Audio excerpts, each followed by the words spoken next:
Hello? God, are you there? It's me, Margaret. Actually, I'm not Margaret. I'm just Eric. God's never gonna listen to me. He's got a special relationship with Margaret, but I'm just the host of Talking with Famous People, and that's what I'm doing right now. I'm hosting it. Which is basically just to say I'm just talking on my phone to presumably real people. I'm unless it's like Ruben or Keisha who I've actually met. You could all just be illusions for all I know. Just illusions, phantasms, Decepticons, even. Hello, Daniel Barry Sports Highlights. You have a future in the career of greeting people. You've got a regularity and promptness that would be the envy of greeters everywhere. So, I I got some good news. Some pretty, very good news.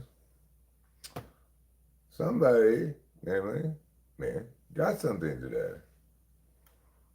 That's one of his favorite things. If not, maybe like my single favorite thing that you could buy. That's right, mushrooms. You guessed it. You're good at guessing. I always said that about you.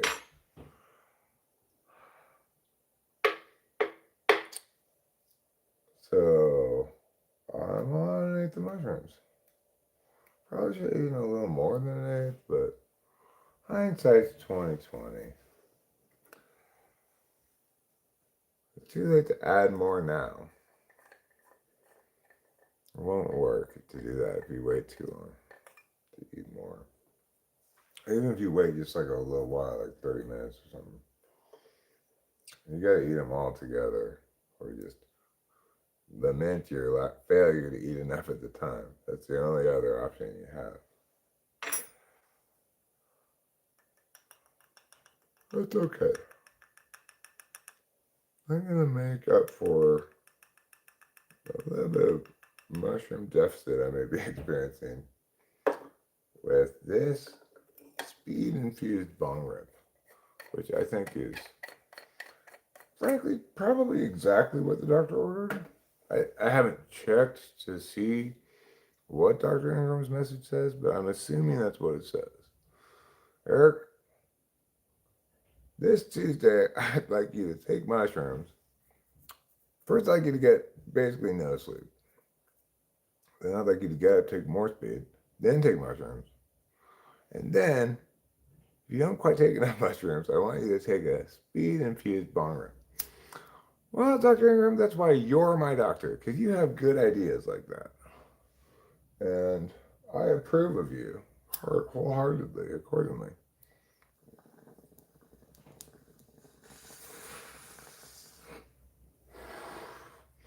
Like some doctors are all like, hey, you shouldn't smoke your Adderall.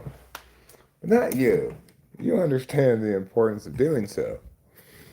And how if you forgot to eat quite enough mushrooms, like I did, I forgot, like with these mushrooms I've been getting from Brandon, I got to take like a couple stems more than an eighth to get the desired dosage. But it's still fine. It's still totally fine to be on this much mushrooms. It's totally fine. I can live with this, you know.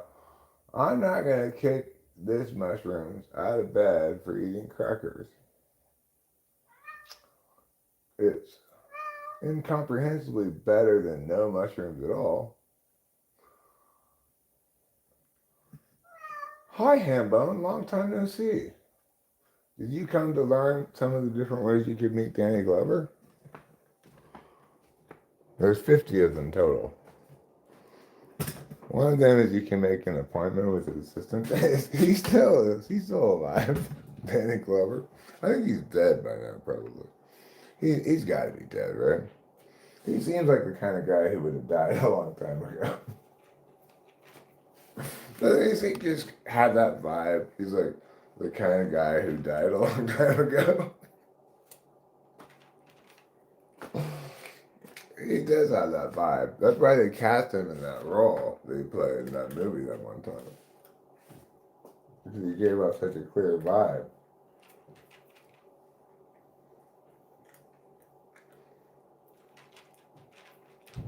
The casting director looked at him and said, "Man, you look exactly like somebody who would have died a long time ago."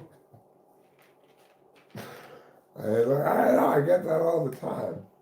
People are always like, hey, didn't you die a long time ago?" I say, well, maybe, but if so, I don't really have any clear recollection of it. So anyway, what's the answer to the question? When did Danny Glover die? He's not dead yet? Okay, Danny Glover, you need to get with the program. Okay? You need to get with the program. Everybody agrees you're somebody who clearly died a long time ago. Yeah, I think you died before you even made any of those movies you were in.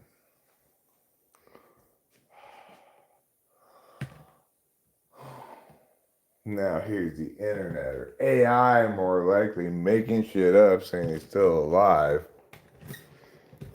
Everybody knows Danny Glover's dead. Not only do they know he's dead, they also know he died a long time ago. Maybe 70 or 80 years ago. He might even be a Civil War veteran. Maybe he died fighting the Civil War. That's possible. I can see why he'd want to fight in the Civil War. Because, like, it didn't matter how many times he told those Southern people that he was white, they just refused to believe him. So, I guess you fight with people who believe when you're making your identity claims, rather than with people who don't believe you. He tried to explain to him, listen, bro, this is all arbitrary. It doesn't matter what you say or you think. I'm telling you what I am. I'm a white person. And the Southerners are like, no, actually, it matters what we think about you instead. And it's like, how could that possibly be? Because obviously, I'm the only person who can know what race I am. You're just guesstimating what my race is. And that's a generous use of the word guesstimate. I more likely call it bumblefuckery than guesstimating. I'd bumblefuck your race as something between Asian and Native American. Listen, bub, there's no in-betweens when it comes to race. What's your opinion of the work of Philip K. Dick?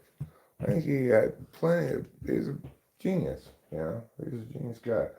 I didn't necessarily love his actual, I didn't necessarily love reading his books, but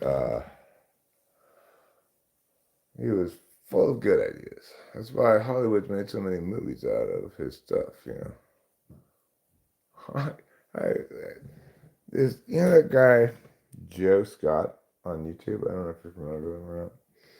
He has this show, like, series called, like, Ask Joe, or something like that. Anyway, he, like, answers science questions sometimes, or He does a variety of things.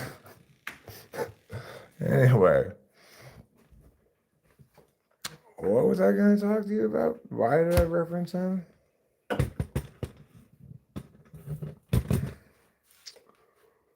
Um, I don't know. He's a cool guy. You should watch his channel if you don't already. I like him. He makes good content. He's a little like, I guess you could say he can be a little bit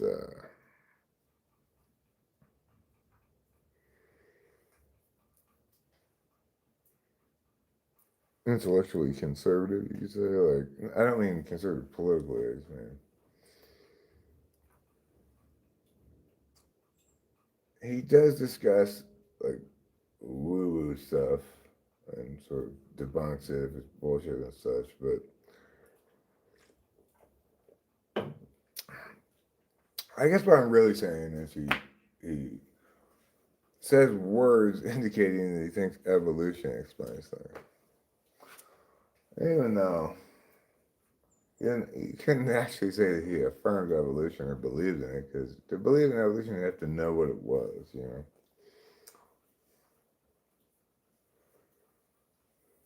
Regardless, that's not why I started talking about Joe Scott. What was I going to talk about him about, though? It wasn't his wrongness about evolution. It was something very different. My schedule for today lists a 6-hour self-accusatory depression. I felt crazy. You got one up on me, man. You're at least scheduling that shit.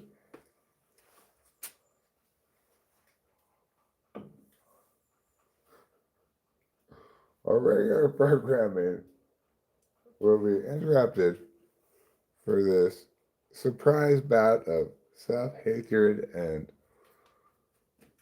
regret, which will go on for who knows how long. Because Eric's schedule, that's why he hates himself so much. Just one of the many reasons. Because he cannot do things like regular people. He can. That's it. Everyone hates himself. He can, but he just is such a fucking lazy, like no self-discipline, just a baby. I'm just such a baby. It's like, yeah, I don't have to choose to be a baby all the time. But yeah, exactly. I mean, I'm sorry to get my after hours business with myself out in front of you guys here during business hours. That's not for here and now. Right now, we're talking about Joe Scott. Oh, I remember the good idea he had, which he shared with us, which I liked a lot. It's called Were Squatch, no, Werefoot. It's like basically a werewolf, but instead of being a wolf, he's a Sasquatch. And it turns out that the reason people haven't been able to find like bones of a Sasquatch or a live specimen or whatever is because they're actually just people who turn into Sasquatches for one night of the month. Anyway, the main character, before he discovers that he is one of these Sasquatches type people, he's really into that subject matter, and he like managed to get himself invited on a hunting expedition for a Sasquatch by this guy who's a renowned Sasquatch looker for, and also is trying to kill them. And but the guy can't get out of it. Like he realizes before he goes, oh, but I'm a Sasquatch, and oh my God, it's a full moon tonight. What what an inconvenient timing. It's a great idea, right? What? I'm talking about this Joe Scott idea he had. I guess he used to work in like film writing and stuff, but it's about a werewolf, but instead of a wolf, it's a Sasquatch, and it's like the reason we can't find like specimens of them is because they're actually humans who turn into Sasquatches one night a month, Oh. in a full moon. And the main character of the story, he doesn't know that he's one of these, and he manages to get himself included on this like squatch hunting trip by this famous Sasquatch hunter who's also trying to actually hunt them now. and uh, and then now he's been invited. He somehow can't get out of it or whatever. But it's a full moon, and now he knows. Oh shit! When I made this schedule, this outing, I didn't know I was a Sasquatch, but now I do know I'm a Sasquatch. And of course, it's a full moon. So what's gonna happen? We don't know. I don't know what happens. Sasquatch versus werewolf? Well, I mean, obviously the Squatch hunter is going to see a Squatch and try to hunt it, but he didn't go into what happens after that. I just think it's a good idea like for a it. movie or something. It is a good for a movie. Yeah, Yeah. it is. So like, can you try whatever your Valentine's Day gift? Sure. Just because I'm worried about the length and. Sure. Try whatever you want me to try. Happy Valentine's Day. It's not Valentine's Day, is it? No, not till the weekend. Okay. You scared No, me. no. No, these are like. It's like that's those are the worst nightmare. It's like 9 p.m. I'm just minding my own business, and then Richard goes, "Well, happy Valentine's Day." Well, I hope that I would say something. I'd be like, "Oh no! It's even worse. Imagine you take the trash up to the street." Yeah, that probably would be. I'd be. Oh yeah, well, I'm not gonna forget about Valentine's Day. The fact that I'm worried about it, like possibly catching up with me in this moment, just means I'm that much. This is just an indication of how much I'm not going to forget it. Okay, what am I doing? I'm not trying to take the tag off of this. I'm trying to put them on my body. I got a little sidetracked there. Yeah, these are like super stretchy. I think they fit any size. I meant the length. I hope is. Well, I mean, I think they stretch lengthwise as well as horizontally. But yeah, they're plenty long. They fit great. And because they're all like stretchy, you know. They look nice on you. Yeah, they're great. Thank you, darling. You're welcome. I very much appreciate them. It's good to have some new sweats. I will. I don't feel like I'll be able to actually appreciate them until I don't have these other sweats on underneath them. But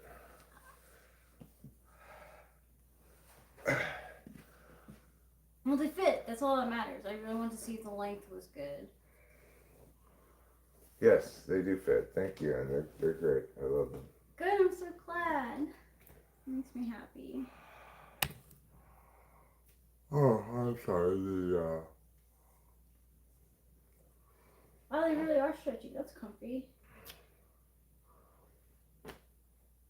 A bit of a TI surprise for a loop thing is to like, who is my father's sister's, and then include a date like you did there. It's gonna be that's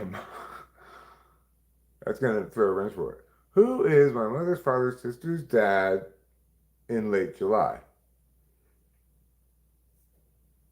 That's gonna throw a wrench. In late July. Yeah, well, That just it's can't TI it. It's an unnecessary detail that could throw some people off, right? Mother's father, your grandfather, sister. I think he was just actually referring to a person. Oh. That happened to my mother's father's sister's dad's son. Or maybe you're just joking. Yeah, oh, you're joking. Okay. But I like the idea of adding to a TI question unnecessary details. Like, Yeah, but see, the thing is, like, I went into the TI questions. Like, I remember you said something. If two hecka bushes oh, that are kind of in question. bloom, Oh, okay. and other flowers are in bloom, are hecka bushes. Like, you made up a word, and I was like, is this a trick question? Yeah, I don't know why I asked that. Normally, I do make up words for certain kind of questions, right? The math ones. By changing it from a word that you're familiar with to something that's not normally a unit of measurement, people uh, who are stronger TI, Mm-hmm. it doesn't matter at all. They just replace, they see whatever word goes there is doing the same thing regardless. Yeah, and you were guiding me to like help me realize like no, the details don't matter. It may be that I did a poor job of asking Well, questions. Spacey was there too, so Yeah, Spacey throws me off for yeah. Smoke a dab. Well, I don't have any dabs. I also don't have a dab rig. I'll tell you what I'm gonna do. I'm gonna I'm gonna do something else for you instead. That's something I call a speed infused bong rip. It's like a regular bong rip with just a whisper of speed on it. To give it that extra dash of flavor and fun that you're looking for in a bong rip.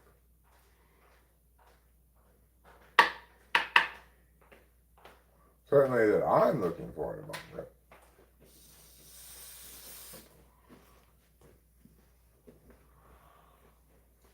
So yeah, tater sauce. You might have thought, hey, wait, Eric, you can't smoke Adderall, can you? Oh, yes, you can. You just haven't tried before. True, only 2 of the 3 kinds of speed in Adderall are smokable. But 2 out of 3 is better than 0 out of 3. And the other stuff, well, they say maybe it's not smokable, but I'll be the judge of that. Okay. How much smoking speed have they done? They who say these things. Probably not nearly as much as I have. So they just need to stop displaying their Dunning-Kruger and just let facts be facts. Know what I'm saying? I think my TI is somewhere in 3, 6, or 8. we should have like a party on Valentine's Day. Sure. Maybe invite Brennan and Jared. Oh, yeah, you mean an actual party? Yeah, kind of like a get together. Yeah, that'd be cool. Yeah, that'd be great. They both seem like they could, in this moment anyway, probably use a little more company. Jared obviously seems like he's got a broad community of people that he engages with. But at this moment with his wife out of town, I think he should probably use the company too. Yeah, and I saw that he was talking to Brennan on Instagram, so. Oh, cool. Yeah, so. Brendan seems to be good at making friends. That's what I mean. He's an extrovert. Like, I do feel bad for extroverts who are out here because, you know, it's. If you don't have your neighbors, you have just yourself. It kind of depends on what kind of extroversion you have, you know?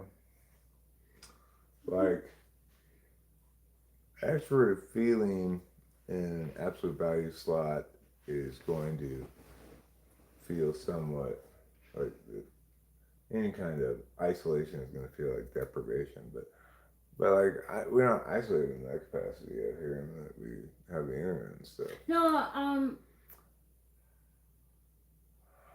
But yeah, I thought of you when Brennan was talking about how he, like, because I asked him how it's been. He says that he misses his friends, and I thought to myself, I was like, oh, it must be hard for an extrovert to. Well, I mean, another distinction of what the phenomenon is, he misses his friends, right? Yeah, that's why I'm like, where his SI could be. Like, I don't know what he is. Whereas my problem is not that I miss my friends or something per se. No, it's more like coming to terms with the ending of a whole life that used to be, you know? Mm-hmm. Yeah, that's hard. It's very different than, it's like, that's not, the problem that I'm having with that has nothing to do with us being out here or whatever. You're ever going to run out of copper in your house.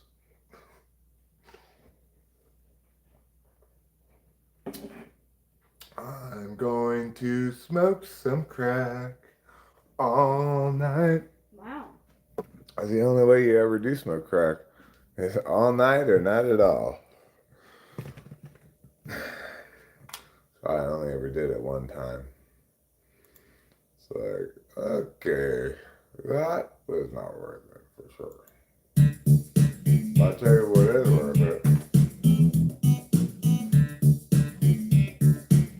Learning to get funky, that's right.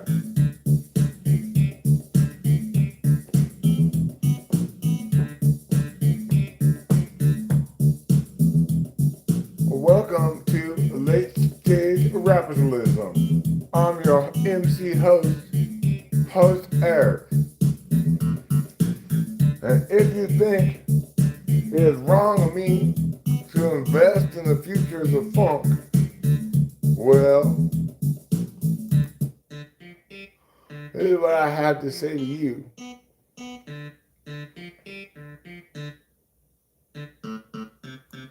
Who loves you, baby?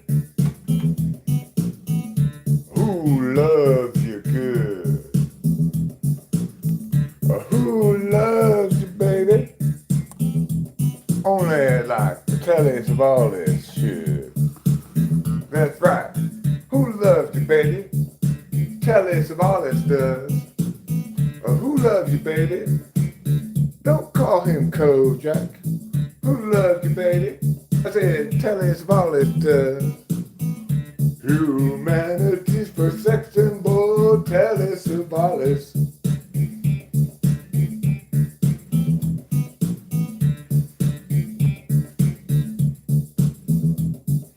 Born in the year 1821,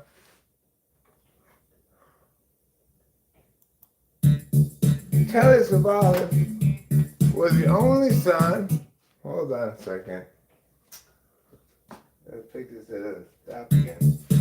Only son of German immigrants who made a name for themselves in the great potato fields of Duluth. And in fact, it was in those same fields was where a young Telly Savalas first asked somebody that he knew a very critical question. And the person he asked, her name was Julie Sue. And this is what he said to her. Who loves you, baby? I said, who loves you, baby? Who loves you, baby? Only one possible answer. A Telly Savalas does. Who loves you, baby? Who loves you good? Who loves you, baby? Telly Savalas would. Who loves you, baby? It's a question I need to have answered. You think I let a question like this go unresolved? Oh, I don't think so. Or is why I gotta keep asking you, who loves you, baby? Who Who loves you good? Who loves you, baby, like Teddy Savalas would? Who loves you, baby? Who loves you good? Who loves you, baby, like Teddy Savalas would?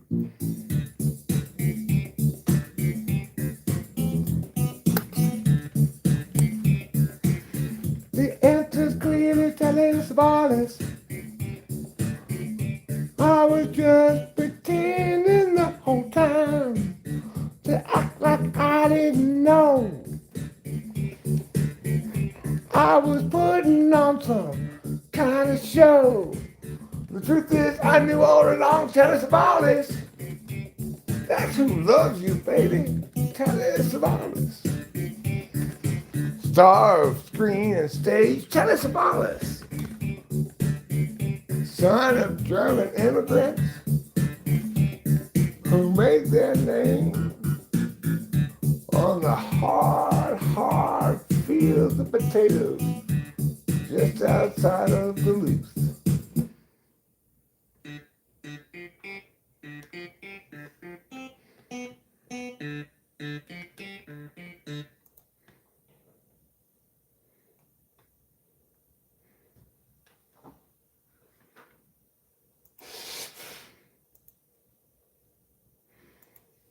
So anyway, I never actually successfully managed to do that thing I was trying to do, which was mute that middle part. Pretty just has this. Uh.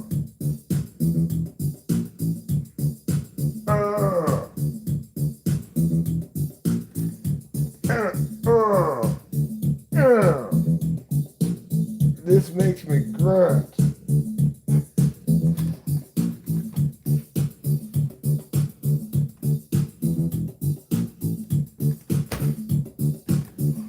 Another beat, though. This is a complicated habit, the drums. I want to hear what the other drums. Maybe in two, I think. Alright, does this have both kinds of drums? Or does it also just have one kind of drums? God damn it, what happened to the other half of the drums?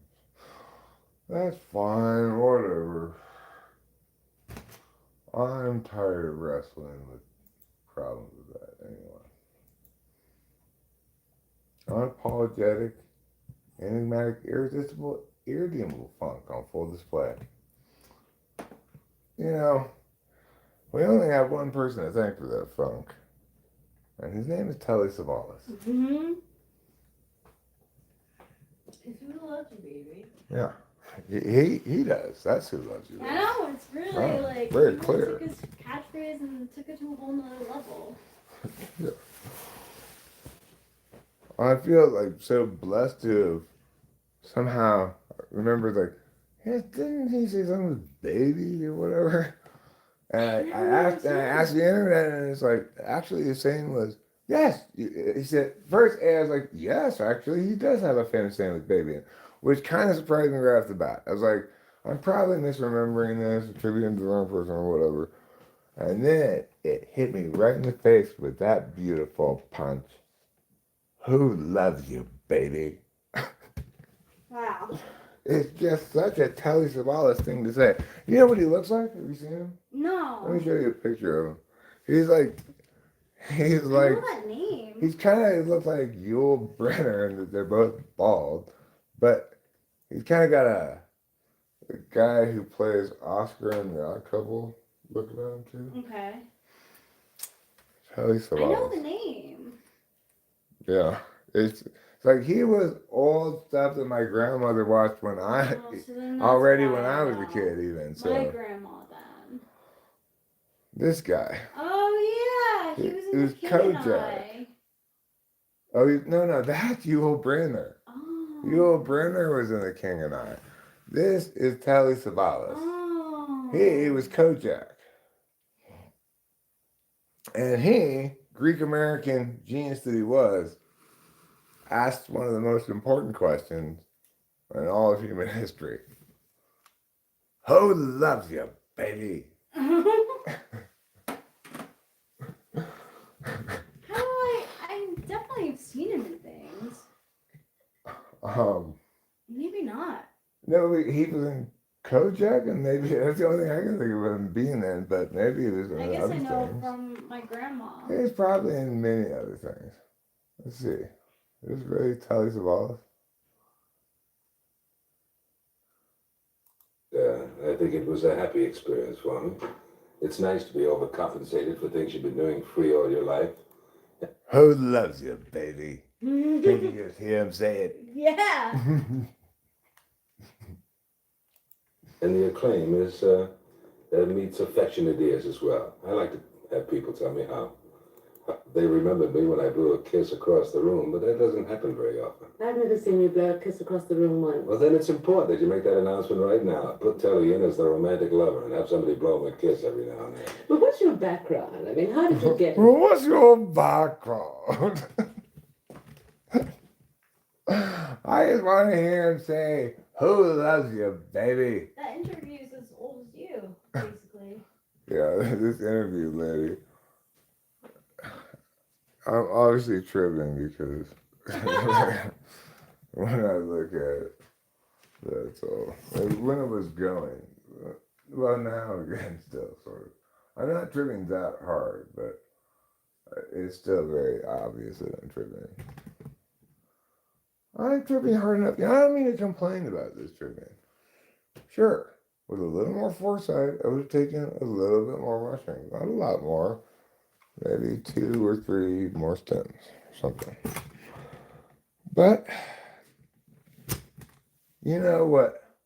Hindsight about foresight will get you middle sight. The least desirable kind of sight. What do you get when you cross bad foresight with bad hindsight? You get Eric. That's what you get. It seems like a sitcom like thing. Like, what do you get when you mix bad foresight with bad hindsight? It's like middle sight. That's like from a movie. Oh, Is it? that's from Clueless. I know you can be overwhelmed and you can be underwhelmed, but can you ever be whelmed? Right. Sure, that's that thing, right? But this is not the same thing as that. Oh. Sorry. My TI is not good. I need to apologize for that. I do suspect that I'll probably just keep live streaming because I'm on mushrooms, and that makes it a wonderful day. You know, I was thinking, not long after I took the mushrooms, I was thinking to myself, hey, Eric, let's have some thoughts to oneself. And what I was thinking was, oh, it's Leo. Hi, Leo. Hi.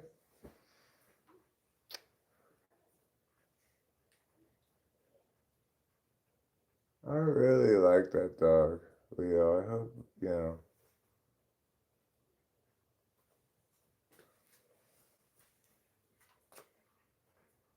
I want to tell that little girl, I just want you to know you have a really great dog, and I'm sorry he can't just run around as much as he feels like. I wish he were able to, you know. But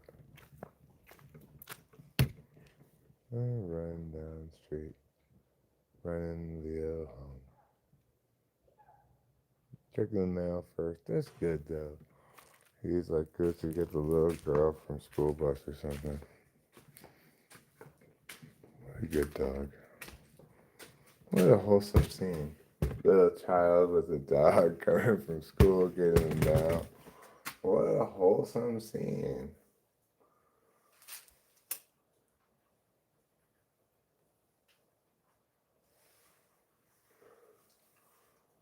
Like, you can't get any more wholesome than that. Firecracker song, I have no recollection of what it was or anything. Yesterday's songs, like yesterday's poops. I don't remember that much about them, unless they're particularly memorable for some reason.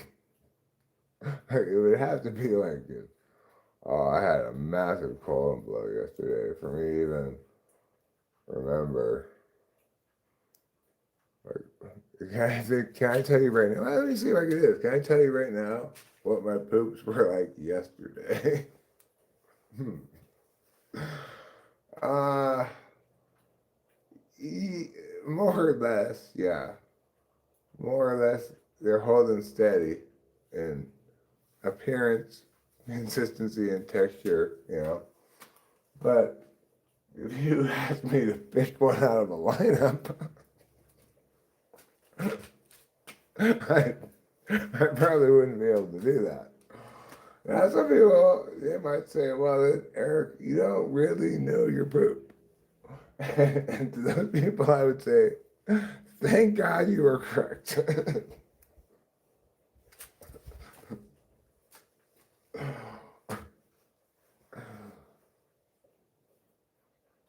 Hey there, Seth here saying hi. Hi, Seth. How are you? Oh, Pinata Sombreros. Well, I'll definitely sing that song for everybody because I think it's a wonderful song. A song that deserves to be sung as loud as any anthem in the world. I call it an anthem to friendship between white people in America and Mexicans. I'm not a white person myself, but I'm just going ahead and assigning to them that this is their friendship act, okay? That's what this song is about. Look, it's like having an unreliable narrator kind of in any kind of fiction. What I'm saying is that song conveys the spirit of those gringos in their best form, the welcoming friendship and sharing togetherness of piñatas and sombreros. Not to mention tequila and churros and burros. And siesta time in Michoacan.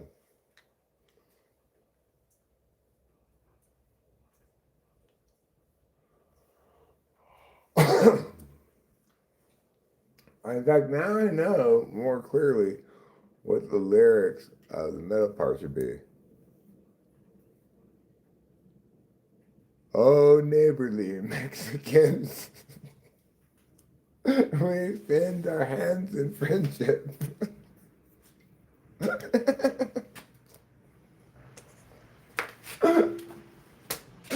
Fantastic. What a wonderful experience. Like,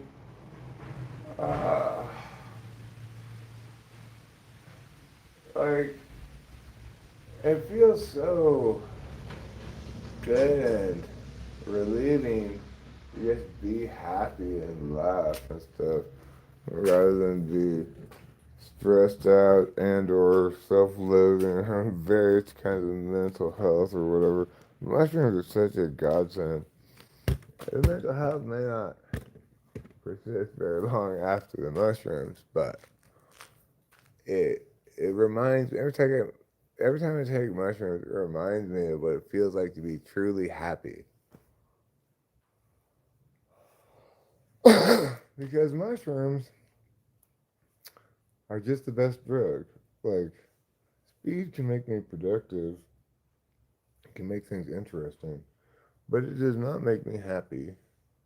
Whereas mushrooms make me happy when I'm also on speed. I'm not sure if they necessarily would do that, but I'm not also on speed. But this is just a stellar, perfect, knock it out the park combo. Like, each of them is great independently. Together, they are dynamite. Okay? They are. They're dynamite like Ronald and Nancy Reagan. My name's Eric. I'm a practitioner of dated references. Accordingly, I've been talking a lot lately about Telly Savalas and the Reagans. So, wonderful rain. It's wonderful to have rain, but I wish it would rain a lot more, though. But it's also just wonderful weather in the moment. I don't need to worry about, like, why am I trying to care about whether we're getting enough water? Like, first of all, I, what can I do about it? you it's not my fault if we don't get enough water. But second of all, I guess it's just the state of California. We just got so drilled into us water awareness because we had these horrible droughts for such a long time. Which are kind of over now, but us children of the drought children, they call us, we have PWSD, post water stress disorder. It can afflict anybody who either drinks water, touches water, is near water. So be on the lookout. The initial symptoms are things like wondering what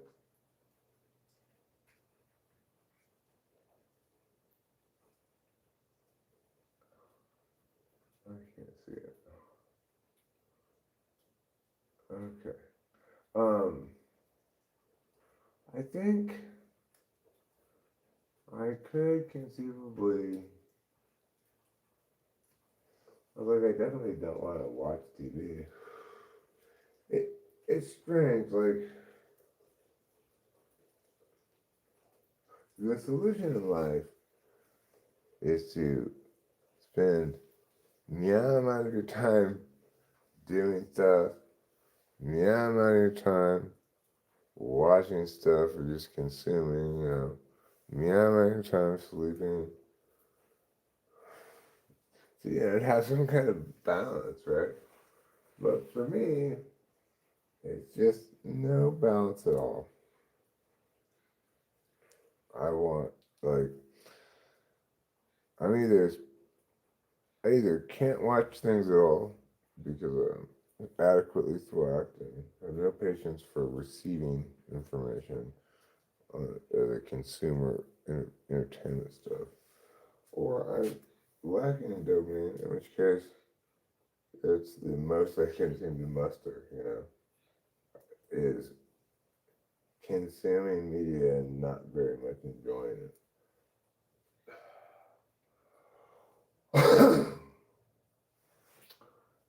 And it's just entirely a function of dopamine levels.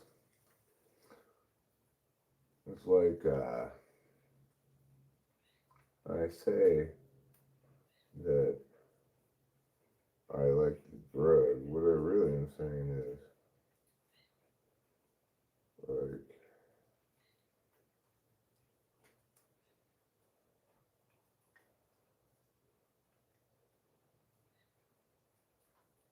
Well, I mean, obviously, everybody prefers to have more dopamine, I guess. I don't know how it works. What am I, some kind of brain scientist? Yeah, this is not the sort of thing you can armchair philosophize the answers to. Some kind of things you can. In fact, sometimes some kind of things only can be done with that. But other kind of things, like brain chemistry, yeah, your armchair philosophy is not going to get you very far.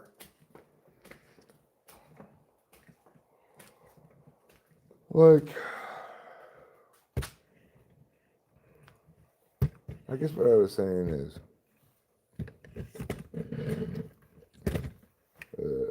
Adderall ends up maximizing the kind of action I prefer at the expense of maximizing the kind of receiving that I prefer.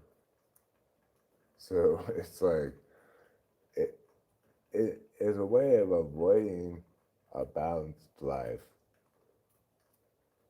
I I try to I, I I try to do a bargain where I maximally attain the kind of action I like while that run lasts, and then incur the corresponding valley by having the kind of receiving I like. So on that grounds, it's like the economy is already slanted in favor of the pattern, right?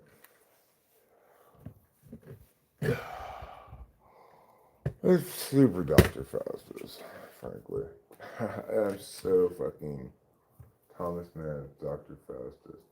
Have you ever read Thomas Mann's Dr. Faustus? It's about a composer of music, but I'm not. I'm very much.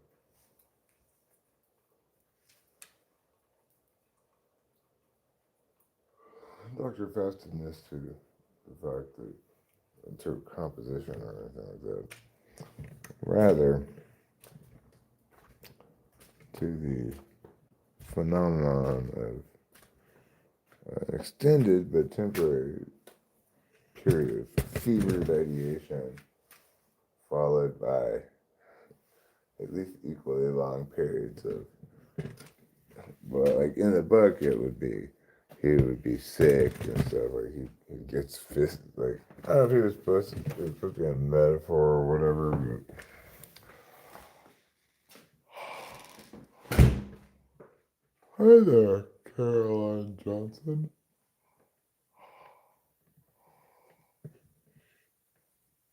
All is going just great. We're having a quiet stream here today. May have a little bit to do with the fact that I'm on mushrooms. I've been talking about drugs a lot. I suspect there's some kind of thing YouTube has in place to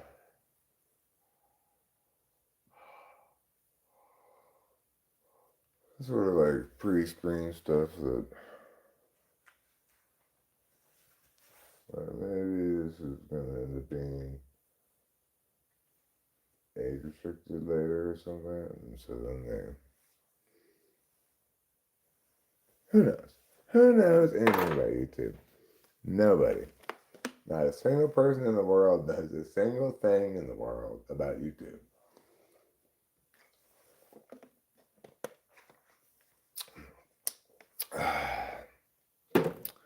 Okay, that's my story, and I'm sticking with it. There's not one person in the world who knows any one single thing about YouTube.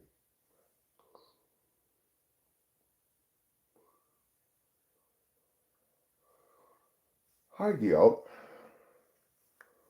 I was surprised when Rachel told me what discretion she had yesterday with the Adderall. Very impressed. I'm not particularly doing a great job of displaying an equivalent kind of, how you say, discretion.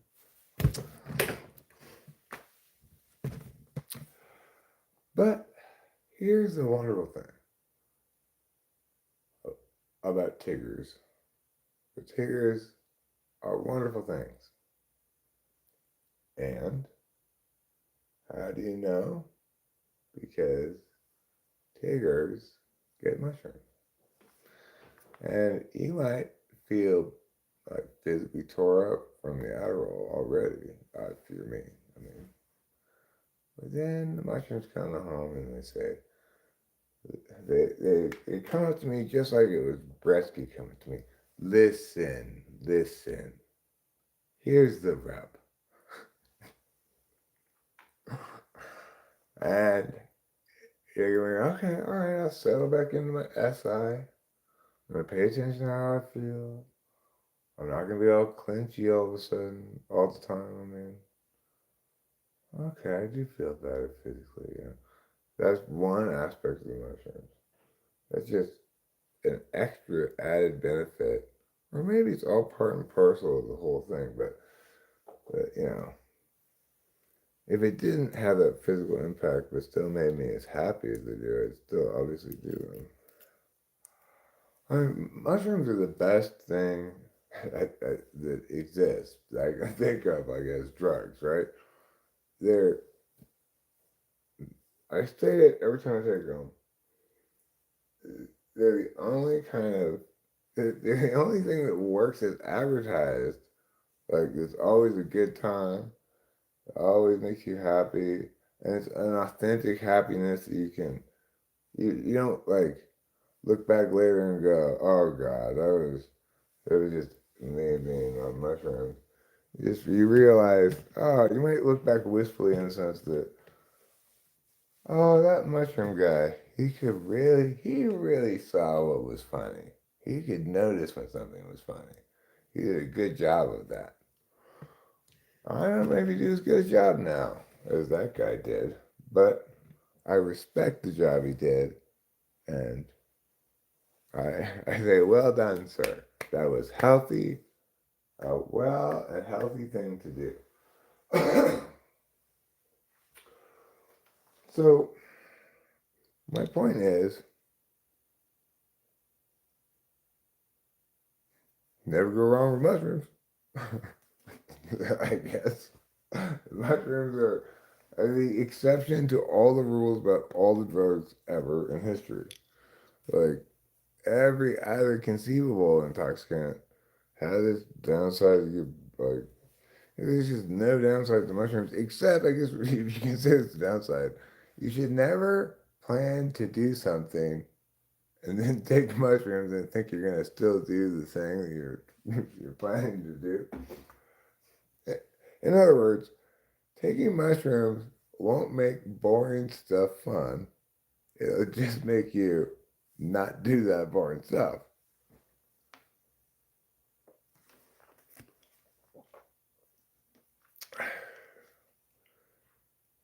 If you have to do it, it'll be torturous. It won't be fun. You'll be like, oh God, I wish I went on mushrooms right now.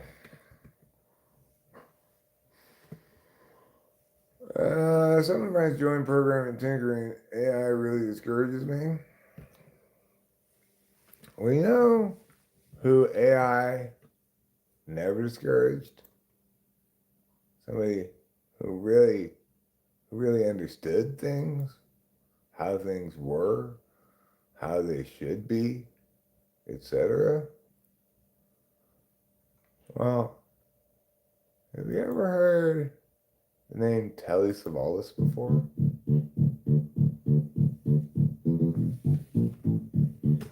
Yeah, that's right. Telly Savalas is the one I'm talking about. You've not heard that name before? Are you sure? You've never heard of the Telly Savalas? 3, 4, 5, 6, 7, 8. I had to put it on the loop. I guess I did, but it didn't show up here. Wonder why. Okay. Anyway, what was I telling you about? We're talking to you guys about Telly Savalas. Icon of stage and screen. Greek American. Hero to the people. You know, I'm talking about that Telly Savalas. You know who I'm talking about. You think I'm talking about some other Telly Savalas? I wouldn't do that. I'm saying, the Telly Savalas asked the most important question. You know the question it was. I think we all know what question he asked. Don't we? I think we know, right? It goes like this. Who loves you, baby?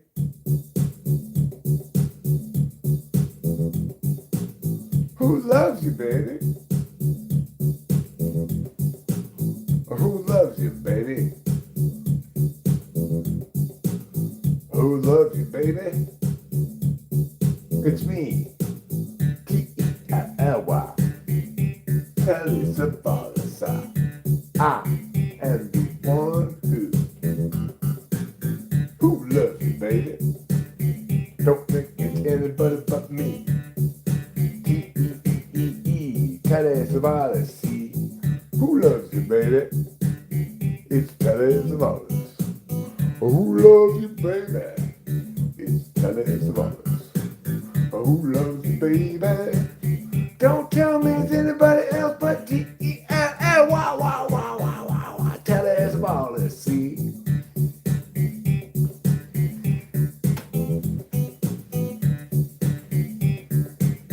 Who loves you, baby?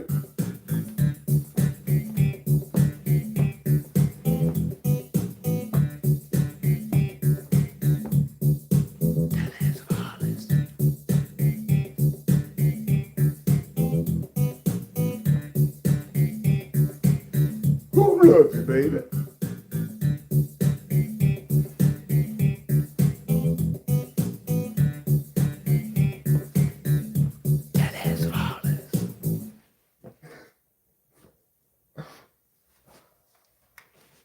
That's right. Is there anybody at this point who does not know? Thanks, Rachel.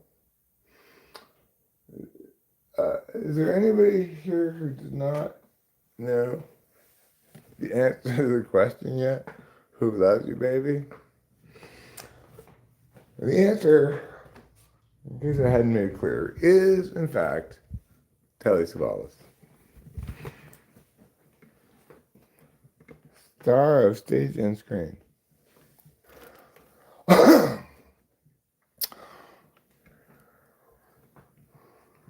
So, here's the thing, y'all. That's what AI cannot do. They can pretend to be Telly Savalas. But they can't bring the funk like the real Telly Savalas. Okay? AI. Oh, this year. You're the funk. Okay, well, obviously, they wouldn't get within 1,000 yards of Telly Savalas.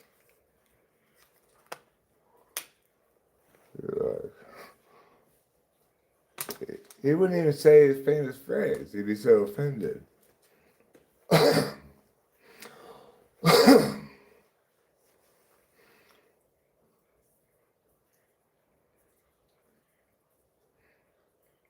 I think Telly Savalas is so right about things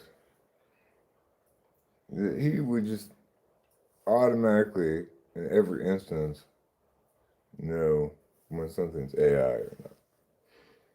And he'd brook no quarter to that, okay? afford no standing to that malarkey. Because he doesn't love that. That's the kind of hard-nosed attitude that made him Kojak.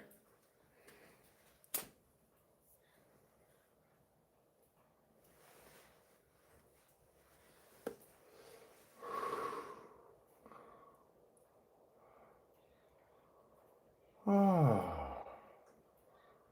Ah.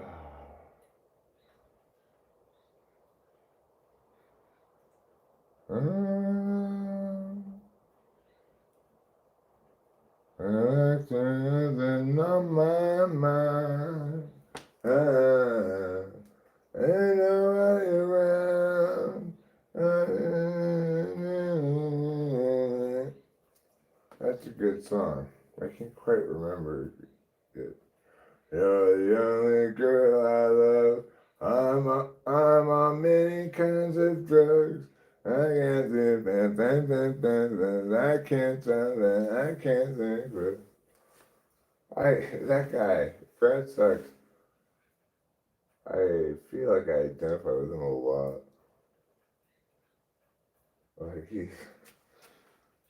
Except he and I have completely different stories, right? Like his story is he had initial success with Making Me Nervous, which is a fucking epic hit for the ages. And could never really quite capitalize on anything, you know? He was that Gen X intuitard, not knowing what the fuck to do with himself at any point, you know? He actually got multiple good songs. He's got multiple songs on Chapter Tracks. Maybe they wouldn't be there if it didn't have such a specific appeal to me, I guess. I'd like to think I'm not subject to that kind of stuff.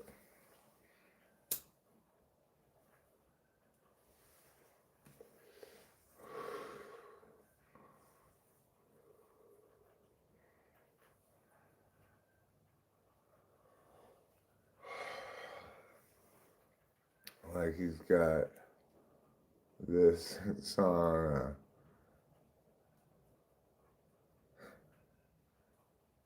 it's like the Giving Up on Your Dream song. It's absolutely perfect. I don't even know how to describe the song. I can't even exactly sing it. Oh, baby, not trying to be mean, but it sounds like somebody's giving up on their dreams.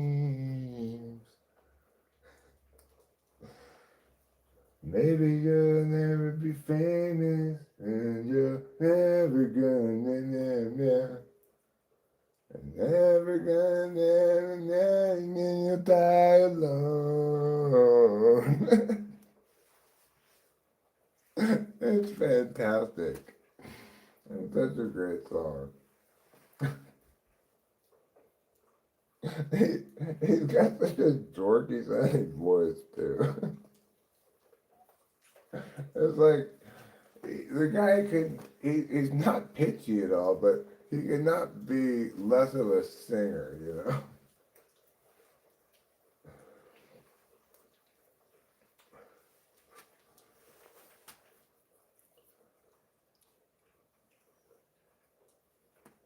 Telly Savalas paved the way for John Stamos, huh? So basically what we're saying is, without Telly Savalas, there would be no Full House. Who loves you, baby?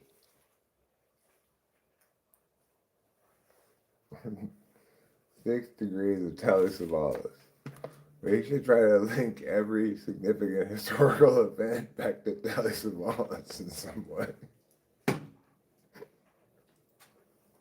That's how cool he is.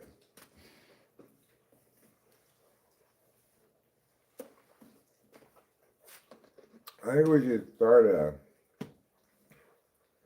a conspiracy iceberg thing that actually Hollywood's not run by the Jews. It's run by Telly Savalas.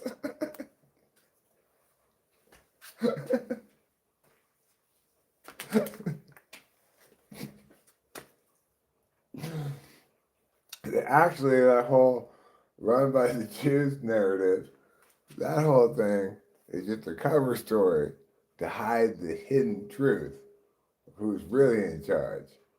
Who loves you, baby? Oh, you think Telly Savalas died? You're living in fantasy land.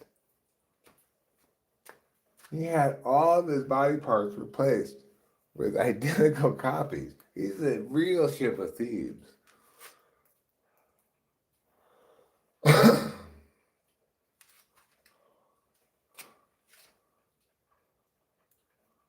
At one point during my first mushroom trip, I kept saying, "I love you, baby," to everyone in the hospital.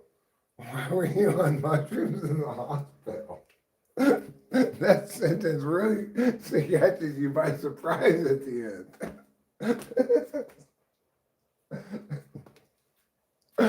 I was wonderful mushroom trip. I was just saying, "I love you, baby," to everybody I encountered in the hospital. What? As my visualization just comes to a screeching halt. Wait a second. I was picturing you at a park or something. Why? Why would anybody? You're gonna have to explain. Obviously, you might not have been already at the hospital and then taken the mushrooms. I'm assuming that would be fine. There's nothing wrong with that idea, but I think it'd be better treatment for you than anything else you could do. Not saying it should replace other treatments, but it's never gonna hurt. Mushrooms, they have a way of knowing what you need, and that's what they give you. Sometimes what you need is sadness and stuff. I don't seem to ever need that. I got plenty of that already, I think. But mushrooms know best. It's like,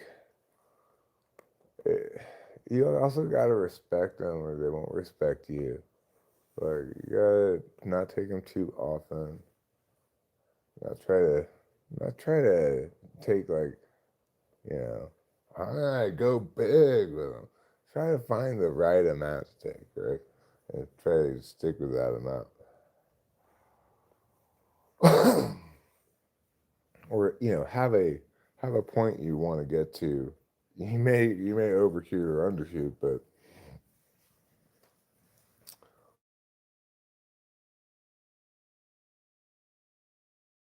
I think it's not because it's a good idea for kids to do that. It's because they're stupid and they don't understand yet that it's never good to do too many drugs.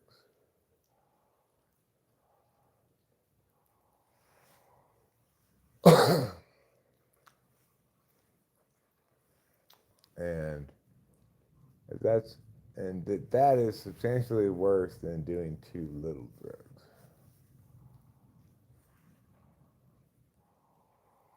I'm not saying worse like dangerous necessarily. Just like you're not gonna have a good time, and the bad time you have is gonna be much more miserable than the cumulative amount of unattained good time that you might have. You're gonna add it up like that from underdosing,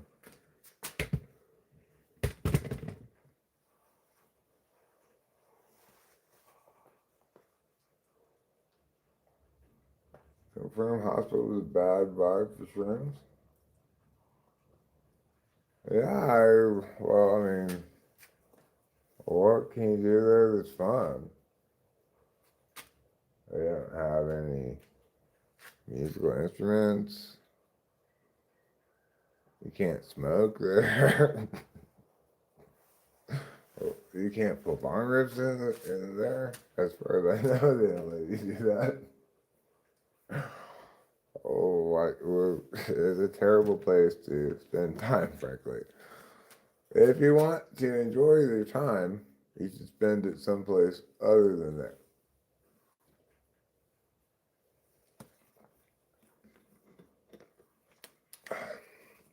That's not specific to mushroom trips, though. That's all the time. The hospital, we can all agree, is very boring. There's no getting away from that fact. Yeah, you might argue like it's worse than just boring, but I would maybe argue there's nothing worse than boring. Not when it's that boring. The hospital is like obscenely boring. It's almost like instead of providing health care, their just whole purpose is to bore people. Oh. Like you want to see me turn away quickly from a newspaper headline in the Mariposa Gazette. I glance over to Margaret. I see one word of that headline talking about the hospital fucking funding. I'm just like, oh God, how boring. It's unspeakably boring.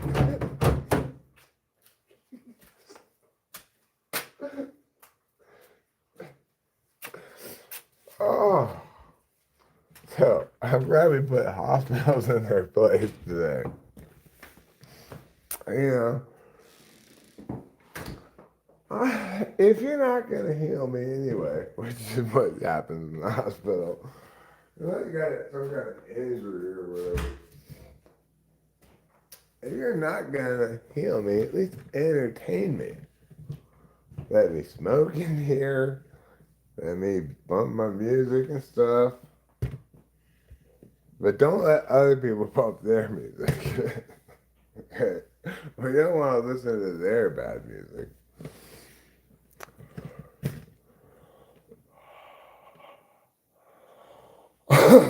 You were impulsive on mushrooms? Impulsive? Well,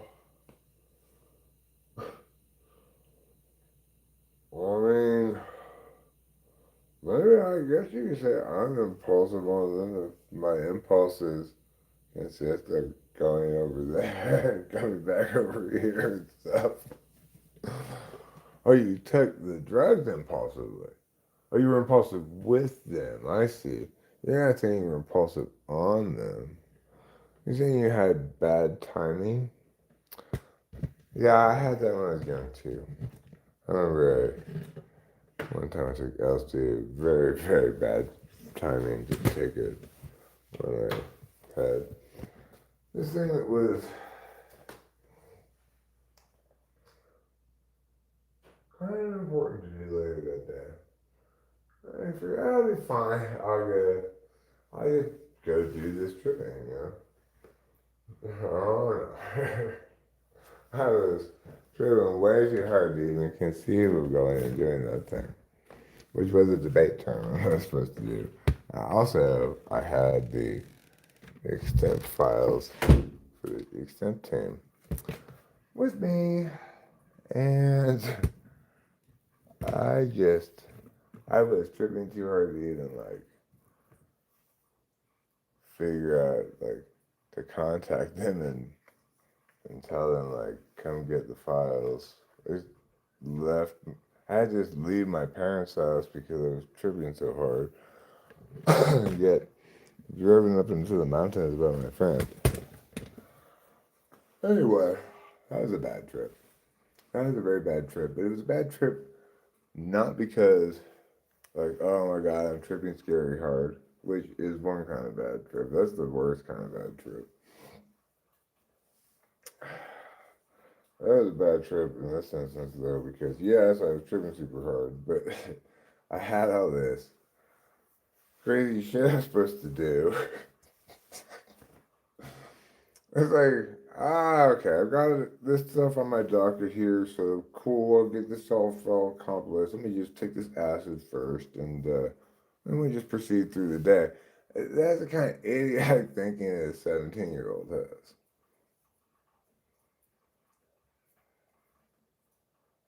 Over 2 grams, huh? That's not very much.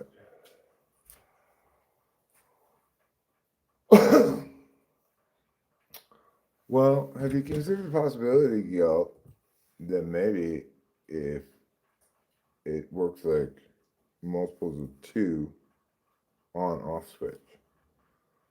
So you lose touch with reality and then regain touch with reality as you take more of them. Maybe eventually gain so much touch with reality that you become reality itself. So maybe you've been thinking about backwards. Because I believe in the goodness of mushrooms. I believe that they give you what you need. Not necessarily what you think you want. They give you what you need. Are you going to puke when you're on mushrooms? Well, probably because you need to puke. You need to purge, you go whatever in life that you're holding in. You just need to purge it up. I'm not particularly needful of purging. I don't want such a rinse cycle,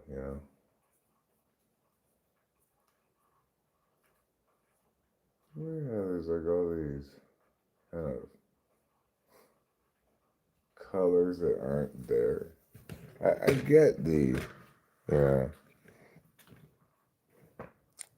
I get the things are gonna look wavy and all that kind of stuff, but there is no blue in these plants right here. But I keep seeing threads of blue in them. I guess these ones are kind of they're a little more bluish green, I guess. Those things. But they're definitely not blue.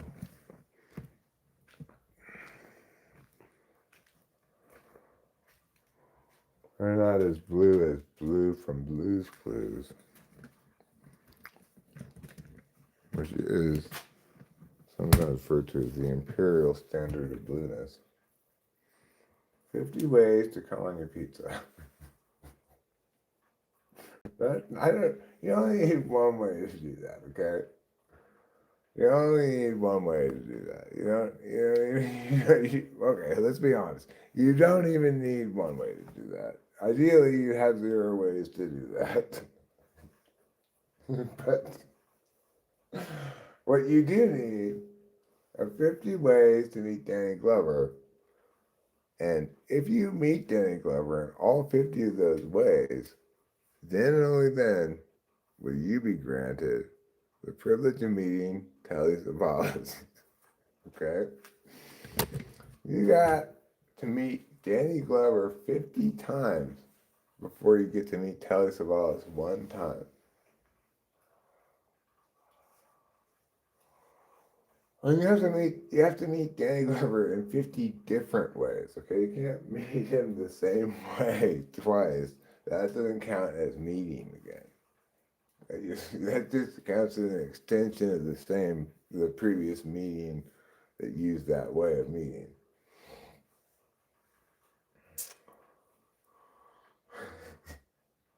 I tried the 50 ways, but got a restraining order on the 18th. Well, you know what? You should have said to those people, you should have said, who loves you, baby? That's what you should have said. Telly Savalas ran so John Stamos could walk. Telly Savalas galloped, okay? He galloped. He ran at a full masculine gallop John Stamos was just like a My Little Pony in comparison.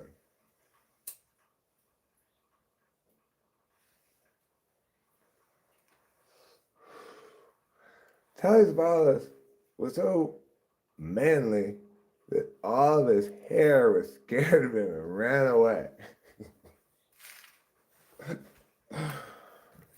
And that was even though he was reassuring them by saying, "Who loves you, baby?"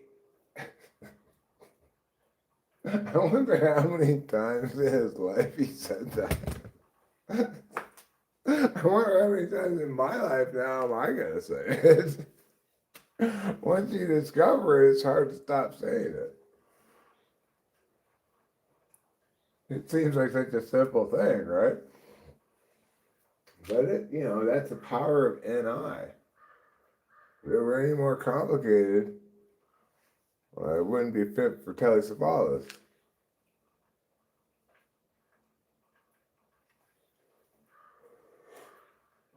Harvey Levin ran so that, what's that guy's name again? that guy who comes around, who's always telling us his name, but I still can't remember it.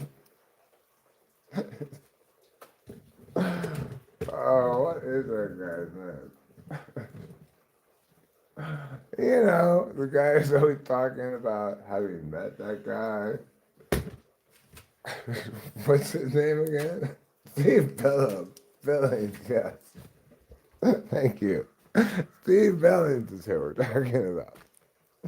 After all of his effort, I still didn't remember his name.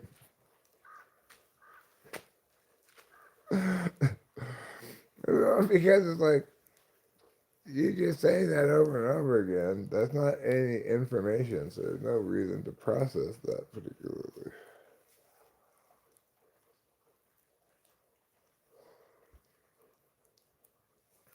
It's Steve Billings, god damn it. I'm never gonna forget it again either. He's a real saint of a man, Steve Billings.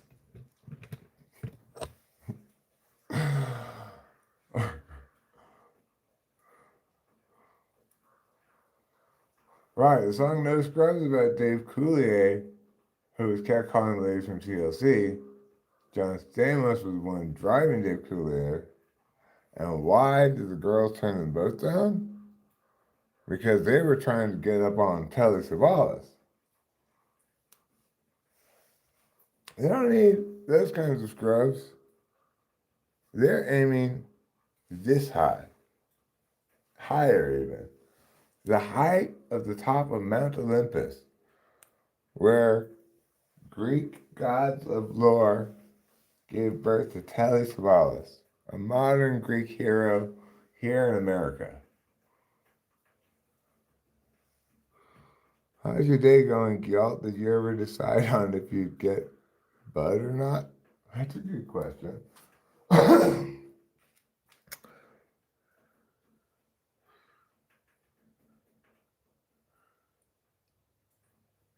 Danny Glover is Childish Gambino's father?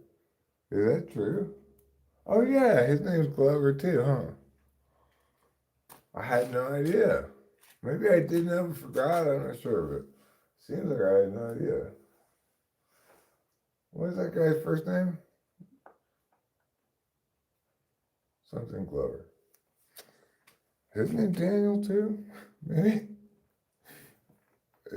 I don't remember. Donald, something like that. Okay. Danny Glover Jr. Do you go by Daniel? Daniel Glover? Danny? Dindon? He goes by Dindon Glover. Why does he call himself Dindon? That's not his name. Look, I just like the way it sounds. My name's Dindon. Just like same reason my Court Overstreet is named that way. He just liked the way it sounded. Not true. That's his actual name, Cord Overstreet. Fact you learned probably already, but I'll remind you of today. Cord Overstreet is his real name. Yeah, he was born Cord Overstreet. And he'll die Cord Overstreet. It'll never be easy to say his name in all the ensuing years. That's awesome. You know who's got a crazy name is Peekaboo Street. I saw her on the Olympic coverage. Who in the world names their kid Peekaboo? I don't think it was a bad choice. She's very memorable because of that weird name she has. And it goes well with street, right? Peekaboo Street. I mean, I like it. It's got a lot of NI pop to it, but um, it's a bold choice. I'm on mushrooms.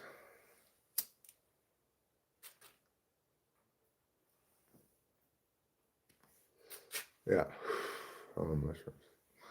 That's why I seem so happy and carefree and stuff.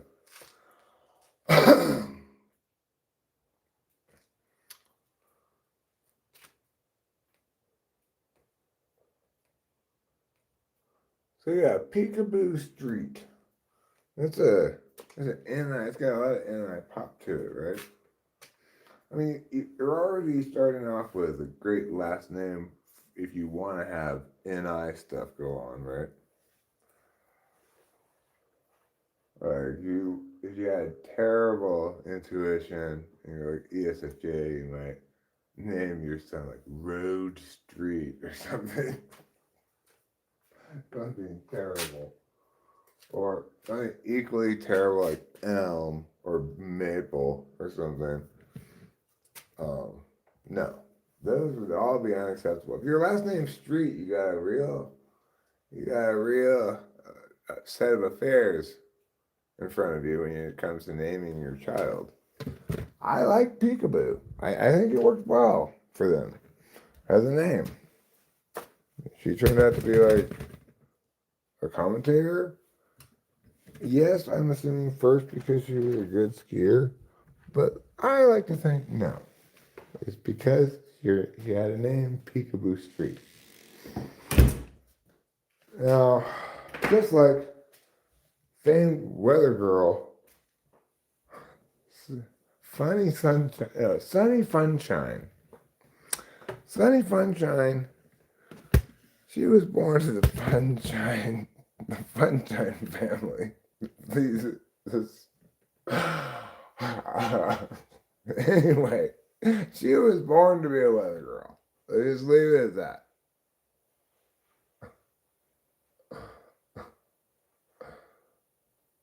Lindsay Lohan's name has been changed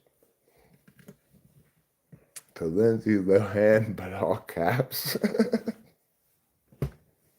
That would be a strange name change. I want to change my name to Eric Strauss, but all caps. Also, can I change my name to Eric Strauss, all caps, hyphen Peekaboo Street?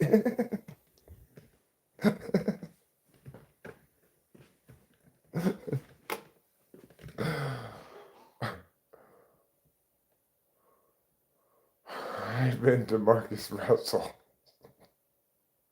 There's some people I respect. I just want to add to my name. Well, all caps is as clear that that's my name.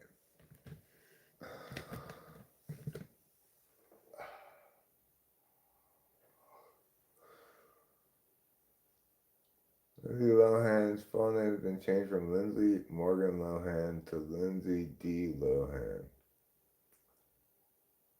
Really? Cool. I wonder why she changed it. She didn't like Her previous middle name, I guess.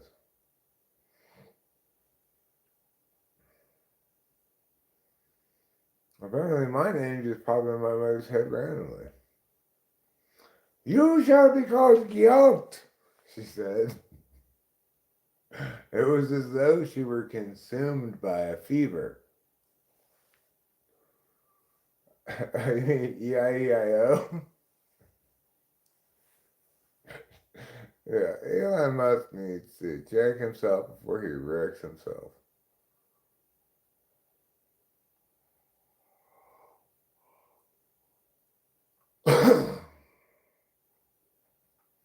Now imagine though, we would still feel saying that Peekaboo Street is a name if she was just a failed nothing skier and she didn't get to do commentating, but you could see her holding a clipboard in the background.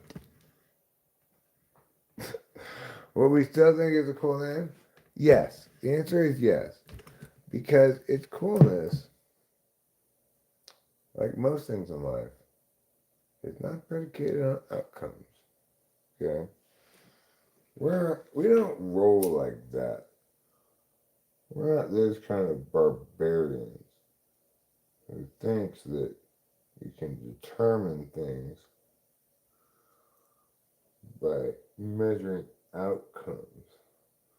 Like, hey, I need to make the right decision now. I don't need to know anything about your outcomes. Why don't you just get over your own bad self? I can't see shit.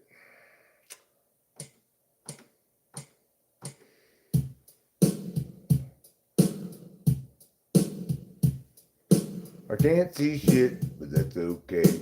My name is Jit, and that is way. A way that I knew that thing, what I said. Oh, cello, huh?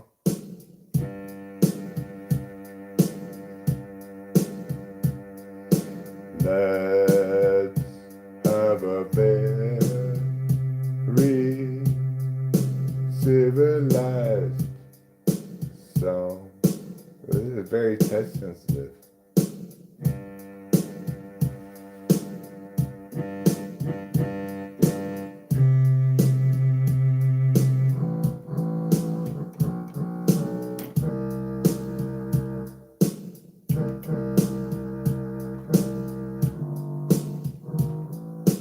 This is not the sound I was going for here. Voice should not be cello. It should I still have the same problem. Don't matter what I do, I can't see if I change things that I'm trying to see. They're gonna be unseeable things. I can't do anything that without turning the light on and putting on my eyeglasses because I'm getting old. And that's proof positive not all your cells regenerate every 7 years. If that was the case, then your eyes would never degenerate, seeds and tears. That's something we determined the other night in a conversation about cell regeneration. Nuh-uh. It's not the case that all your cells regenerate. Nuh-uh. It's not the case that all your cells regenerate. What am I looking for here? Right. The base. That's what I'm looking for. Finally, I found it. After all these years.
Good luck today. You know your mother and I will miss you oh so very much. We won't forget you, even though you've always been a terrible son. We still won't forget you. I said, Dad, Mom, why are you still talking at me? I'm riding away. Can't you see enough is enough? Stop trying to shit in my boot. My boot has no more room for your shit. Get out of here. Listen, Dad, I never want to say this before I don't hurt your feelings, but let me tell you, you are all head and zero calories. You think you're all that with your truck in your head, but you got fucking 0 calories, and I'm not impressed, and nobody else should be either, because you're such a deceiver. Oh yeah, son? Well, now it's my turn. And I put up with your shit for a while now. I can tell you, you're the worst damn son any man could ever have. Oh yeah? Oh, I'm not done. Don't try to interrupt me, son. That's just one of the many ways in which you're horribly bad. Your mother and I are not sad to see you riding away.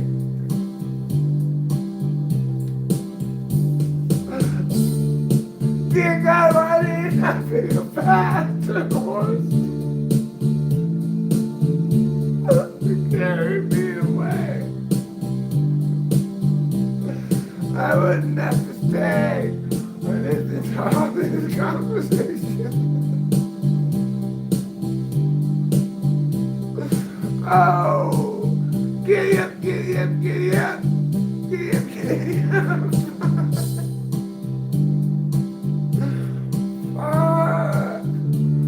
I could get farther faster if I was just walking.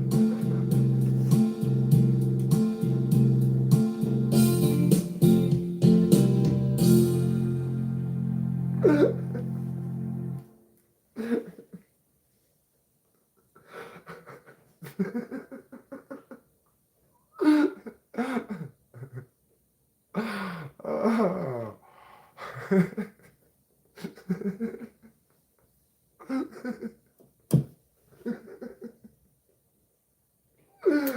Oh. Yeah, look, I don't feel like I'm tripping very hard, but I certainly am laughing very hard. Oh. Maybe just because there's so many hilarious things in the world.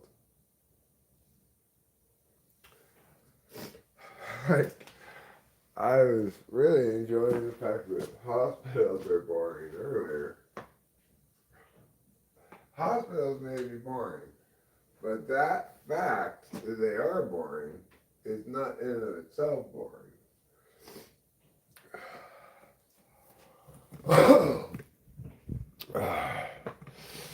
I'm hungry.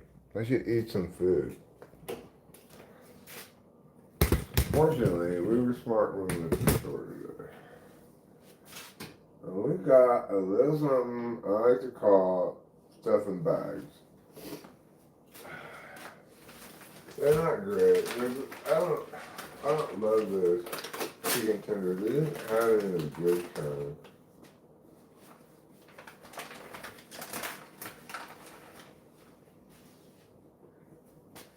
Those chicken tenders, well, they're not the hand-breaded kind.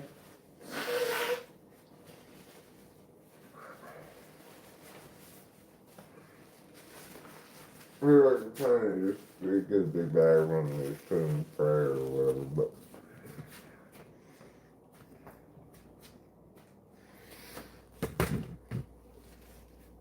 they're a little spicy. It's supposed to be regular, but I was like, they're not good enough to have flavor. Really. Just you're gonna be the mediocre kind of chicken thing. Then just don't try to aspire to anything except just blandness. I just get you down my belly.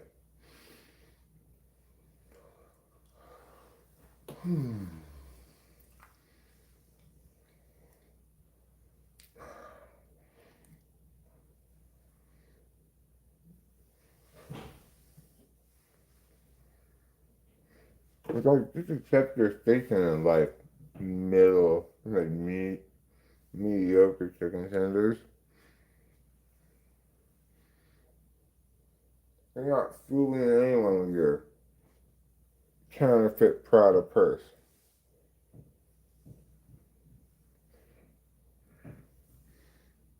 Which is what the flavor is, you see. Of the spices. Is Justin Verlander? I'm kind of surprised Justin Verlander's still alive, let alone still pitching.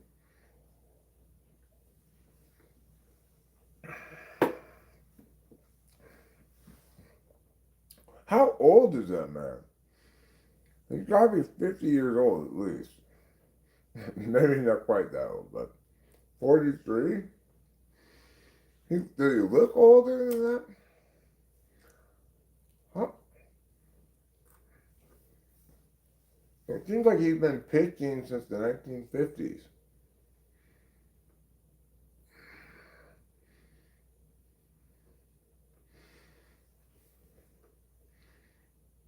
I think of him mostly as being a Houston Astro.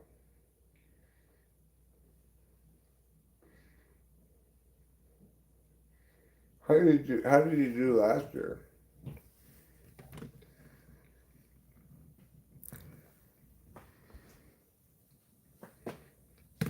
I mean, if you're gonna get an old guy for a 1-year deal, your dream old guy is a guy with 2 different color eyes.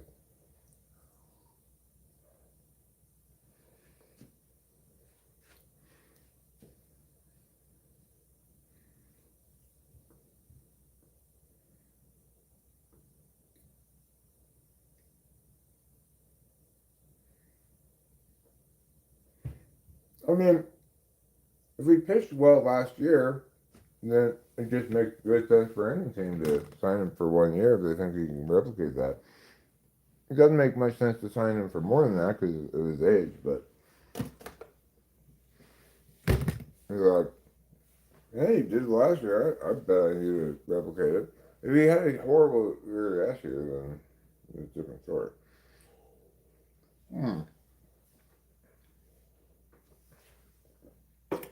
Well, that's like as complicated a reality as it could be, right? If he started great and finished terribly, then you wouldn't want to take a chance on him. But if he started terrible and finished great, then you go, well, geez, I don't know what to say now.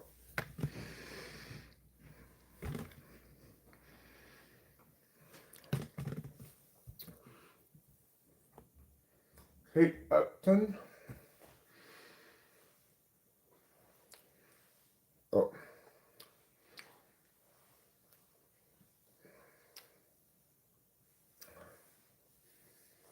I wonder if that's the lady who Billy Joel wrote that song about. Upton girl. Living in an Upton world. It's not her fault. She was born with that name. You seem so resentful about it, Billy Joel. It's because you're poor. You're a poor working class boy. You know, does hard manual labor and stuff for a living.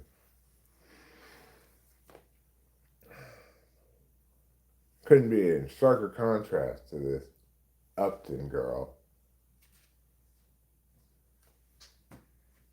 Kate, apparently,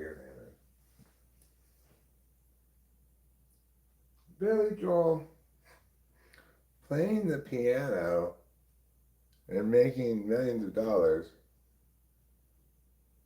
does not qualify you as some sort of shoreman. You know, like, get over yourself already with this. I'm just a regular working class guy. You're just a filthy rich piano player.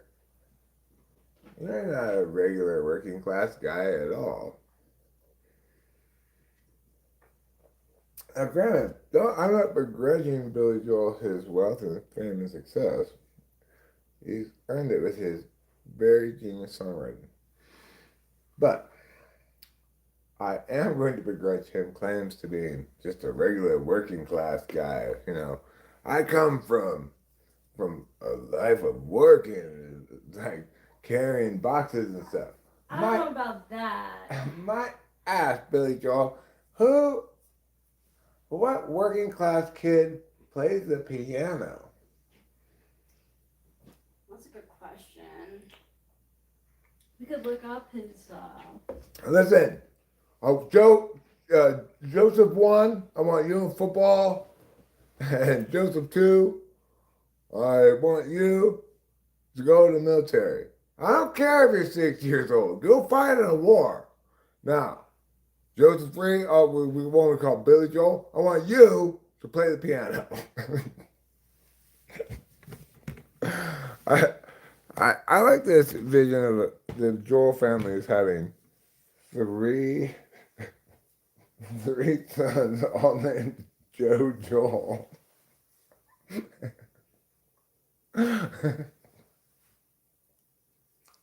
One of them, each of them has a task they're assigned by the father. The first boy, he's in high school, he's assigned the task of going to play football. I understand things. The second boy is only 6 years old. He's sent to fight in the Korean War. And who are we left over with? The third boy, Billy Joel. And his father says, you, Joe number 3, whom we call Billy, become a star. And he did. Well, he said, I'm moving out. Yeah. Mama Lee only left a note on the door. She said, honey, move out to the country. Oh, but working a heart attack, do I know right now? Who needs a house? Mountain neck and sack. Is that all you get for the money?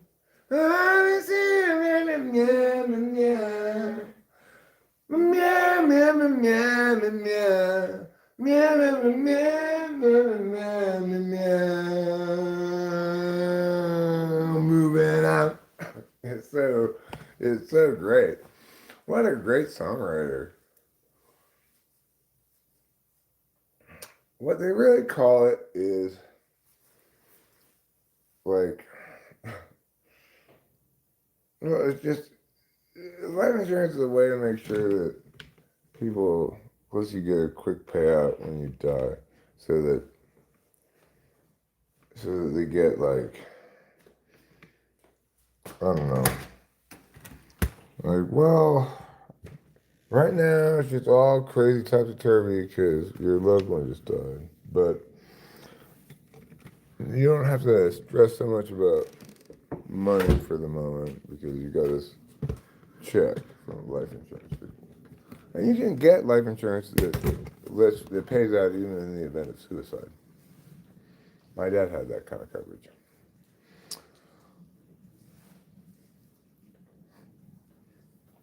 It's just basically a thing you pay money into and then it's like you get it back eventually. I don't really know how it works. Let's not talk about life insurance. That's terrible. That's a boring thing. The Taylor Swift doesn't have her birth time, so I can't really tell, but without the writing in it.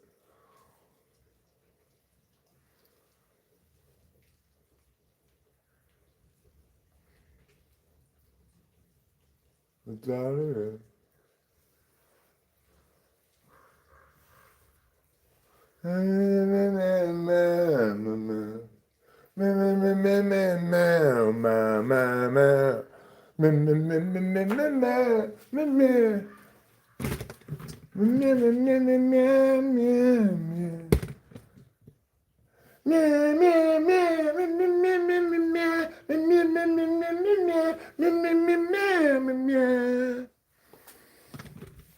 Such a good song.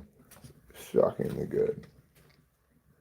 Like, who would have expected something like that to come out of Taylor Swift of all people?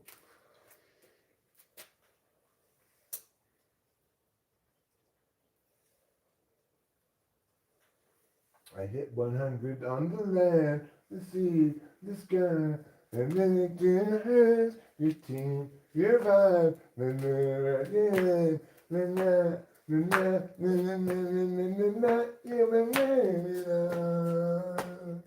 for Ophelia.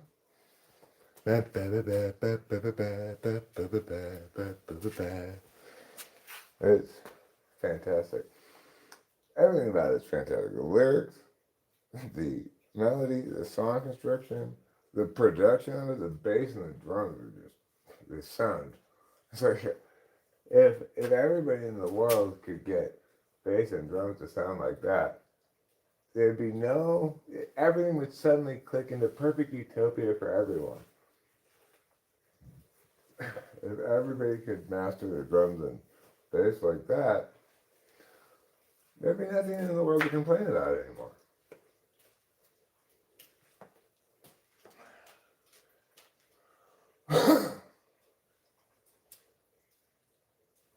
I was listening to it in the car earlier. Just like, wow, what beautiful sounding bass and kick drum. That's what you get when you have infinite funds to throw at a project, I guess, But the thing is, infinite funds won't get you that either. You have to have the right amount of funds directed at the right person, presumably, or maybe it doesn't require any funds. You just have to have the knowledge of use this thing in this way. Some kind of like TE recipe thing. Who knows?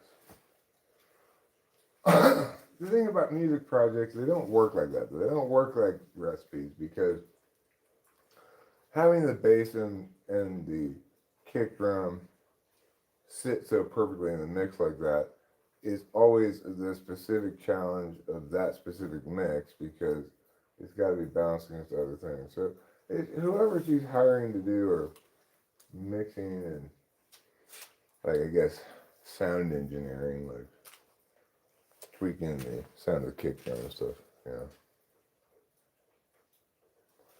That guy worth every penny.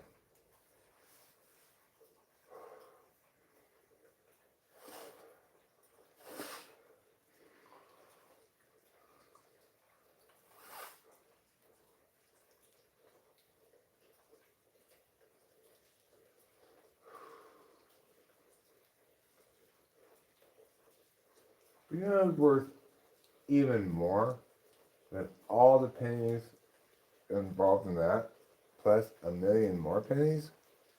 Worth more than all of that combined? I'll give you a hint. Who loves you, baby? That's right. It's great American icon, hero to the world, peacemaker, diplomat, statesman, egalitarian, philanthropist, miracle worker, Telly Savalas.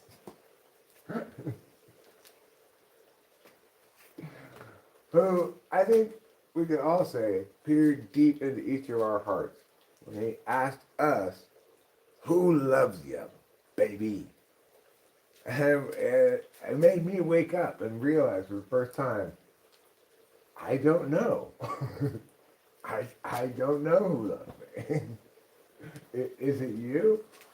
I got a knowing wink and a nod. Yep, it's Telly Savalas, that's who. From that day forward, I knew, if nothing else, Telly Savalas loves me.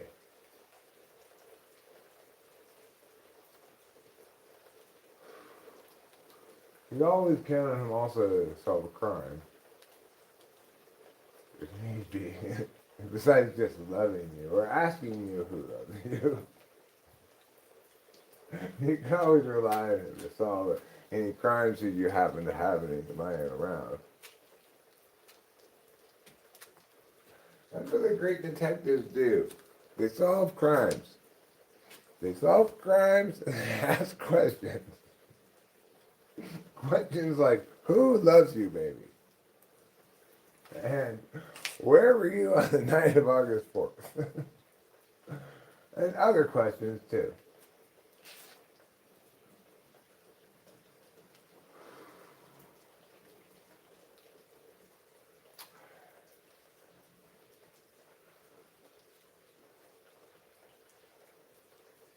From the height of Mount Olympus, stampeding down came the hurricane force of masculinity, known as Telly.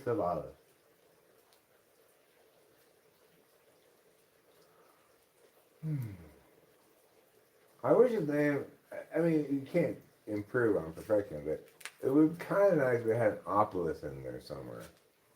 Telly Savopoulos, you know. They really hammer home the Greek part, but because Greeks like to put Opolis in their names.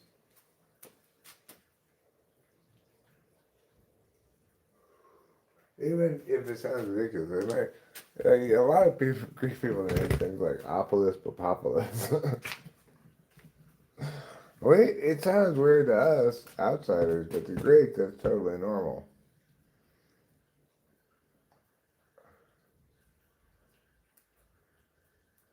Gwen Stefani, if I have good compatibility with Gwen Stefani, we've got a serious problem because she is going to have to listen to some serious lectures from Eric about how to make music and stuff, and just generally how to make good choices about aesthetics across the board. I think she did a good job in marrying Blake Shelton. He seems like a decent fellow. Hopefully he'll make a respectable woman out of her, but it may be too late for that. I hope it works out for them because she put up a lot with Gabby Ross still. Not that she like. No, I hope it works out for them too. I think she's fine. I don't have any problem with her as a person. I'm just saying that if I'm compatible with her, then she's gonna have to learn a lot about music from me because I am not gonna be compatible with listening to any of her garbage. Like, And it's like if you were a coach on The Voice or something, there's no way in fucking hell I would choose her as my coach. Not that I'd choose any of them, but maybe some of them more than her at least. Like, who else might be a coach? Like, I'd choose Blake Shelton over her. yeah, I would too. I'll see Rosie O'Donnell. Rosie O'Donnell is uncompatible with Rosie O'Donnell? Yeah, I want to see how, Okay. just for fun. I thought you already figured out that I am compatible with Rosie O'Donnell. No, I can assure you, I am very incompatible with Rosie O'Donnell. And this is where there's absolutely zero things to like about Rosie O'Donnell. oh my god, 56%. I'm supposed to be 56% compatible with Rosie O'Donnell, huh? No. Let me see with me. With me, it's 39%. So you're 39% compatible with Rosie O'Donnell? Yeah. I don't think either of us have any compatibility with Rosie O'Donnell. I don't think so either. I don't think any sane person does. Not real nice. She's not even her kids. She's such a angry fucking fountain of unipolarness, you know? Just horrible, bitchy, wrong person. I used to really like her talk show because she would have like the hottest guests on and like she was kind of like the early show, like the afternoon, like, or the early, I don't know when it was on. But let's start here. There was never a single day in her life when she was funny. No, she wasn't. She was obnoxious. She started off, remember, as a comedian. But she was never funny. And anybody who thought she was funny, Who gave her also a show? the same people who fucking filled Dave Matthews Band stadiums. After they're done with their Dave Matthews Band, they go and give Rosie O'Donnell a show. I literally can't remember anything about Rosie O'Donnell except when she had NSYNC on, because I watched. And when she got her children, she talked about them. But that's all I really remember from that show. She had like two things that she does. She's either like trying to be charming host person, which doesn't work, plays very much like C.S. Joseph, or she's like engaged in some kind of polemic. Okay, but all right. So she was lacking in. You think she was antipolar?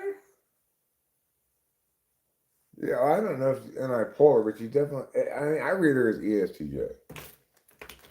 Yeah. We should make it sense why my mom would like her. What about Ellen DeGeneres? Oh. She's not funny either. No, she's not funny at all. She actually was funny a long time ago. Like when she first came out, her humor did hit pretty okay, I guess. Mm-hmm. It hasn't aged well. Most humor doesn't, but some does. You can tell the really good stuff ages well, yeah. But I mean, like in the realm of talk show hosts and heinous bitches, like Rosie O'Donnell definitely she was known to be like Ellen was like a closeted. Rosie O'Donnell was a bad boss too.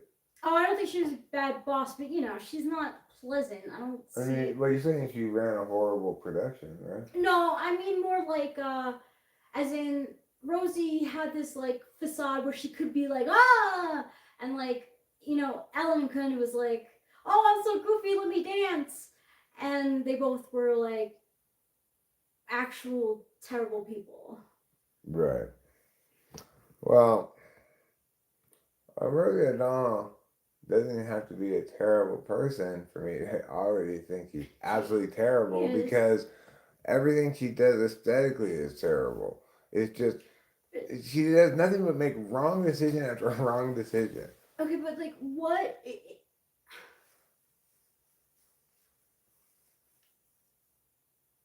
I mean, obviously there's a certain subsection of women whom it appeals to, but Sure, yeah, but like, okay, so Ellen was a total facade. Like Rosie, she was kind of like a little bit more. She praised her children, but behind the scenes, she was really bad to them. who?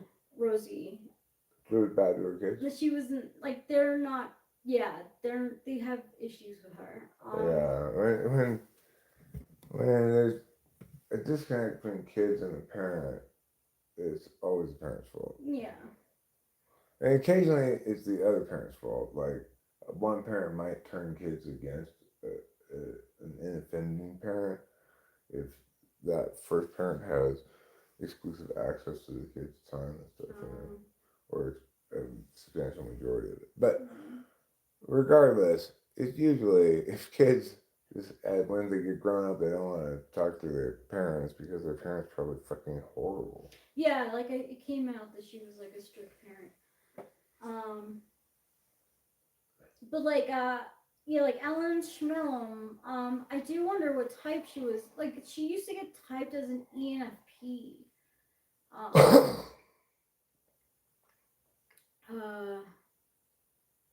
She's typed as an ENFP, but I don't know. Remembering that time my friends renamed the old group chat to Yapaholics Anonymous during an episode.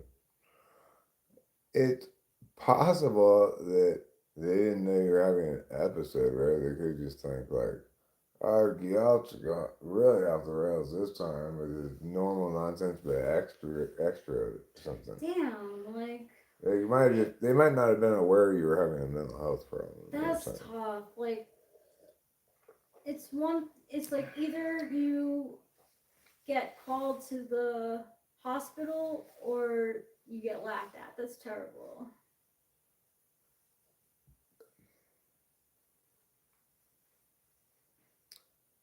Right. Well, yeah, it's like people like me are not necessarily very nice about saying that's wrong. And unfortunately, people like me are likely to evaluate what's being said on its face and not think about very much the person who's saying it and what state they might be in. It's really unfortunate. But if you're like me, you gotta remind them, like, hey, I'm a human being you're focused on the wrongness of my words, but what you should be focused on is that I was having a significant health issue. They probably didn't really know what to do. I don't know. Yeah, they probably were being not thinking of you. Yeah, there basically it's not that deep, bro. What are you talking about? What's this thing you're talking? Oh, I vaguely remember the thing that you're incredibly fixated on. It could very much be like that, for sure. I like how you have a cigarette in your hand and one in your ear, just as a background. And I'm engaged in an infinite sequence of aimless pacing. Well, it's like when I'm on the phone with Kimi and I'm trying to make coffee or multitask, and I put a knot in my belt, or I forget to turn on the coffee machine. I can't do it. It's super cognitive functions in just displayed right in front of you. Like, because I'm talking and I'm focused on talking, which is to say, because it's my nature to be attending to what I'm attending to, I can never successfully both be live streaming and go outside, have a cigarette with all the things I need.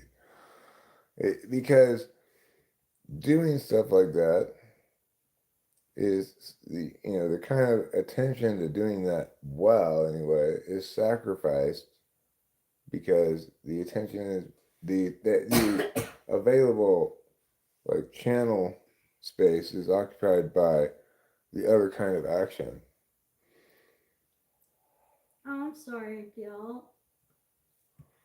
They don't really sound like good friends, no offense. Who said yapaholic? Aren't you the person who said the term? I don't think anybody would have independently said that term. I mean, like, so, yeah, you brought it up. He's the one who said the word. You can't now say that. No, I saw that word yapaholic. I see. You're just you're just thinking out loud. That's perfectly fine. Yap and crash out and cooked are three Gen Z terms that have stuck. Like all the rest of them kind of like faded away. Maybe Riz people use a little bit, but yapping instead of just like chatting or talking. Crash out is like having a breakdown. What was that thing that they used to say? The Gen Z thing they used to say all the time? Skibbity. Yeah, skibbity. You never hear anybody say skibbity anymore. No, only to your mom, Samuel. Glazing is still a thing? Only if you're standing on business. Clocking's a thing. People who are friendly while being mean to you are the worst. Like, honestly, I don't mean to be like, I just mean to say, like, I'm sorry that you went through that because I they sound like more of like acquaintances. Like It's such an F.E. Polar thing to say. People who are friendly while being mean to you. It's like,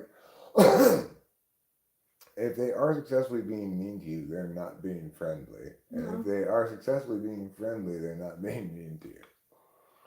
What you're saying essentially is people who are trying to hide the fact that they're being mean to you with friendly airs.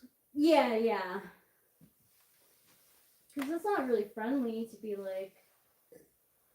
Yeah, there's nothing friendly about a smile as I turn the screws. You know, Yeah. it may be a smile, but it's not friendly at all. No, it was interesting. It reminded me of college and like some friends that I had, and it made me think like, wow, I was really, really lucky in college in that like I had a good roommate and she helped me make good friends. Um, so I didn't have people who would. Ever play chess? I mean, for as long as I can remember, people would call me mate in one. Your mom is a psyop. My mom is a psyop. No, True. Samuel. No, I know you're talking. Oh, You're talking to Samuel, but it's your mom, also the case that my mom's a it's psyop. true, yeah. She always was. I have some good friends these days. Quality over quantity. That's good, yeah. And I think that's what happens in college, you know? You don't actually, it's hard. You get paired up, you're on floors with people and sharing bathrooms and stuff with people that you wouldn't necessarily ever, like, even talk to. So. The thing is, college's not a psyop. It's just deprecated technology. It's just not a. It's like if we were to start with nothing and say, let's figure out how to educate people efficiently, nobody would have classrooms and you have kids go to a single classroom with a teacher. Nobody would organize things like that. Nobody would certainly organize college the way it is. Nobody with any sense at all would have people paying money for a degree and reading books. I hardly read those books. That they don't even read, right? Yeah.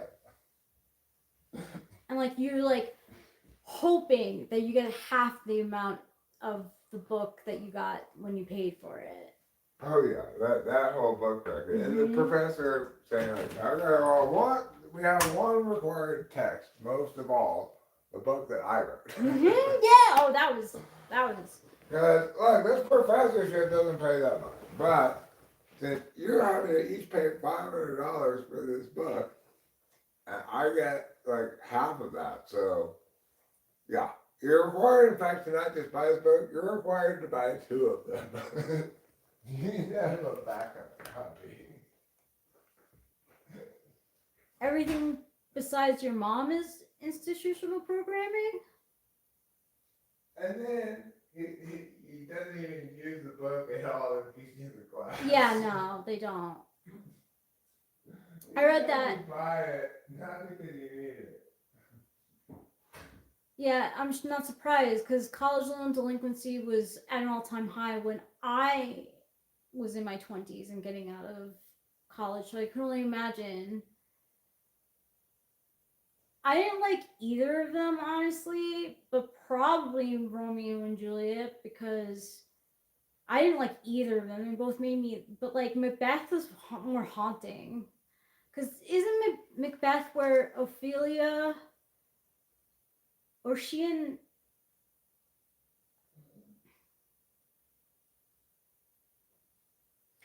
I did well in college socially. Like for my junior and senior year, like moving off campus was good for me. The term yapaholic actually came up because of my inability to do anything but yap and play guitar, which is what you think, but it's not true. Despite wanting to learn a game engine bevy. Someone used yapaholics in a friendly way, like, fellow yapaholic, I see. My bad, Samuel.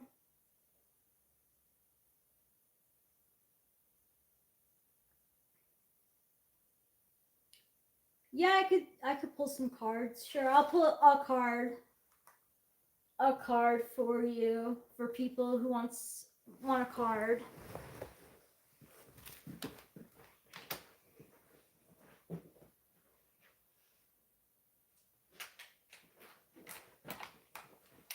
I'm gonna use the cards that Ruben and Akeisha both got me for my birthday.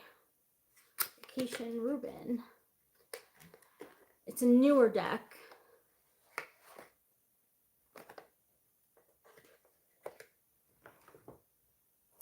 Do you have a question? Yeah, you definitely should, y'all. But is Macbeth, like, I can't remember Macbeth from, what was the one where Ophelia, isn't that where Macbeth, like, Ophelia died and, like, the mom is obsessed with her son?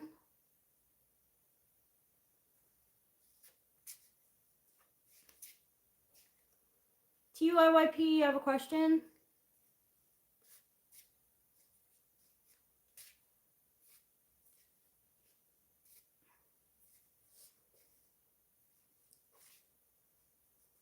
It's too dark. A lot of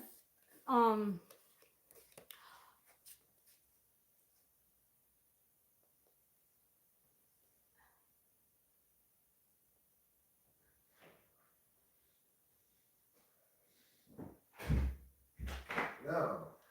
I'm asking. Can I get an answer? Is Macbeth the one with Ophelia? Because I don't know, and which also means I probably liked Romeo and Juliet better, even though they were both dark as hell. I don't really like a lot of the.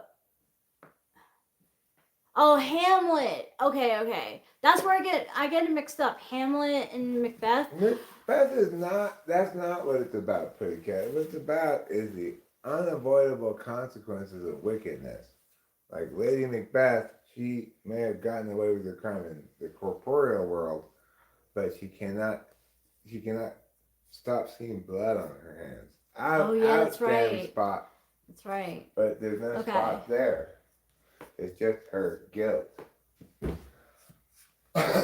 Yeah, you're right. Ophelia wasn't Hamlet, and Macbeth is. I also was outside trying to get straight Hamlet and Macbeth. Yeah. Hamlet's the one with Iago. Maybe I didn't see it. Hamlet's the one with Iago, and it's basically a story of Hamlet being corrupted by an evil confidant, an evil advisor, and corrupted by the advisor basically instills in Hamlet unfounded jealousy about his wife. And I don't remember how it ends. It doesn't end well. I don't think I've ever. It doesn't end well. I can assure you that. That's why I'm not really a huge fan of Shakespeare. I mean, like, Midsummer's Night Dream, I tried to follow it, but there's a lot going on. There's, like, multiple storylines, which is impressive, right? That's, like, impressive for story writing, but I can't remember what happens except for, like, people realize, like, you don't know what you've got till it's gone. Yeah. I'm sorry about that, y'all. That's a very common side effect for antipsychotics.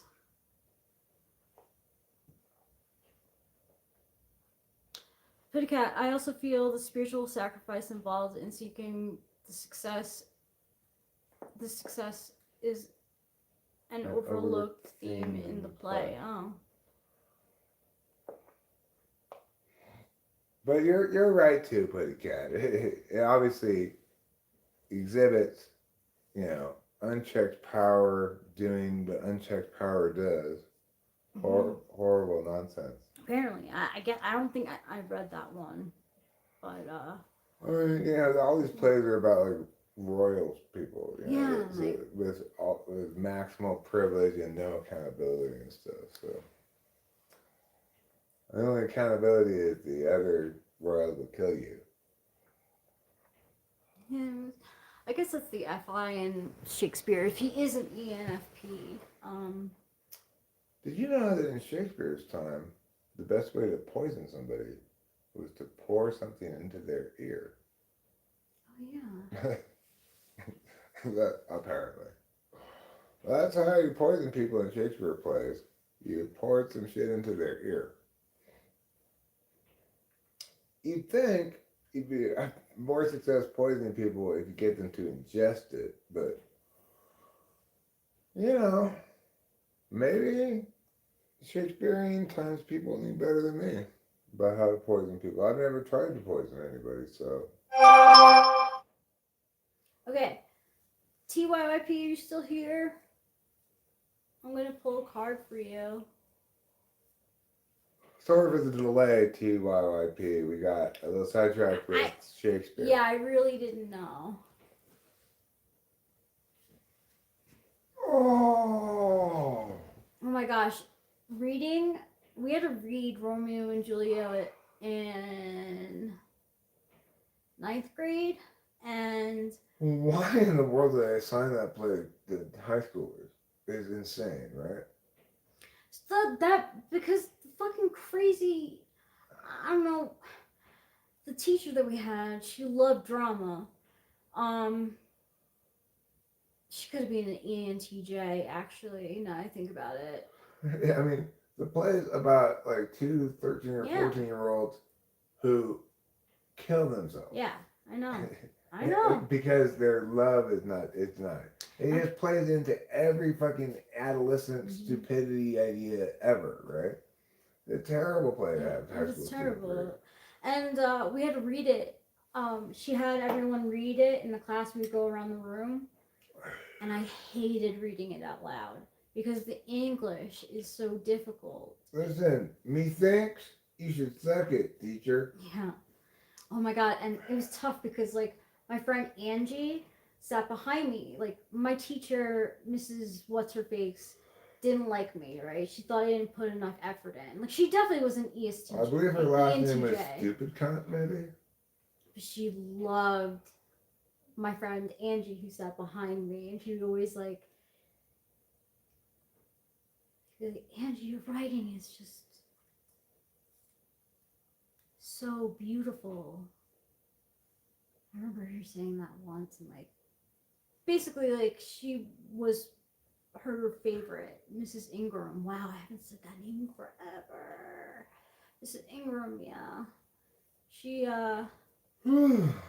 Funny, like I thought there was some sort of meaning there. Like before I met Kara, I had dumbbells in my room, and that was handy. Like, what? There's got to be some sort of joke or subtext here. No, you're just actually saying that back before you met Kara, you kept dumbbells in your room, and they were handy for working out on the fly. That's all you were saying. You want to bring your old dumbbells to your main setup. Well, I don't think your new dumbbells are going to take too kindly to that.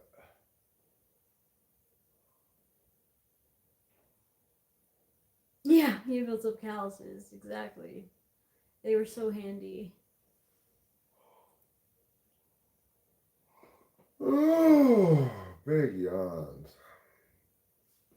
Big yawns for little Eric. Oh, what a wonderful day. What a wonderful mushroom trip. Yeah, what a wonderful, I'm so glad. Like, the best mushroom trip I've had in a long time, it seems like. And they're all great, but this one It was a lot of hilariousness. It did. Plus, I mean, any day with this is a hell of a day.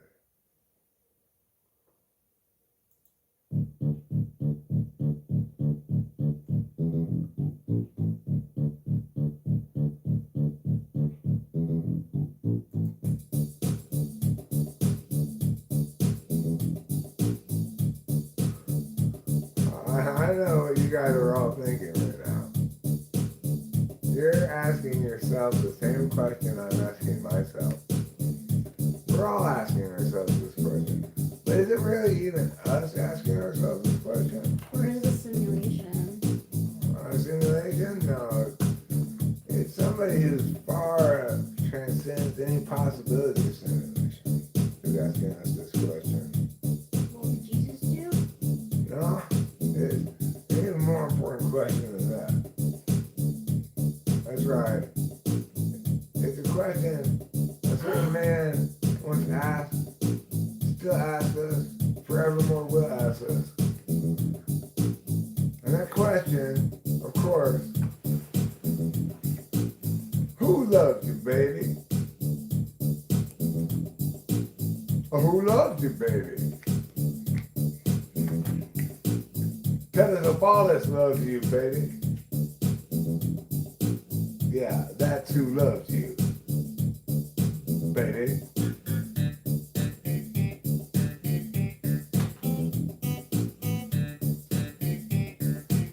Who loves you, baby? Oh, it ended. Wasn't on the. Oh. Sad. Well, And like, fine. what's your name?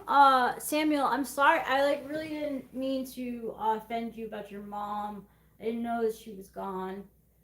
It's just I always say that. Samuel, I do not agree with Rachel. I double down on everything Rachel said about your mom. I double down on it. I don't care if she's dead. I still think those things about your mom. I obviously don't know your I mom. was just joking. I was just being an ass. You weren't. You were being perfectly wonderful as always. I worry though, when I passed out, like one of the times, like after the movie, I had a really bad experience. Like I woke up like it was like I was like in hell. And then like I woke up and I was like, wow, it was I didn't even I don't know. No more body what's it called? Body horror? Yeah. I didn't know. I knew it was horror. I didn't know it was body horror. Like, I don't know what about that. It was very bloody, for sure. You know? Yeah. Maybe no gore, period. It's not the sort of project that Telly Savalas would ever have his name associated with. That's for sure. No, but I was inappropriate. Nah, dog. You were totally appropriate. Nah, dog. Could not have been more appropriate. Nothing more appropriate. You're not misappropriating funds.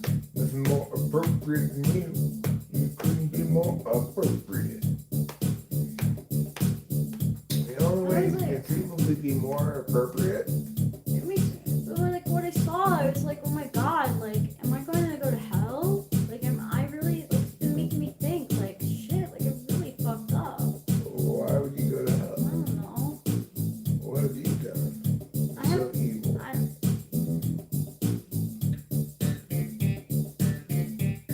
Not evil. I'm just not the nicest all the time.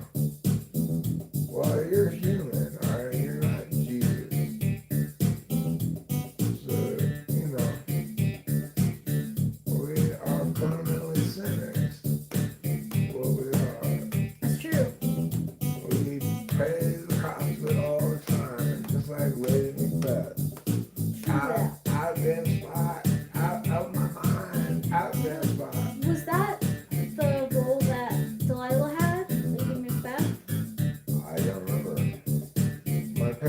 carries a lot more weight than that.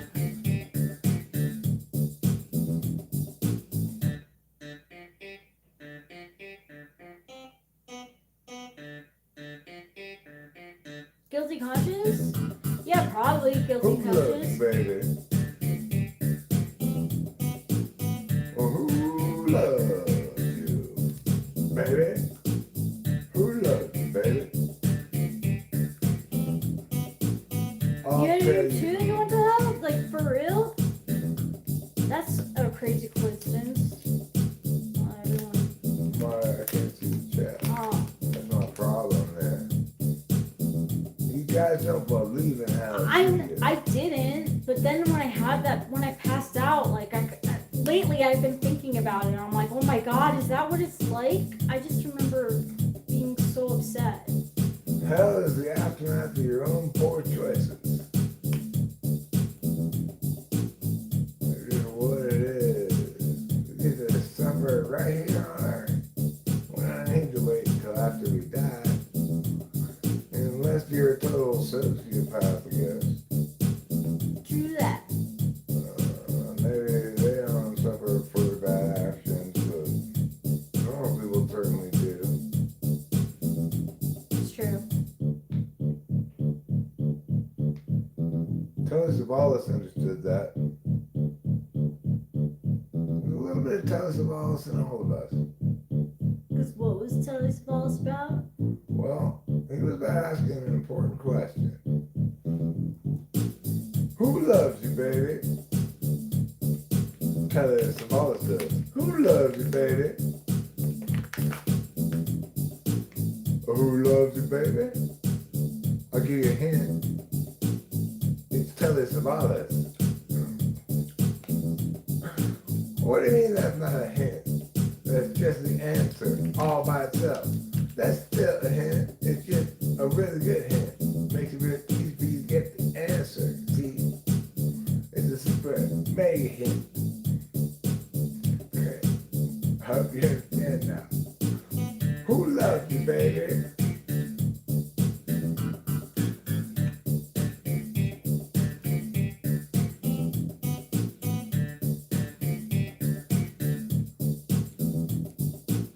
Who loves you, baby? It's so nice when things just come together instantly, you know? Like, I just sat down and fucked around on the keyboard, played the bass line, and then the top part, it just, that's obviously what had to go there, you know? Yeah. And it's great. I wish that I had the other kind of drums to it. It's supposed to have, this is the more complicated half of the drums. It's got two kinds of, like every drum beat has A and B version of it. So you can make a change, you know. But somehow, wrestling with this glitch track problem I was having, which is not anything to do with like my normal kinds of problems, like wrestling with something to try to make it work or sound good or something. It was just a total program glitch problem that was fucking driving me insane. It was persisting well beyond any conceivable way it should have been persisting. I copied it, pasted it, fucking did shut down the thing. There's one track. It's like every time I tried to, it was unbelievable. I'd never experienced anything like it before. Anyway, in that process, I somehow lost the other half of the drums. I could get it back from the keyboard, obviously, but I don't know what tempo it's at. I could figure that out too, but you know. It's just still sad that I just don't have them right here like I should. And it's not my fault. Usually things like that are my fault.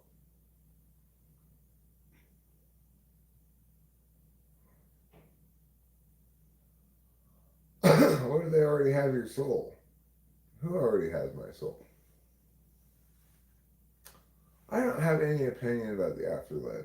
I don't know what happens after you die. Nobody has any idea what happens after people die.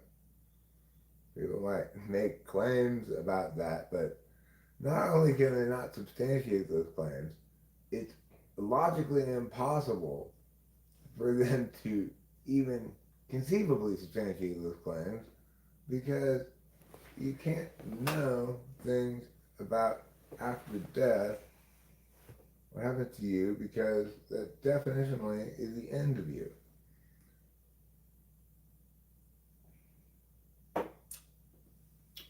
It may be the case that we experience something after we're dead, but none of us could conceivably have any way of knowing that until after you're dead. So, Gil, I'm plotting on your rise, bro. I'm literally up in the lab scheming on beautiful abundance for you. I'm cooking up ways for a rising tide to lift all of your boats. I'm praying for your gains. I'm lighting a candle to your inevitable splendor. Who is this for? I was saying for Gil. Oh, for Gil, cool. I'm plotting on your rise, bro. Hell for me isn't a punishment environment, just the infinite resting place for the souls who denied God. The torturous element comes in due to Satan being the chief denier, hence main architect. Okay, well, all that's well and good, but the thing is, obviously, I'm not a Christian because of some promised reward, right? Like, the only promised reward that drives me to Christianity is the promise of forgiveness. You know, that the promise of being redeemed in some sense, despite the fact that I'm filthy with sin. So, I have no idea. It would be hubris of me to speculate about what happens after death. I don't know. That's not my job to worry about that. That's like God's job to worry about that. I mean, I never thought about it until I had that. It was almost like a fever dream. And I was like, I just like remember red and me and black and me being like shocked. Well, I mean, I was very I'm scared sorry too about that. because not so much the ones that were in the kitchen, but in the hall here when I was trying to walk you back and you passed out, and it was just scary because, like, you know, if I hadn't been there to lower you gently to the ground, then that could have been very bad. Yeah. But I'm very relieved by the fact that I think we can affirmatively determine that the cause of it was the gore, Yeah, it was. the bloody It stuff was. we were watching, Yeah. and I not some couldn't sort take of it. health problem or something. No, it wasn't that. So that's a big relief, you know. Yeah, it is a big relief. Because at the time, I No. wasn't processing exactly as that. I was like, maybe you had told me, I don't remember what point you mentioned that you'd had this kind of reaction to bloody stuff before, but my initial engagement with it happening, for some reason I didn't link it to what we were watching. You know, I was just like, oh my God, what's wrong? Oh. You know? Yeah. Well, you know what you should do instead of seeing 44 and 444? You should try seeing 22 twice. Also, 44 and 444 can have, like, you should look up the numbers, the spiritual meanings behind those numbers. Like, when I see 1111 a lot, or like 222, I'll look up the meaning. Or just, like, gather information about what you know about those numbers. So, like, For example, 53%. That's how compatible I am with Rosie O'Donnell. yeah. Or 34, but you know. Oh, Well, sorry. yeah. No, that was you. That was me. Yeah, Oh. Yeah. You were less compatible than me. Rosie and I are actually kind of pretty tight. You know? Half the time we see eye to eye, I apparently. want to see how many more celebrities get along with you. Okay. How about Rachel Maddow? There's somebody Okay, I would Rachel never Maddow. conceivably get along with. Let's see what they say my compatibility with her. She is such a harpy. I mean, you don't have to obsess over seeing it. I definitely got obsessed over it at one point, but like when Eric and I first got together, like when I was still living in New York before I planned my trip here, I told Eric, I was like, I'm seeing 9/11 a lot. And you were like, oh no, is that a good thing? Turned out it was just 9/11 in the morning. It was. And I and half of the 9/11s were actually 7/11s. no, but like I looked up the number meaning behind the spiritual meaning behind 9/11, and it was like super positive. So what celebrity am I compatible with? Apparently all we found out is Pete Davidson. I'm gonna guess some people here. I want to do you first though. It's fun. Yeah, it's more fun. Sure, you give me first. Okay. So think who of some wrote people Rachel for you. Maddow? Yeah. I'm thinking somebody I'm incredibly incompatible. And I'm only going to look up ones that have like at least an A or a double A next to their birth chart, because then it's just not accurate. Yeah, accuracy is important in astrology. Who loves you, baby? Ooh, Eric and Rachel Maddow.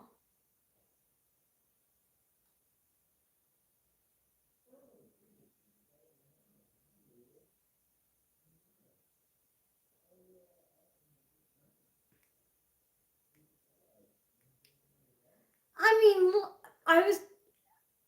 it was positive stuff though. Like I mean,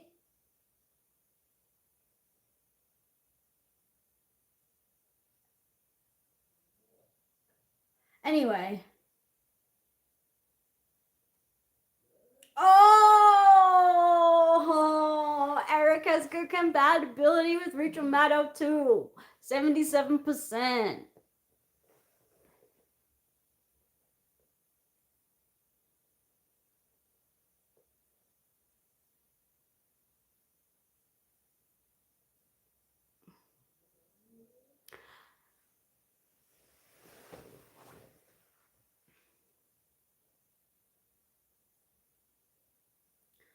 I mean, like, no offense. Like, I'm not really a reader. And also, like, I feel like I learned about the absurdity of life through Dr. Seuss. You got some lightning. Oh, so you and Rachel Maddow? 77%. 77%, huh? Yeah. Alright, well, you're gonna have a lot of learning to do. Oh. Forget if it lets him. Okay, yes, you're right. You're right. Okay, I agree, Fly Guy. I'm not trying to. I'm just trying to say if you're seeing the numbers over and over again and you're paranoid about it, I tend to look up the numbers so that it doesn't freak me out. Because, like, usually looking at the numbers, you'll get, like, a spiritual positive message. And then sometimes you won't even notice the numbers anymore.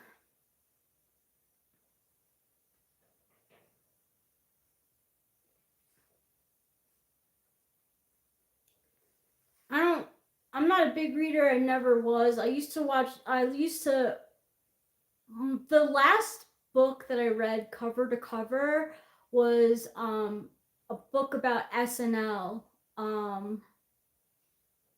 late night. It's Saturday late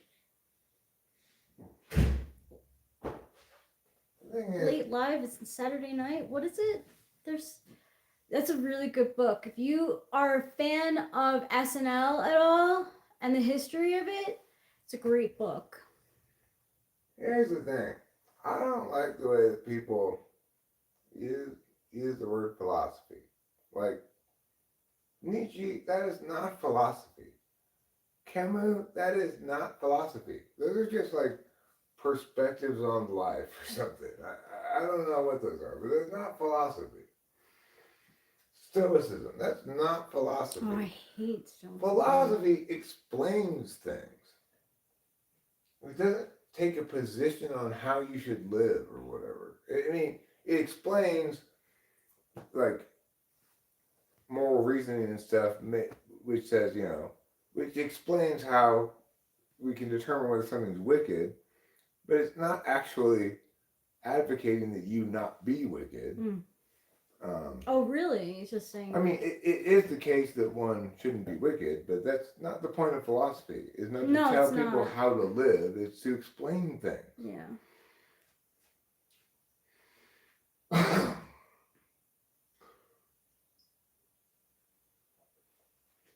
No, existentialism is not philosophy, because what does it explain? It doesn't explain anything. It says existence is troublesome for us beings going through it, and we can find solace in absurdity or something. That's like life hacks or something. That's not philosophy. Well, I don't have any position on. I'm not at the moment anyway advocating one way or the other about whether existentialism, stoicism, Nietzscheism, or any of those other things are advisable. What I'm saying is they're not philosophy because they don't explain things. I tried Stoicism for a week. I was heavy into studying it, and I was like, okay, I'm going to do it. And like, the first 3 days were great. And then I walk into work and just shit hit the fan. And I couldn't be stoic anymore, because stoic, you're not supposed to emotionally react to anything. But when you're basically managing a camp of like, I don't know. It's such a crazy idea. Like, if I don't subjectively experience, if I don't subjectively display, Yeah. then somehow reality will be different. Yeah. That's ridiculous. And I was like really trying to contain myself, and not like be like, this day is totally fucked. But the day was totally fucked, and it was such a bad day. And I was like, stoicism, schmoismism. Like, I need to feel these angry emotions right now. These kids are driving me crazy. Right, yeah. Anger is a sign that your boundaries have been crossed. Yeah. Yes, Kant is philosophy. So is Plato. So is Aristotle. Note that we're not trying to distinguish between whether explanation is correct, but simply whether they're attempting to explain something. You could say Euclid, in some sense, is philosophy because he's at least attempting to explain the relationships of these abstract mathematical shapes, right? Jung is not philosophy. No. Jung is like intuitive observations about personality types. I don't know what else to call it. It's not philosophy because he's not actually trying to explain things. When I talk about Jung's ideas, that comprises philosophy because I'm trying to actually explain things. He was just trying to share his intuitive vision with us. Because he even if he had wanted to try to explain things, he was not equipped to try to explain them. He didn't know how to explain things.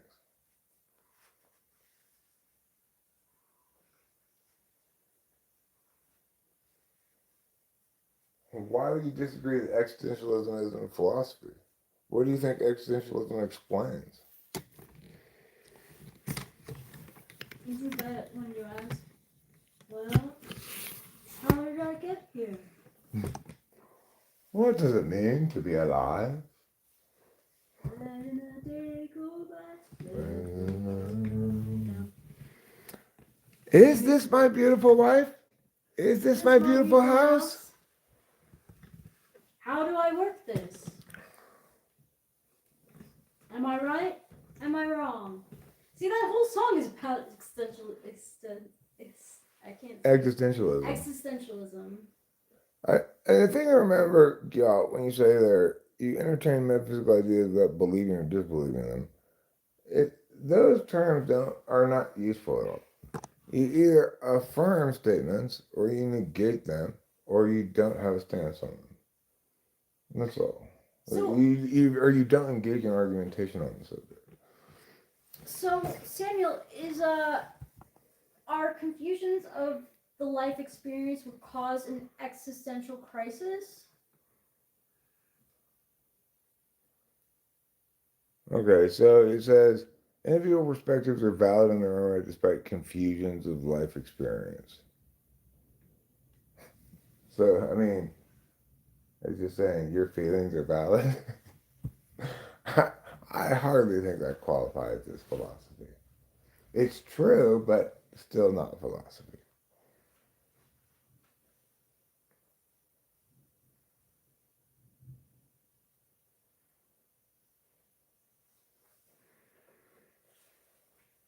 I mean, I would agree that ontology is a legitimate subject for philosophy, but and it comprises, say, the reason why individual perspectives that are wrong are still valid is because meow meow meow meow. But I definitely don't think that's what Camus was doing, right? It, for people may have done other work that they called existentialism that does try to explain things, but that's not what Camus was trying to do.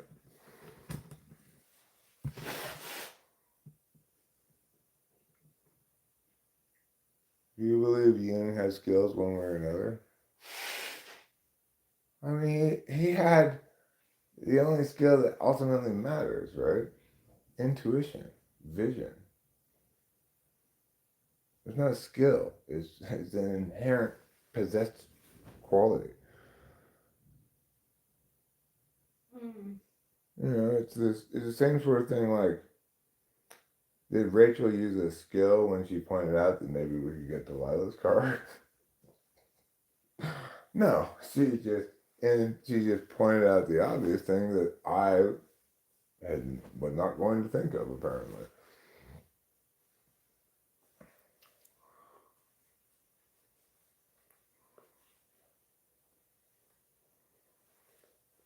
Yeah, I mean, Jung.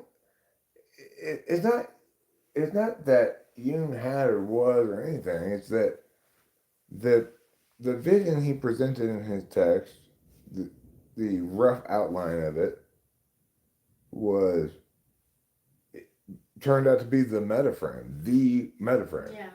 And so, yeah, it's like, say whatever you want about him. He was genius, he was dumb, or whatever. It doesn't matter what his skills were or anything, because the only thing that matters is prior to him, we did not have the metaframe. After him, we do. And it's crazy to think about.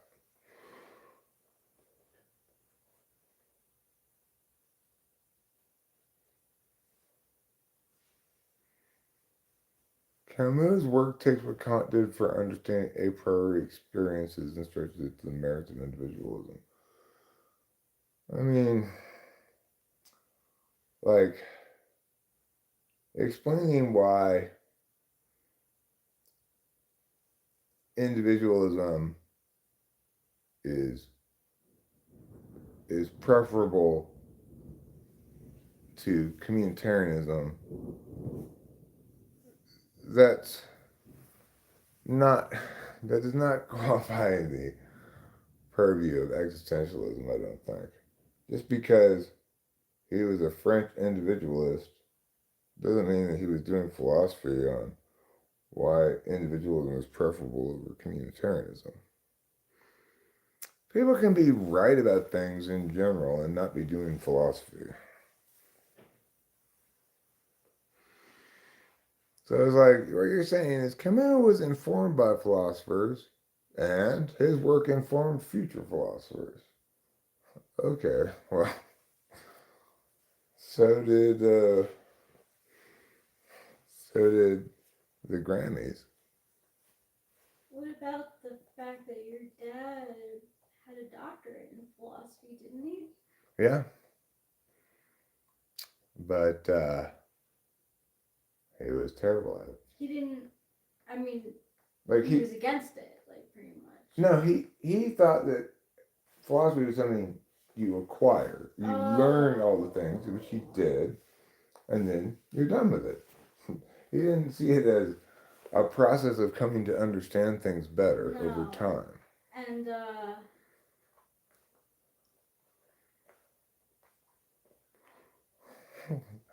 Well, I'm just saying that, like, there's, between Heisenberg and whatever, contemporary Indian guy who's into quantum mechanics, between them lies Deepak Chopra. And that doesn't make him, it doesn't make him a quantum physicist, even though he's talking about quantum woo all the time. he's talking quantum woo-woo.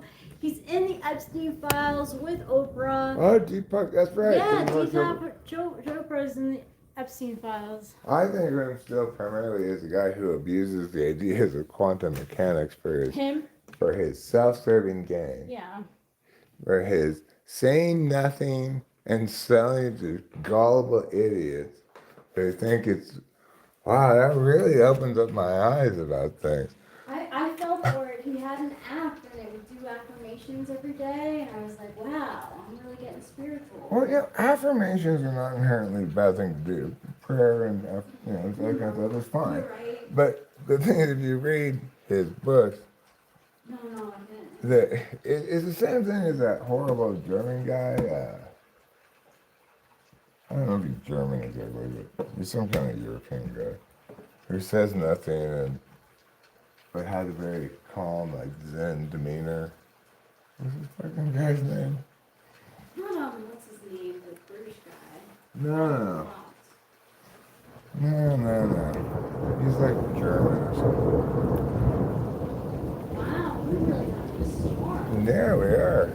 Well, we didn't hardly get any rain until like last hour or so. We just got kind of drizzles prior to that. So it's ever getting a little bit more robust precipitation.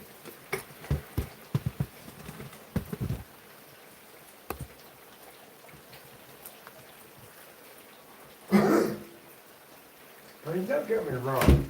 I think Camus was a better writer than Deepak Chopra. I would celebrate him more as a literary figure than a philosopher,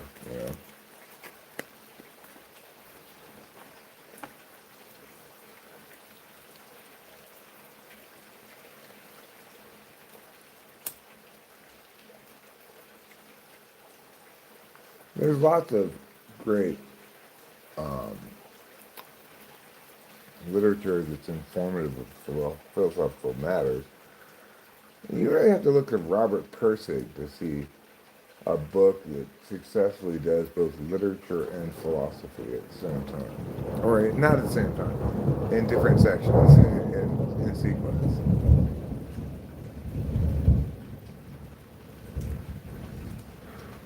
Didn't care for the stranger. It's been a long time. I think I liked the writing style. I don't remember thinking I don't remember the story of it, if there is a story to it at all.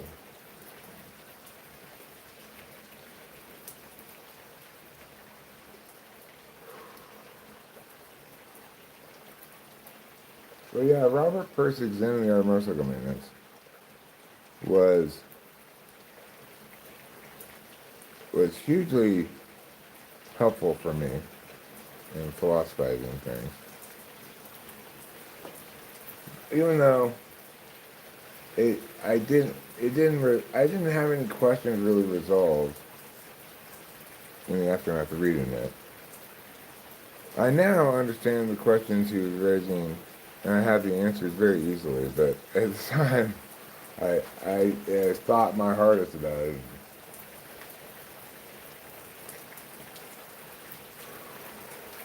I still couldn't figure out like the question of quality.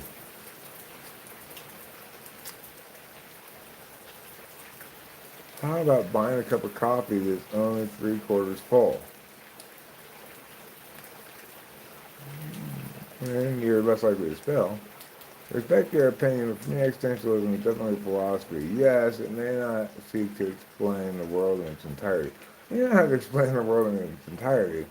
My point is that philosophy is an attempt to explain something and not an advocacy.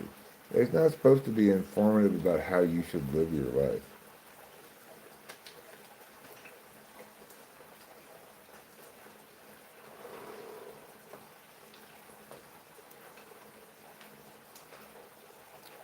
It's like I might explain why the righteous choice is this versus the wicked choice is this or something. But if I've successfully conveyed that information to you, then my job is done. I have no opinion about what you should do with the information I provide you.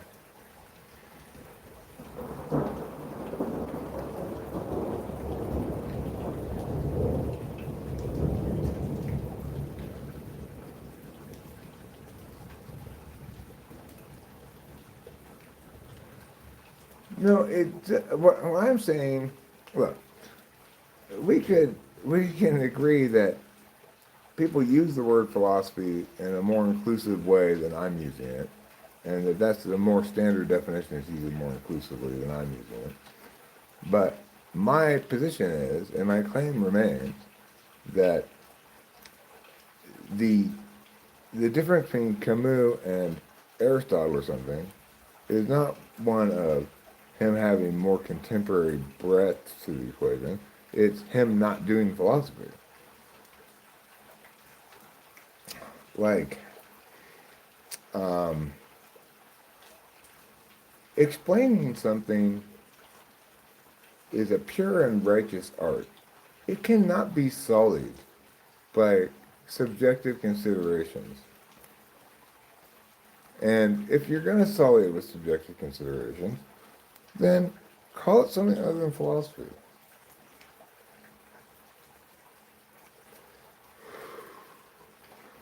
The reason people can explain things in full is only because they don't care, they don't have any interest in the thing, right? It's a disinterested process. If you're concerned about people, then you're not doing philosophy.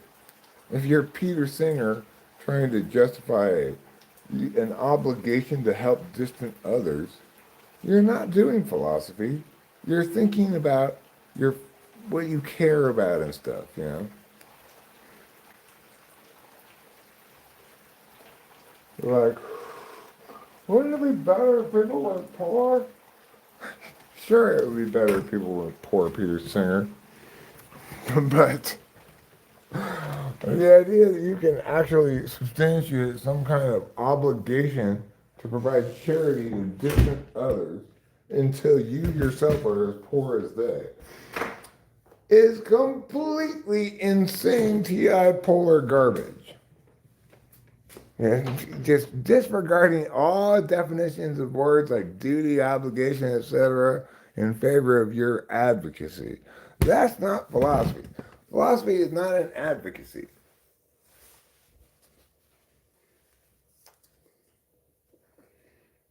Philosophy is trying to explain things without having an interest in anything other than the correct explanation.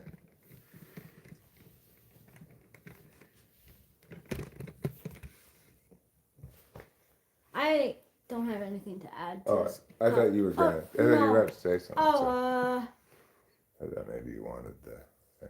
You know, I try to be I inclusive and fair appreciate and that. stuff. You are very inclusive. I didn't take philosophy. We could just get rid of the word entirely and say explaining or something else.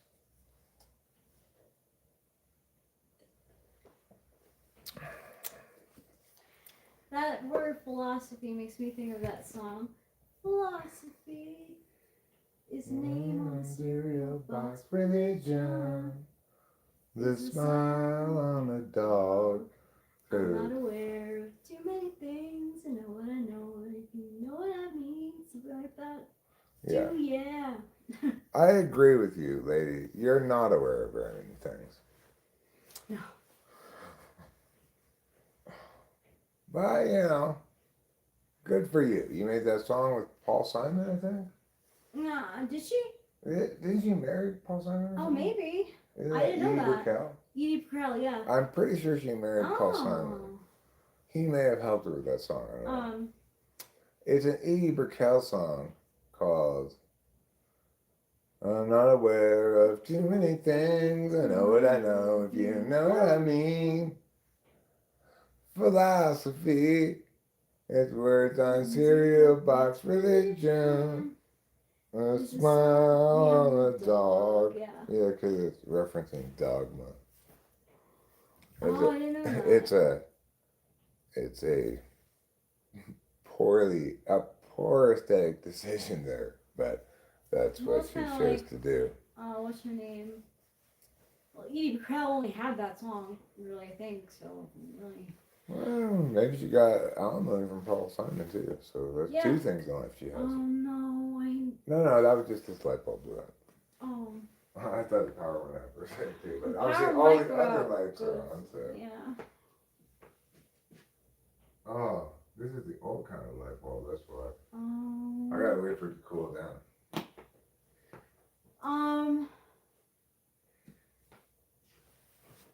What is the name of that song? Edie Brickell and Rakim. Philosophy.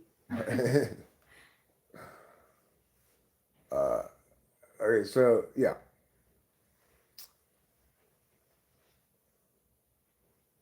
Right, I think he's got a vision for how to cope with life, you know. I think he's got an understanding of the challenges that humans face being thrown into the world unawares, as Heidegger said. And so it's sort of like, you know, musings along the border of ontology.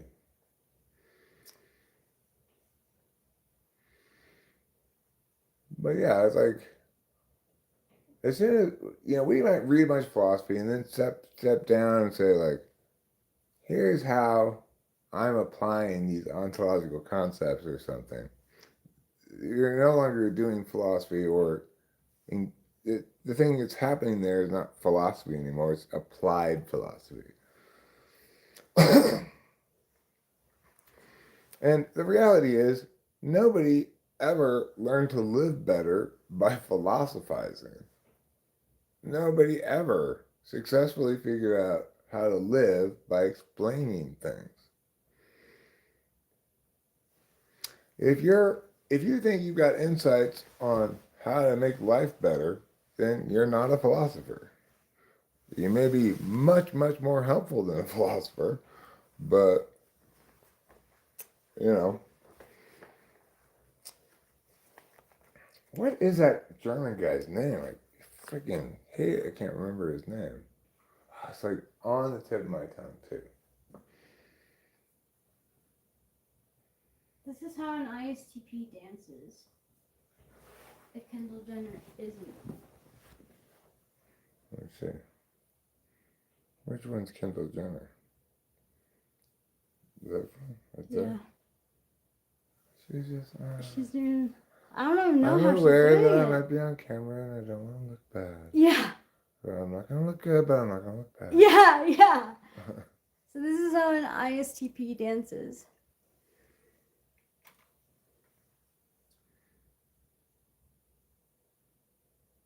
Where did you acquire your definition of philosophy?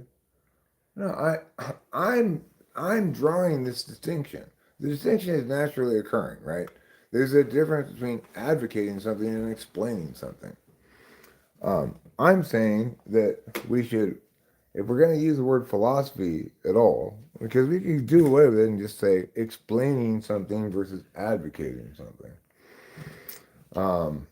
But if we are going to use the word philosophy, let's use it to refer to what it actually is, the explanation of things, the attempt to be correct in explaining things, and not the attempt to advocate something. It's the difference between dialectic and rhetoric in part. If you have any rhetoric in your thing, then it no longer qualifies as philosophy. You're trying to, you know, if you're trying to do anything other than excise wrongness, you advocate for controlling chaos. I think we all advocate for that. Yeah. Nobody wants uncontrolled chaos. Except for 79-year-old man I know. Pig. Oh, you mean Trump? Yeah. For a second there, I was afraid you might have been talking about Telly Savalas. I was going like, whoa, you better check yourself before you wreck yourself. Oh, Okay, I'm glad to know you weren't talking about Telly Savalas. no. Not around these parts. Wittgenstein.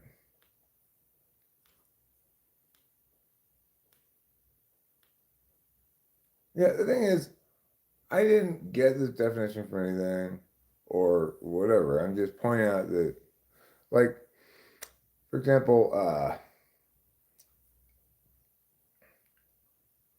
the distinction between consent and the absence of consent is naturally occurring. You might try to make the argument that, you know, silence equals consent or something, but you'd be trying to blur what's a naturally occurring line for nefarious reasons. Similarly, when people try to hide their advocacies under the sheep's clothing of explanation when they're really trying to advocate something, such scoundrels earn and deserve all of my ire. That's true. Someone's got to do it. Your type can't dance for shit. I've gotten better at dancing, you know, I've gotten better I at it. was just joking. I didn't mean to be What are you talking about? about like Kendall Jenner dancing. I thought it was funny. It was just kind of her hips moving. Nobody, who are you feeling bad for? Kendall Jenner? Yeah, I feel bad that I made fun of her dancing. Well, listen, And I Kendall just Jenner did. is fair game to make fun of. She's insanely famous and rich for nothing. So go ahead and make as much fun of her as you want. Thank you, you said it. She's famous for nothing. Oh my god, those Kardashians just are in such denial of that. Yeah, everybody wants the like validation qualities implicit with this appearance of explanation. So your most virulent advocates will still try to pretend like this is a dispassionate, disinterested explanation of how liberals have a mental illness. You know, something like that. People will try to do that shit all the fucking time. And they're horrible people and they need to stop. Wittgenstein personifies what you're saying. He went crazy and did a complete U-turn on his beliefs because the thing is, I'm not even doing anything like pursuit of truth or anything. I'm just saying, let's allow things to be what they are, and not try to make, you know, not try to let's add a corkscrew to it and that'll make it better, you know. Some things are fundamentally incompatible. A disinterested explanation is fundamentally incompatible with an interested advocacy. Yes.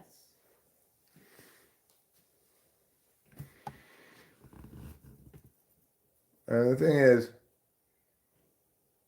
like, I recognize explanations as doing what they do according to their rules and such. I don't make the mistake of thinking that I'm not using language in some way, that I'm not constrained inherently by what I'm doing, you know? Like, the power of language is implicit to language, and what people get fucked up all the time is they think that what they're doing is about the world rather than about language.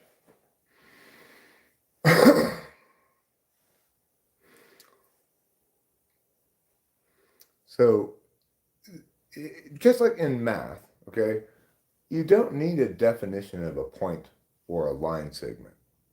You can just understand them in terms of what role they're filling in a certain mathematical process, right? So, there's absolutely no purpose to having Euclid's definitions, really. You just need the axioms and acceptance that you're going to utilize something that you understand as having certain qualities, but is not defined. Because if you try to define something like a point, well, you're stuck with what at first seems to be some kind of contradiction. It's a thing that occupies no space, right? But when you understand it simply as a, a mathematical like tag marker or something, then any desire to define it becomes immediately it's evident how what a fool's errand that would be, you know? No, nobody's nobody's focused on understanding the truth of the world, right? Like what people are either focused on is explaining something correctly or failing to explain something correctly or doing something else, right? That truth is a status we afford to statements, and the reason why truth is not a single thing at all, and we can know this definitively, is because whether or not a given statement is true, we check against a different standard depending on what kind of statement it is. So if I tell you, um, if I told you before the game, which I did, that the Seahawks were going to win 38 to 35 to 28, well, the way we check to see if that statement was true, that prediction came true, is we look at the actual score of the game. On the other hand, if I say, if all pigs are brown and I am a pig, therefore I am brown, then I am brown, we check to see if that's true in a totally different way, right? We we note that the logic of the conditionalities is correct, and therefore it's definitely conditionally true if those premises, then that conclusion. So, if in fact truth were a single thing that we were appealing to or valuing or whatever, then it wouldn't have a variety of different metrics to check it, right? And what's most important to remember is that truth comes into equation properly when we're discussing statements. Truth is something that a statement has truth value, true, false, or no truth value. And other things do not. We use the word haphazardly. I might say a certain melody is very true, for example. But what we really mean is simply that it's resonant, right, whatever, you know, good, something like that. Oh, you're always gonna get hit by me on accident. So the beautiful thing about being correct is you don't have to spend any time on what you might call expletives. In a sentence that says,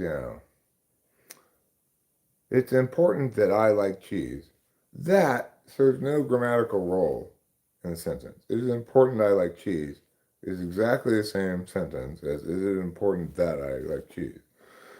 So that's why in the sentence diagram we put the that over on the side unconnected to the rest of the sentence. This same thing is the case with a lot of stumbling blocks that people get caught up on, like, for example, truth.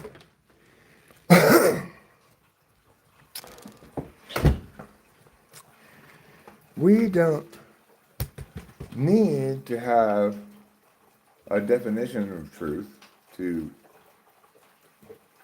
use it correctly. In fact, we can't have a single definition of truth to use it correctly because observationally we can note that truth validates in different ways according to the kind of statement it's made. So, whereas a lot of people might get caught up on purportedly pursuing truth or something, if you understand the way things work mechanically, then the illusory nature of that question becomes immediately obvious.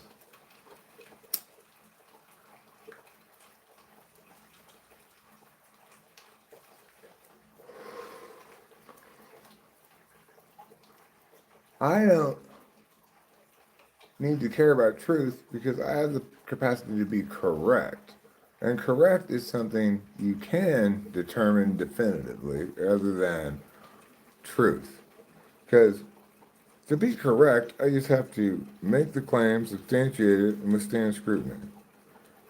To have that be the truth, well, it depends what kind of claim. It's a very complicated question,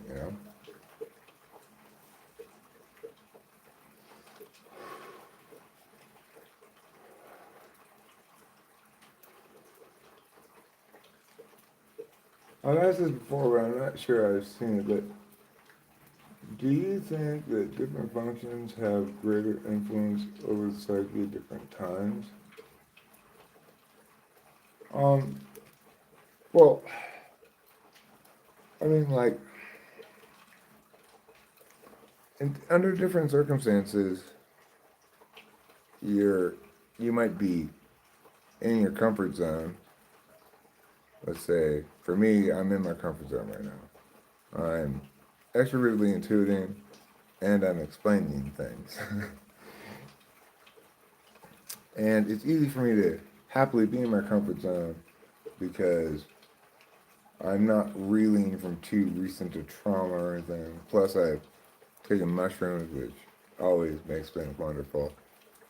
Granted, they've mostly worn off at this point. Oh, yeah, you leave those on. That's fine. Well, what is she doing? I'm going to turn the lights on. Sorry. No, that's fine. I like them on. It's fine.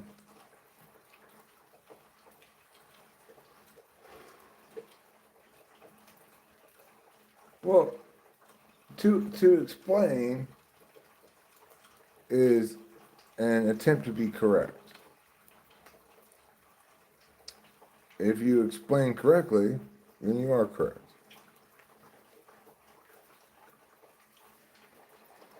It doesn't matter what they're. The thing is, it's not something you're driven to, right? I'm not correct because I aspire to be correct.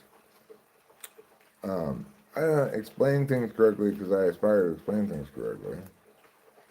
My subjective motivations don't come into the matter at all. Like, I could aspire super hard to be correct and be incredibly wrong. Or I could aspire not at all to be correct and be correct.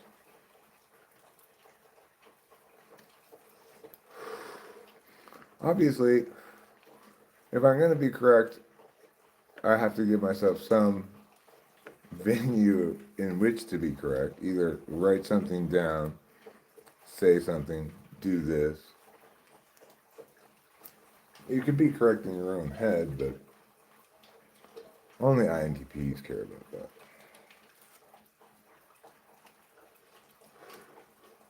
For INTPs, it's like correctness is an end in itself. They don't need anybody else to even know that they're correct or,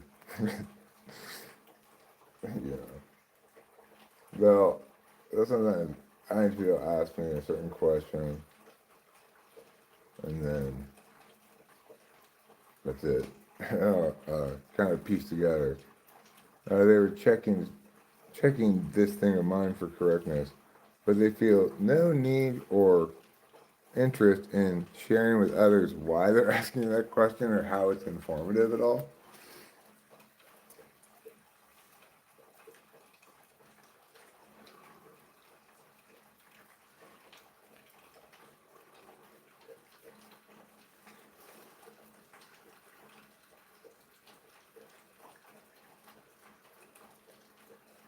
Okay, you're getting all tossed up with terms that are vague, right? Like, it is the case that the correct explanation represents an understanding that the person has, right? But obviously, the correctness of the explanation exists independent of the understanding of anybody. I can explain something correctly to you. I don't have any idea about whether you understand it.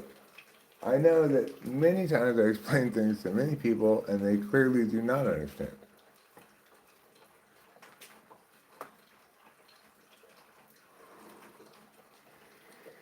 If they understood, they wouldn't continually try to say, yeah, but, and go back to their dumbass position they started with.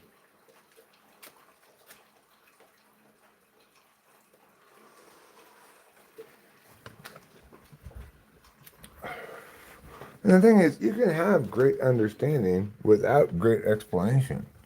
That's called NI, right? You can know holistically something that's very worth knowing, but not at all be able to explain it. Explanation is a deliberative process, not a knowledge process.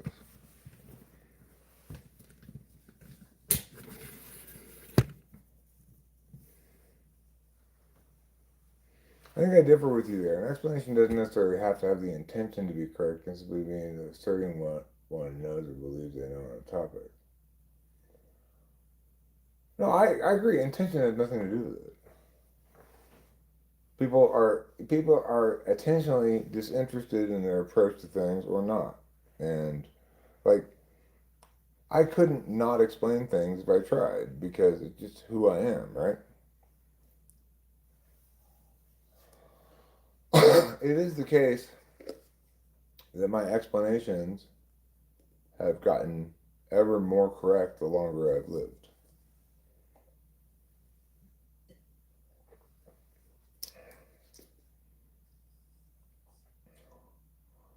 I don't think Camus is trying to prove the validity of the idea. I think he has an advocacy that he can help people deal with the complexities of life better. There's nothing wrong with that. It's not a bad thing to want to do. It's just not philosophy.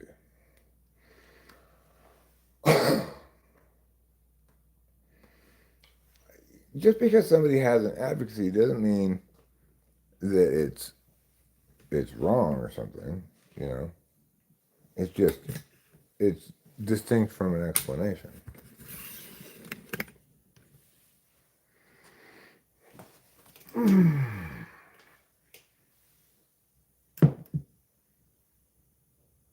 But not everything in life is an explanation. Some things in life are songs.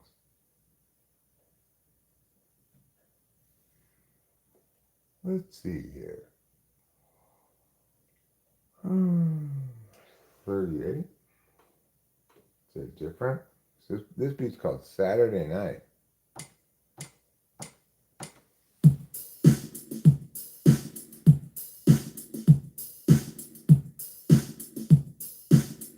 Nice beat, I guess.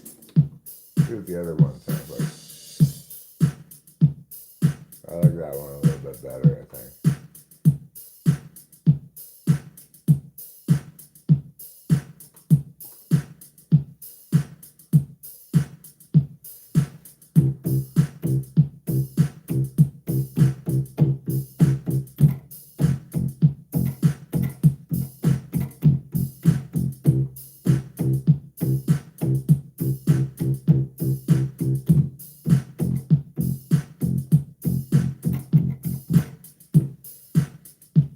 Okay, you might say to yourself, Eric, it's not Saturday night, it's Tuesday.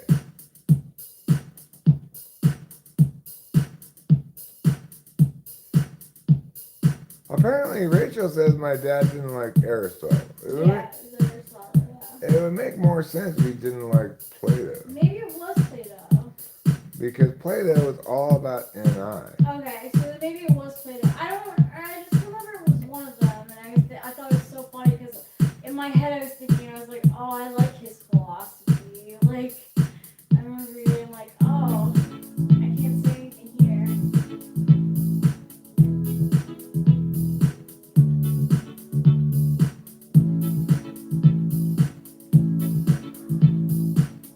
Because, like Plato's all about, how that horse over there is a single individual horse, and that other horse over there is also a single individual horse.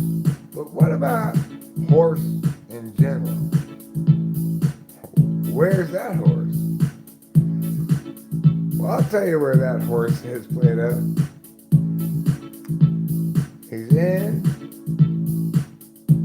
the eternal fields of, what note am I playing here? What note is this?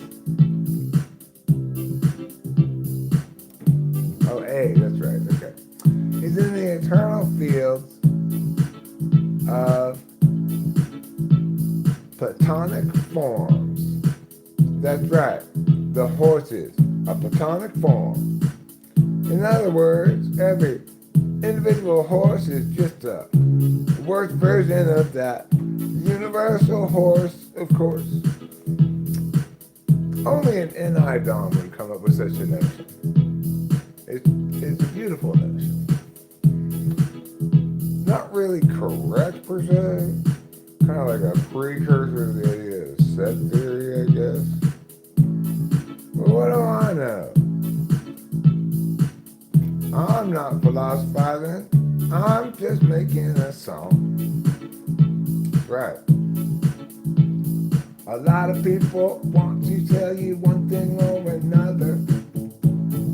They'll be like, I'm philosophizing, brother. You tell them, no, I'm not. I'm just making a song.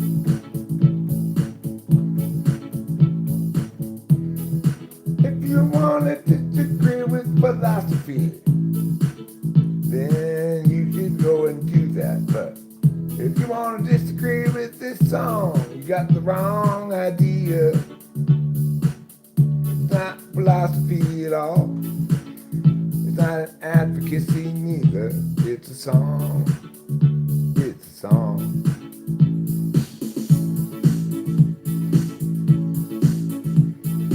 Things getting pretty jazzy around here now. If you like jazziness, you're gonna love this next part. Because it's going to be played on the flute. I'm sorry, the piccolo.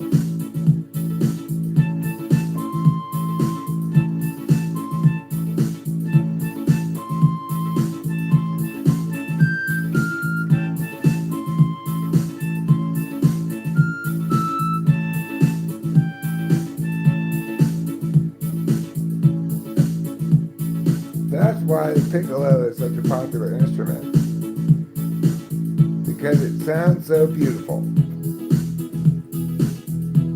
It reminds me of the time back when I was in the Revolutionary War. They're like, give me my fife. They're like, we're all out of fifes. You're gonna have to have a piccolo. A piccolo? Yeah. You think just anybody gets a fife? I don't think so. Alright, fine, I'll make do with a piccolo then.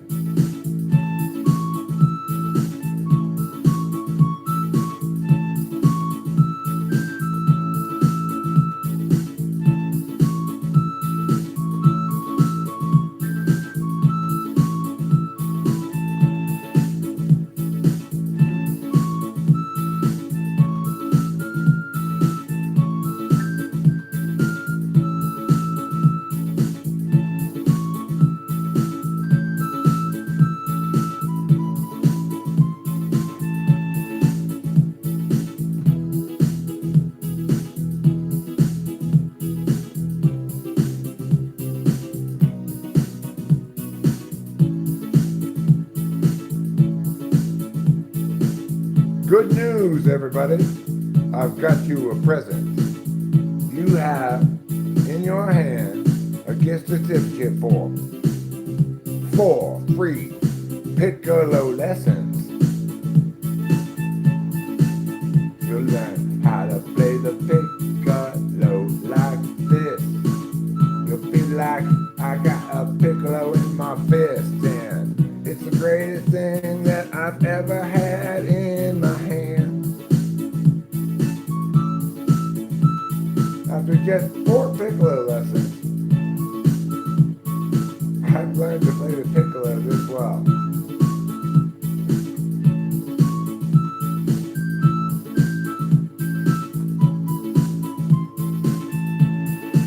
That's right, the piccolo. Overtaking the guitar among rock players who are looking to kick out the jams.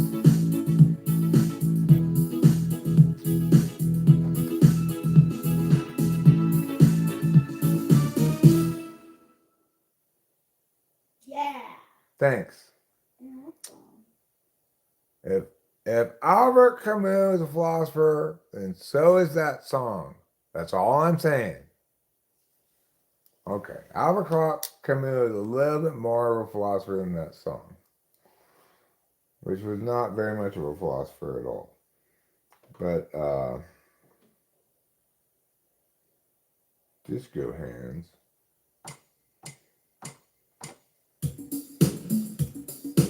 These are disco hands. I guess that's the beat I had in the other song. Oh, now I know which beat it is. That's good. This is the other half of the beat for the Telly Savalas song.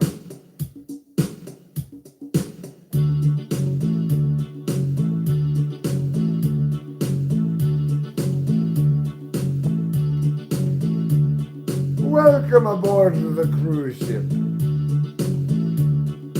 I'm going to be your Calypso leader. Settle down and have a Mai Tai. Only fun here on the cruise ship. Everybody come onto my cruise ship, get so drunk. Spend all the money on a bunch of stupid junk. Give me a tip in the bar because they're super drunk again. I love working on the cruise ship. It reminds me of the time I knew. I can't remember where I'm going with that chord, so then that's just gonna have to do.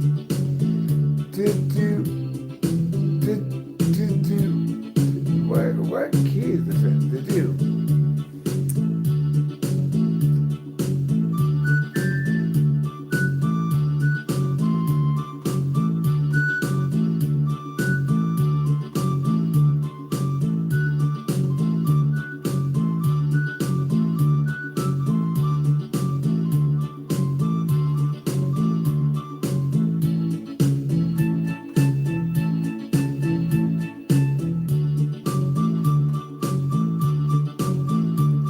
I called up Albert Camus the other day. I said, been a while since we talked. He said, yeah, it has been a while. I said, listen to me, Albert Camus. Don't be a stranger. Okay? I care about you. I care about you and your so-called philosophy. So I'm just going to tell you, don't be a stranger. You got people who love you, Albert Camus, so don't be a stranger. Come and visit and say how to do, yeah. Don't be a stranger. Oh, hey, Albert Camus, can you come in here, please? And explain something to me? No? That's okay. At least you're here, not being a stranger.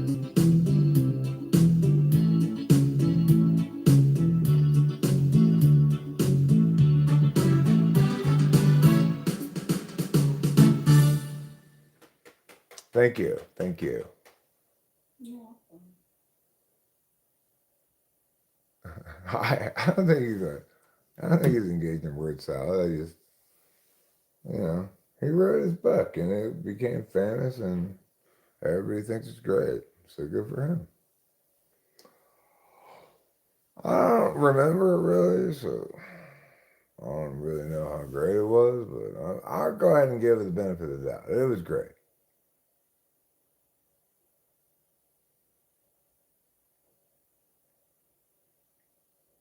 The distinction you appeared to make is people that come in merely trying to prove the validity of these, but I'm trying to explain it.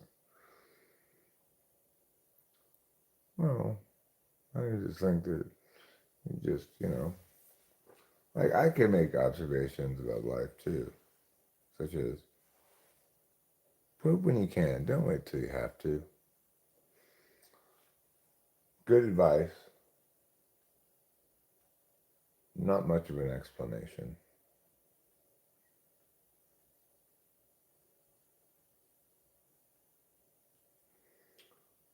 I want to reiterate to everybody, please remember this. I'm not saying explaining things is good. In fact, it's a good way to have a complete failure of a life. As I articulated before, it's not a good idea to understand things. Most things in life are optimally engaged by not understanding them. Like when I get food out of the fridge, I want it to be cold. I don't want to understand how the fridge works. And there's no gain whatsoever in understanding how the fridge works unless I'm a refrigerator repairman. Or unless my refrigerator breaks down and I try to repair it myself.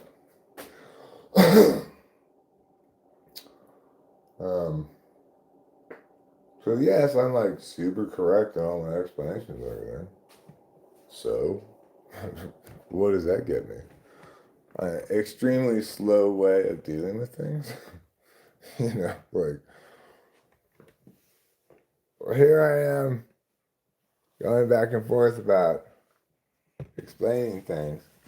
What have I accomplished? Absolutely nothing.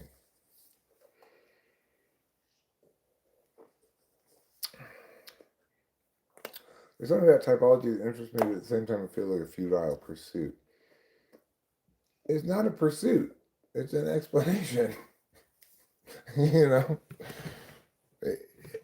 Explanations are not things you play with, right? They're things that explain things. You want to play with something. That's not what an explanation is for.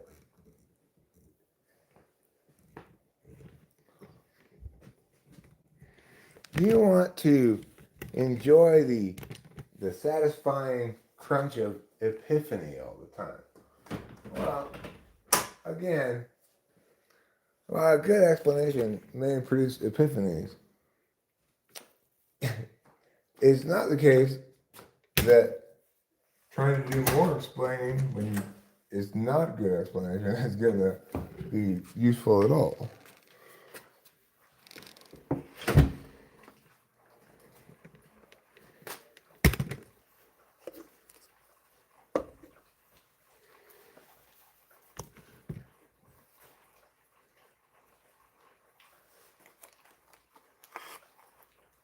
And this is something that's commonplace that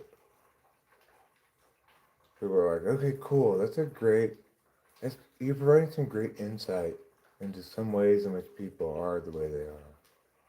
Now let's look at these other things that also contribute. No, you're missing the point of my explanation entirely. It is not the case that the thing I'm explaining is part of the answer, right? I've conscribed the scope of what I'm explaining such that it's the entire answer.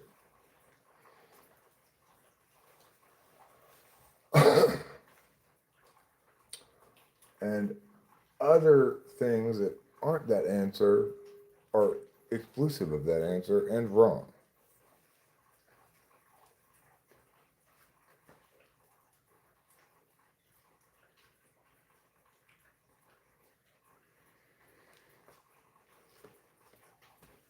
But I get it. I mean, I'm guilty of it sometimes myself too. I was guilty of it at the beginning with typology. I tried to come up with some subtypes, explanation, parsing things.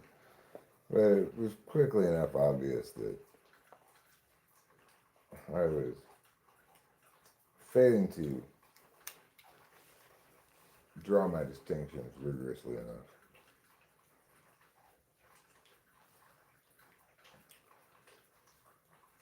At the end of the day, Jung basically got it right. Science fixed a bunch of stuff too, but Science fell victim to the guilt trap. Well, what else can we do with these ideas? Just make them worse. That's all you can do now. Okay? It's like, well, the earth revolves around the sun. Okay, but maybe it also sometimes doesn't. Nope, that's the end of that explanation. There's nothing further to do with it there. Sorry, there's okay, but maybe some of the planets they revolve around other planets. Mm, Maybe, but no. In theory, I guess it could have been that way, but it's not.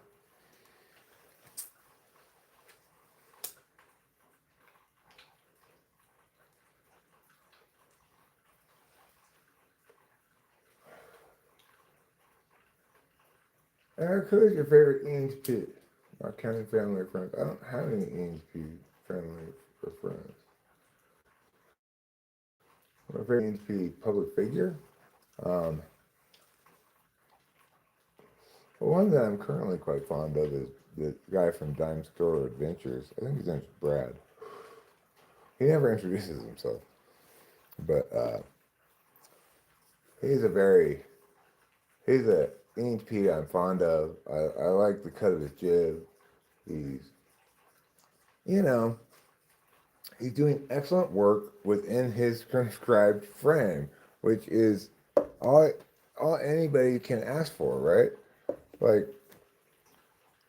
if he's making a case about whether or not the expression "sweet summer child" predated Game of Thrones, he's gonna make an incredibly convincing case for it and have done all the research he needed to do to make that case. And he's gonna be, it's fantastic. But he's also super entertaining. Now, a lot of it is he's not making a case for anything. He's just relating some story he found in history books. I've heard all kinds of crap on his channel. But one would never I'd never have encountered if I hadn't found his channel. No, my daughter's in ESTP. I agree I need a book, but I just have such a struggle every time I try to write things down because, like, I want it to have all the rigor of an actual solid explanation, but I want it to have NI pop. In other words, I want it to be entertained when I read it. And I can't watch my own TI sound shit because it's super dry and boring.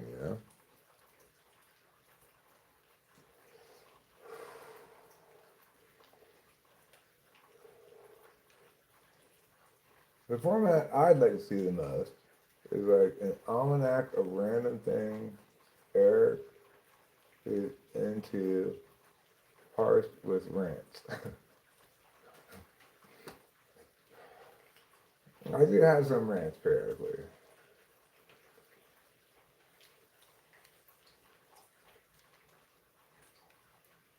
But the thing about my daughter and I is the FI polar runs strong in both of us.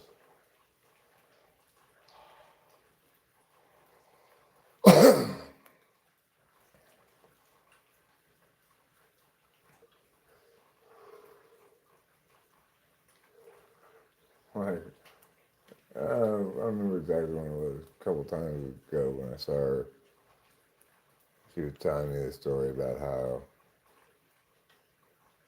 she had made this mistake while walking with her friends and felt really embarrassed with someone and how and then she started trying to like say how her feelings weren't justified adequately or something. I said, listen, your feelings are always valid. You don't need to justify them at all. She burst into tears. It was like a revelation. Like it would never have occurred to her that her feelings might be valid implicitly without any justifications.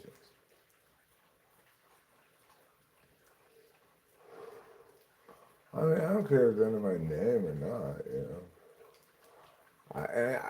I want to write the book. I should write the book. I've started the book multiple times, but it's a tightrope balancing act between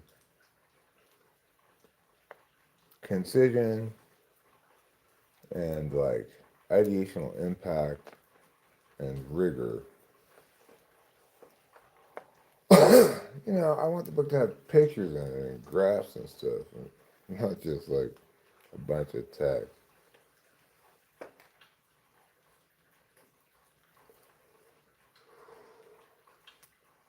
I mean, if AI is ever going to be able to emulate anybody, they should be able to emulate me very successfully because I've got endless hours of content and that AI could train itself on. Like every conceivable prompt that some actual person might give to actual Eric is has already been given to actual Eric pretty much, and you know my responses are not always the same, but it just seems like if AI was going to be able to emulate successfully anybody, it would be me because the explanation part anyway is something that it's like it it follows the rules of logic and stuff, you know. I guess the thing the AI would have most trouble emulating or simulating would be me freestyling songs because what you have there are varying things from horrible to genius in little snippets and moments, you know. And you can't say like, okay, I need to simulate 90% failure, 10% inspired genius because you know you can't.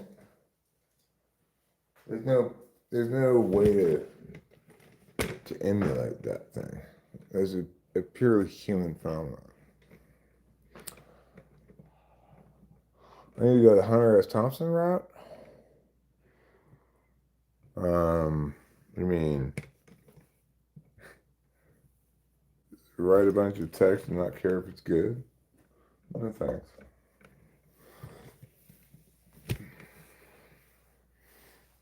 Here's the real life Rick from Rick and Morty. Except the thing is, I'm blessedly, thankfully, unlike Rick, in that I no longer drink alcohol. That's why Rick's so suicidal. And I am substantially better than that. I'm just self-loathing. And Eric thinks that Rick is voiced by an INFJ. And not only does he voice Rick, but he voices Morty also. Ah, jeez. Aw, jeez. Aw, Rick. Ah. Ah, jeez is a good example of how NI works too. It's like, who would think that, well, let's come up with a catchphrase for this character. Okay, how about, ah, jeez? It's like, you wouldn't think that would be even an idea, but it's actually perfect. Perfect. It's just like Who Loves You, Baby? Yeah. You know? it, what makes it perfect is how little it is, not how much it is.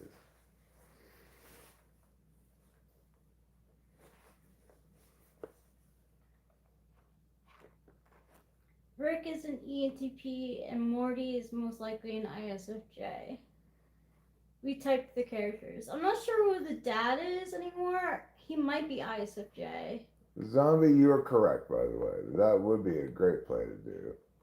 But, that would require somebody with AI expertise somehow recognizing that what I'm saying about this stuff about typology is exclusively correct.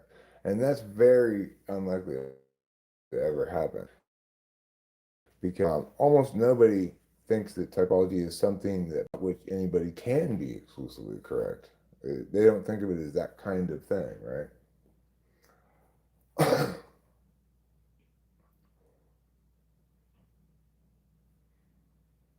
So, most people who haven't looked into cognitive functions at all are just in the camp of MBTI's pseudoscientific garbage. And, you know, if all they've done is read type descriptions and have no explanation for the mechanics of it, that's a perfectly normal position to have. Would you work with somebody if I did everything? I mean, I am absolutely down to collaborate with anybody who has what I lack, which is follow through, work ethic, you know, somebody who say, okay, Eric, we're meeting again on Tuesday for an hour and you need to, I want to see this much stuff. I need a boss.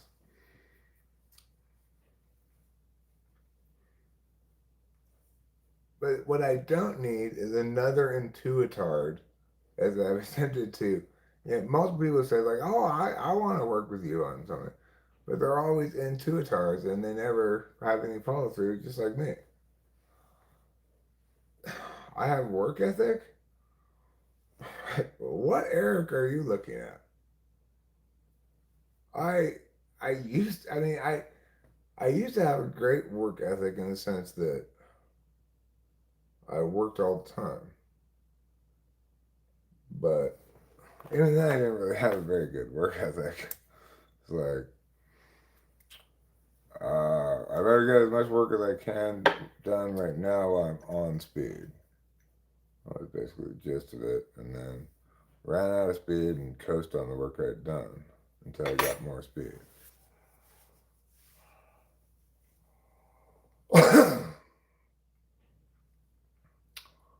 Nah, there's glimmers. It shows in your diligence in doing household chores. What I really need is an INTJ or ENTJ partner. That would be great. Yeah. What I really need is any partner who's like seriously committed to seeing the project through and is you know able to work with my varying degrees of like productiveness depending on days and stuff, depending on dopamine stuff,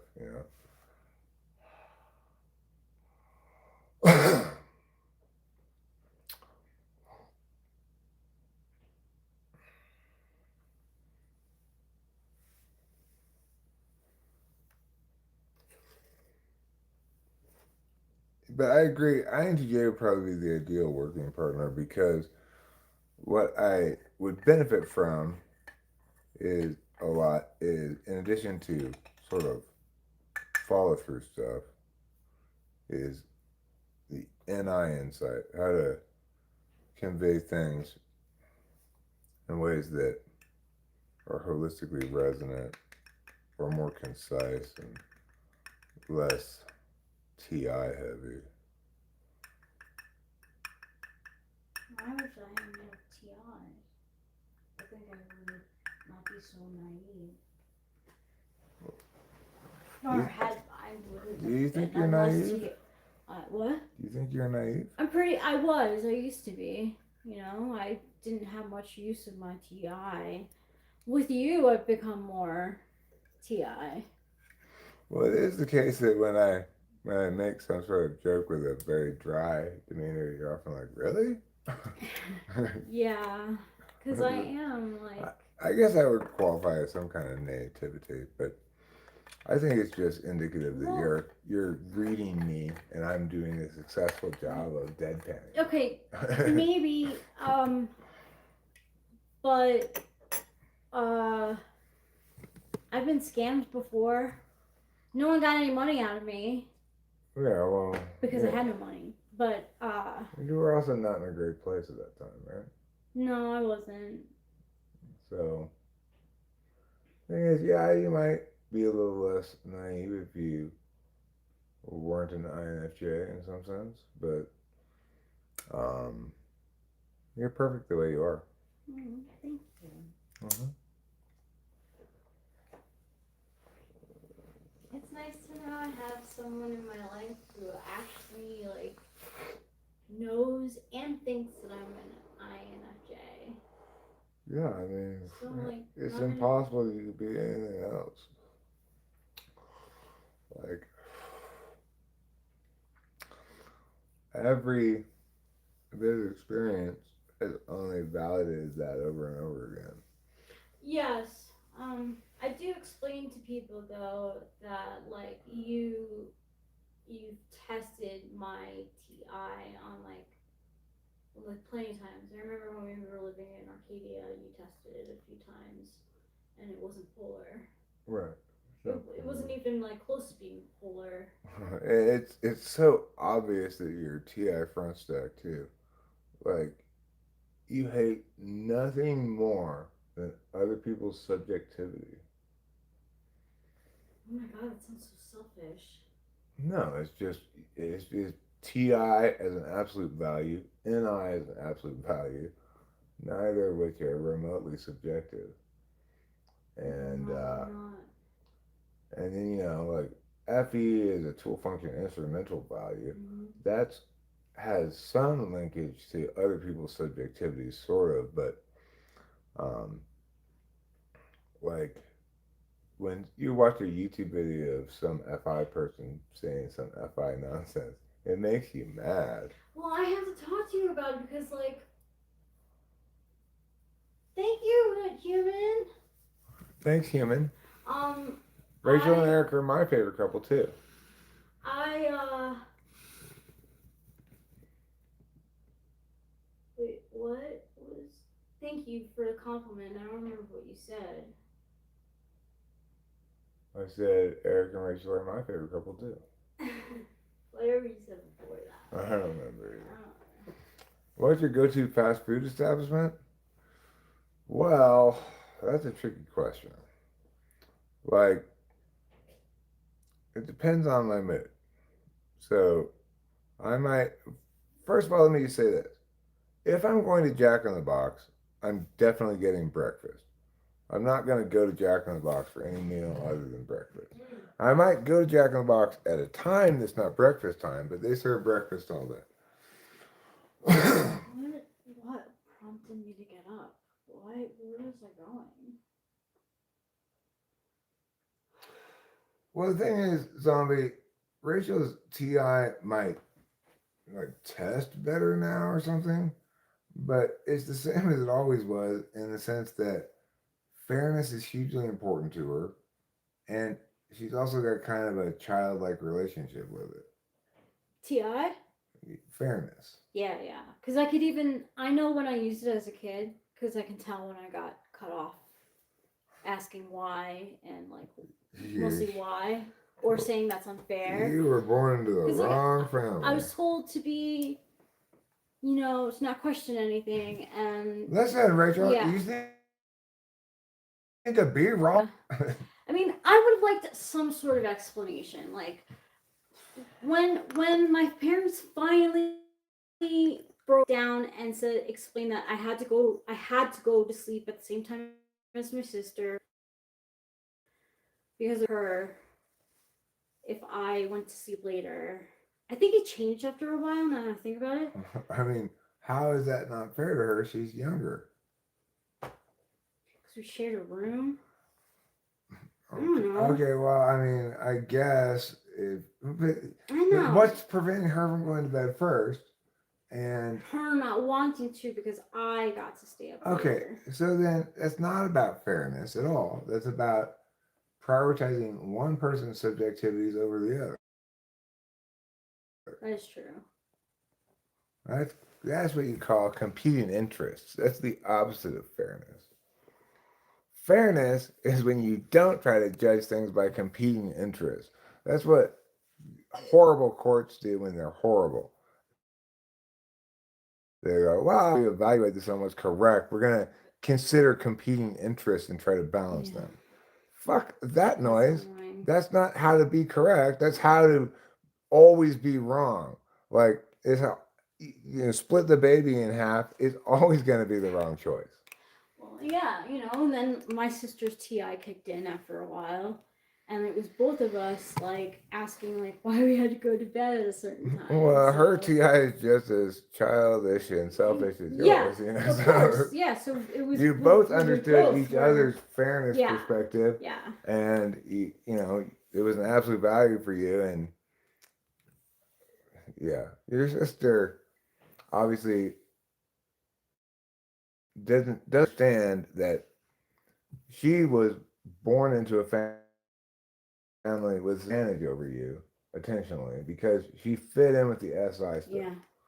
And it may be the case that her third slot TI didn't find it particularly welcome pasture land in that family. Mm-hmm. But,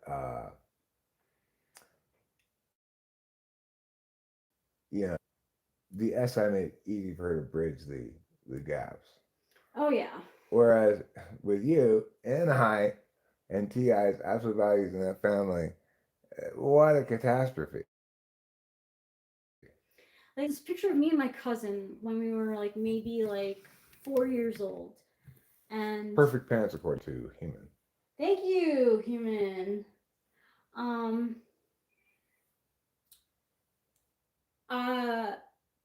It's Easter morning, and I was never a morning person. I always liked waking up late. And my cousin lived in a early riser home. So like my aunt Sherry took a picture of me and my cousin Allison. My cousin Allison is in this like pretty Easter dress. What's an early riser home? Like they. Oh, you mean the family got up early? Yeah. Okay, gotcha. Yeah, they got up early. I thought it was like weird institution. No. They're basic. Oh my family's they're S's. And so Allison is in this like pretty Easter dress with a bow in her hair, and I'm like in my pajamas clutching my Raggedy Ann doll with like my hair like all messed up. Like you could tell I just rolled out of bed for this picture. Like probably forcing yourself to try to look happy. Well, that's true in the picture too. my cousin's all happy, like she's like double holding my hand, and she's like so happy. Isn't this wonderful? Yeah, and I'm Fuck like, off. oh. I was sleeping. Yeah, there was no sleeping in that household. If I was slept in, I wasn't getting breakfast. There was no sleeping in my house either. My dad would come in and whistle at me. He'd whistle that military song, the get up song. Now this, you see, we have these little shelves here. Presumably they were originally for surround sound, I guess.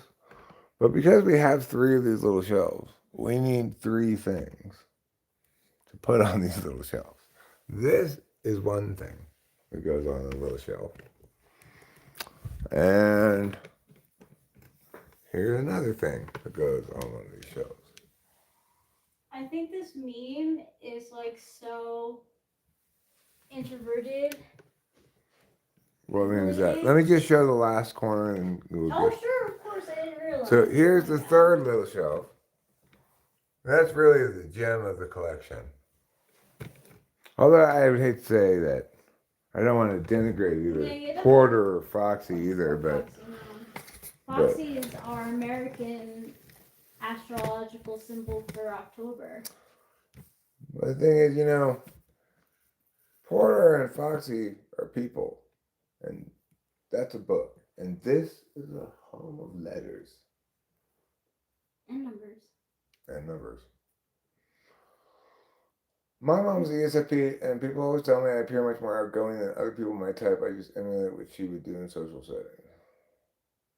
I get that. I used to do that with ESFJs. I didn't. I would take on the warmness that they brought to social situations, but I wasn't as forthcoming.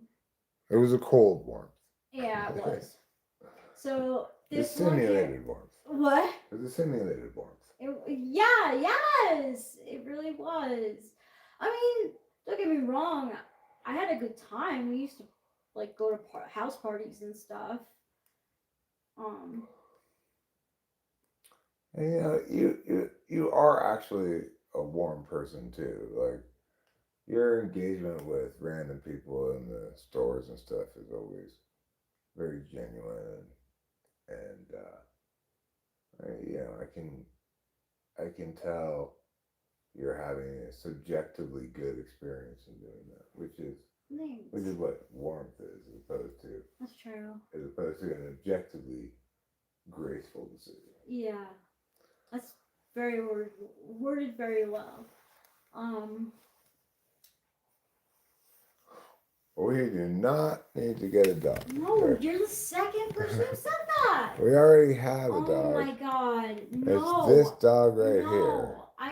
I can't do another.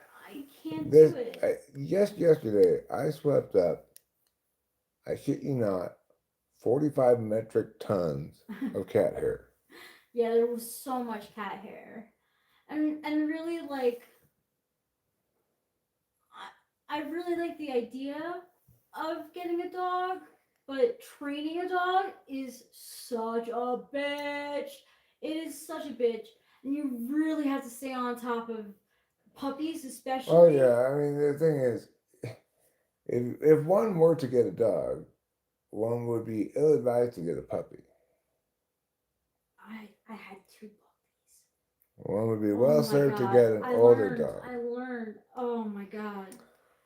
Uh, We also though we had a rescue dog too growing up. And he was very skittish. He was in like he was always happy when we came home and stuff. And he used to sit with us on the couch, but he wasn't very affectionate. He was very like on wire all the time. He was a corgi mix. I mean, the best way to acquire a dog is naturally occurring, like what happened with me and Lacey, Yeah. where there's this random dog with no collar running down a busy street. Yeah, that's what happened with Tyler.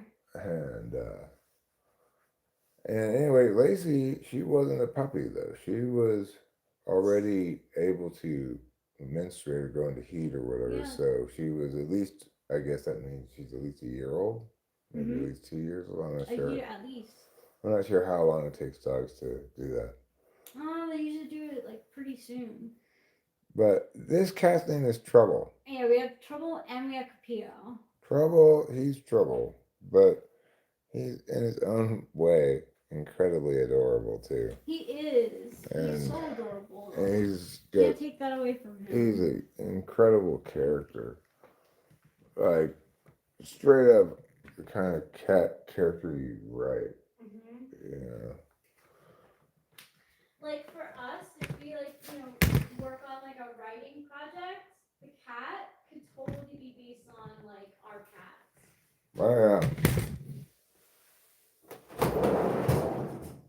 Oh yeah. So the story of Trouble coming into the family and his relationship with us and Capio would actually be a rather dark and troubled story if we're told from the perspective of the cats. It'd be the story of an interloper coming in and For me, it's like when people tell me that like I need to love him a specific way or like I don't know, criticizing me. I'll say I'm like, dude, he was feral. Like I got into a fight with him or more than once, but I had to throw my super at. Yeah, well, people don't know shit about that, and they comment on it anyway. Like, It made me feel really bad. Like I don't love him, and of course I love him. well, Rachel, think about how many people thought when I was in my last relationship that I was the fault and I was the problem, not Kimberly.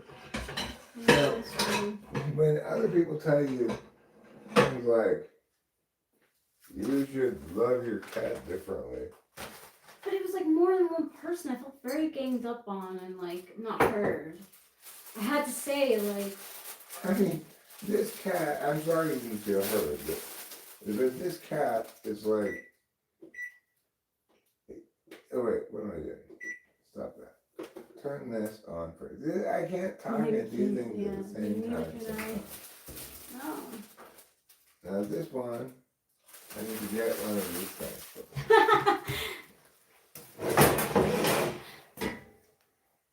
Okay. Now when that beeps, then it will be time to put that. Who calls you more social than a typical INTP zombie? INTPs can be quite social. Yeah, Like, I mean, if you're in their company, they'll be plenty chatty. They're very chatty. My former assistant coach, Denise Kimball, she and I had a lot of long conversations, mostly about debate stuff, but nobody would say that she wasn't like sociable or something. But it's also the case that she only like left her house when she had to, right? Yeah, I know. I had a friend who was like that. You might consider that antisocial, but Pulling teeth, dude. I don't know. it's just like, you know, if an INTP is in a work environment and you're engaging with them there and they have to be there every day anyway, then you're probably going to be plenty sociable. But if then you try to say, oh, how about Saturday we go out for coffee? Well, then they're probably going to seem not so sociable. They might even say like yes. And then cancel. Yeah, and then cancel. Or they might say, most likely they would say, let me think about it. Yes. And then the day comes and everyone is like, oh, is so-and-so coming? they call the guy back 12 hours before. What? So what do you decide? Oh, I'm still thinking about it. Ridiculous. Until I knew what an INTP was, I had no idea like what type Alex was. I just knew that he was very popular because he was hardly around. I'm very sociable. But it was like pulling teeth to get him to do anything social with us. Like, and it wasn't just like me, Jenny, Alana, and Kathy. Like, Andrew and Andy tried to get him to like leave the house too, but he just didn't. It was like 3 weeks after the planned thing, they call and say, well, I'm done thinking about it. I decided to go. Yeah. That was 3 weeks ago, bro. Yeah. Shake the maracas like an ESFP, huh?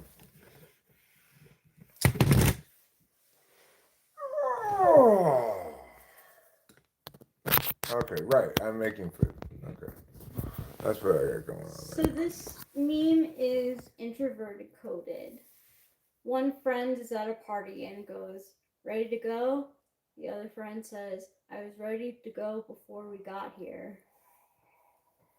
Well, that's definitely a homebody. That's true, not all introverts are homebodies. Depending on my mood, I can be quite the homebody. That's true. There are many occasions where we go around a little errand and I'm just like super anxious to just get back home. Oh, I'm sorry. That just depends on my mood, you know, like, but in general, I think that's a function of the travel, the travel specifics of of where we are and stuff. It's like I'm sorry about that. I'm not gonna be sorry about it. It's just it's a feature that plays out as I'm always happy to get home, Yeah, right? same. Because even though it's not necessarily a long amount of time driving, it's a much more involved kind of Yeah, you driving. have to pay attention. Yeah, turn, Yeah, those turn. animals Yeah, stuff like that. So, and other people behind you. Like there's stuff. There's still stuff. Um. Yeah. let me get this. ESFPs make me so jealous sometimes. Like I don't know. ESFPs make you jealous? They're so like. At least some of them are like so like raw, and they're like being. Well, I guess it makes sense that you somewhat feel that way because you're seeking fourth slot and countervalued sixth slot are their strengths, right?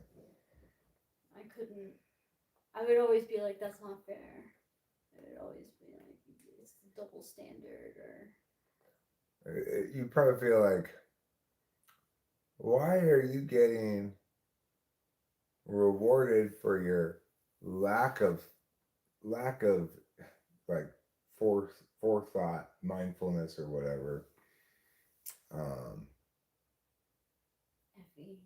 Yeah, like it would offend your sense of propriety that someone else's FI gets rewarded over FE because FE is universal and FI is specific to a single Yeah. person. Mm-hmm. They're so unbridled. There's something like to that, I guess. But then I like to like because we have NI first and they have NI fourth. Like sometimes I'm like, oh shit! Like I totally would say something like that, or I agree with that. Um, but most of the time I'm just like, oh my god, like your like self entitlement is crazy. In some sense, one might imagine that life would be easier and better in some way if you were blind to hypocrisy. Yeah. But You know, like, I, being not blind to hypocrisy, I can't conceive of myself wanting to be blind to hypocrisy. No, I guess I really wouldn't. It just like it would just drive me crazy. Like Jen, like she'd always get away with doing like being like a bad friend or like, she's toxic. Yeah, she's not like, just in ESFP. She's toxic. But I mean that like it didn't matter. Like she always had so many friends, and I was like, how? I thought to myself, I was like, how could she be an ENTP and have like this many friends? Like, not that you don't have a lot of friends, you do. Oh, yeah, she was never an ENTP. But she always had like people apologizing to her, like forgiving her. Always like her Facebook, like when Facebook had like first had like live streams, like she would get like 100 people in the chat, and I was always like, oh my god, like how are you doing this? Like I'm so nice to people, and I am lucky if like I get 5 likes on something that I wrote. Like here's the thing. We know ESFPs in real life. We know JoJo. Jared's sister's an ESFP. Our realtor, our ex-realtor used to be, he still is an ESFP, but he's no longer a realtor. I have a cousin. And the thing is, most of the time, this hypocrisy proofness quality of ESFP doesn't come into play when you're engaging with them in real life because they're not taking positions on things really. They're just doing shit, and it's like Jared's sister coming in and taking over Thanksgiving dinner and then like touching us and stuff. She tells you a lot, way more than I'm Oh, comfortable with. you touched me more than she touched you? Oh yeah. Oh. Apparently. Apparently I wish I like the I was first time kinda I like- saw it, I like looked. I didn't know that's quite what weird. to. I didn't know quite what to How do could about you? it, right? How But what could is you? it you can do about Where it? could you have moved even? Right, it's not like I can move away, and also, we're having a very pleasant Yes. evening of family But friend things or whatever. That's so So inappropriate. it's not like it's a good time for me to say, "What the hell? Don't touch me," you know? Yeah, but I would have said something to you. I would have been like, what is she doing? You know, like I would have been like maybe like taking you away from that situation, like been like, can you help me in the kitchen or something, you know? I would have whispered in your ear and like been like, You mean if I was gonna say something? if I knew that she touched you like a lot, like I wouldn't have been okay with it. I'm not okay with I mean, the it. thing is, I am convinced though that she's just like that with people. That She was. definitely did touch you more than me though. But look, the thing is, Rachel, I was there with my wife at a very wholesome activity, and and she's a preschool teacher too. I know, Which means I she's know. habituated to touching people all the time. Which she makes a great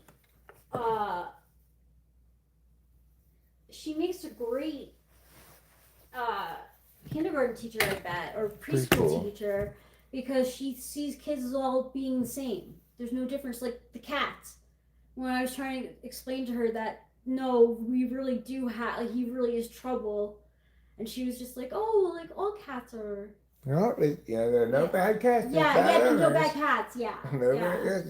It was kind of like Pat and I fourth kind of rule of thumb that I don't have to engage nuance any further than that. And as soon as she said that, I was like, she absolutely thinks that about her kids. She absolutely thinks that about her kids, and I'm like, that's the best way to do it. The thing is, what like the kind of nuanced factor she wasn't considering is, we didn't get this cat as a baby and raise a bad cat. No. He was bad long before he got to us. And we may have done a poor job of preventing him from getting into the family, but I don't regret that. I love trouble. But it's also the case that he's a very bad cat. Like, he's a bully. He's like territorial, possessive. He's incredibly high maintenance for a cat. You know? He sheds an impossible amount. He has AIDS. Yeah. The list goes on. He will scratch you if you don't be but I can see him scratching at me because I pet him a lot. But for him to swipe at you, you don't do anything to him. Very rarely these days. Almost never. That's good. I feel like I've broken him a little bit. And you have too, because you pet him now, but touching is being touchy is fine. And maybe even good and desirable with the right people, right? Like, it's appropriate to be like, I hug Delilah and I hug Rachel and yes. I also am a hugger when people come over. And with Cameron, like, these days I'm more likely to hug him rather than give him a handshake. Yeah, me too. Even though historically, I've always been a handshake with guys, but I think I started that. The thing is, I'm also applying this sort of general rule that, like, for example, if you're a girl and you're touching some guy like this all the time, it's no matter however you intend it, you should be aware enough of how things Yeah. play to know that that's not appropriate. Well, that's bad FE then, right? Yeah, it was bad. Yeah. 6 slot FE, to be precise, countervalued. So she's not. She could do it better, but she doesn't like that. Yeah, no. She could pay attention to that much more successfully, but she doesn't want to, and that's fine. She brought weed gummies and like was like so chill about it. Like I was like, oh my god, like weed, Oh, that's yeah. so cool. Who brought it? I'm not talking shit about her. No, I no, think she was great. no, She was but wonderful. and but everything. she was such a, and also I just always brought to the memory of me and Kay right here dancing cheek to cheek. But wasn't it incredibly clear the difference between ENFP and ESFP? Yes, that with those was two in the room yes, together. with that, They're when both that bipolar, and Kay was just head and shoulders, like obviously ideationally robust in a way that ESFP was much more just grounded and concrete Yeah. about everything. like, no, this is here. I'm gonna do this. Like very, very Dewey. She got the shit done, and you know, Kay very much wanted her to relax, but you can't get, you know. Right, and that's another kind of like, I guess,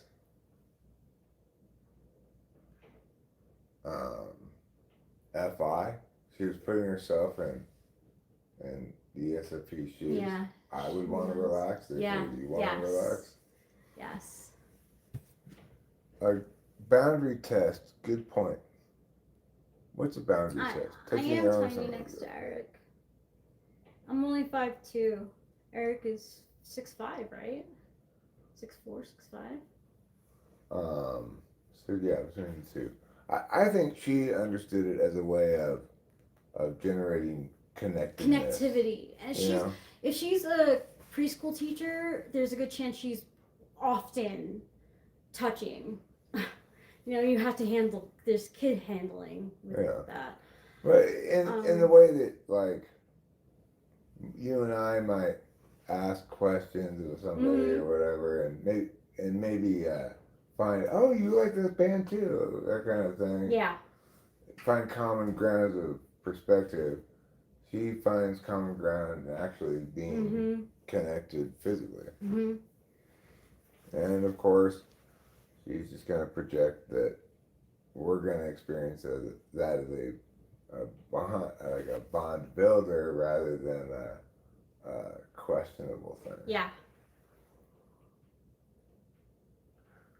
Touching somebody can be a read to see how much they'll let you touch them. That can happen. That wasn't happening there. It's just it's just awkward, right? You didn't want it, so and there was nowhere for you to go. Right. The context was such that whatever you might think whatever might have been, it just doesn't make any sense. She was clearly not intending to like come on to me in an environment where we're having Thanksgiving dinner, me and my wife, Jared and his wife, and Jared's sister.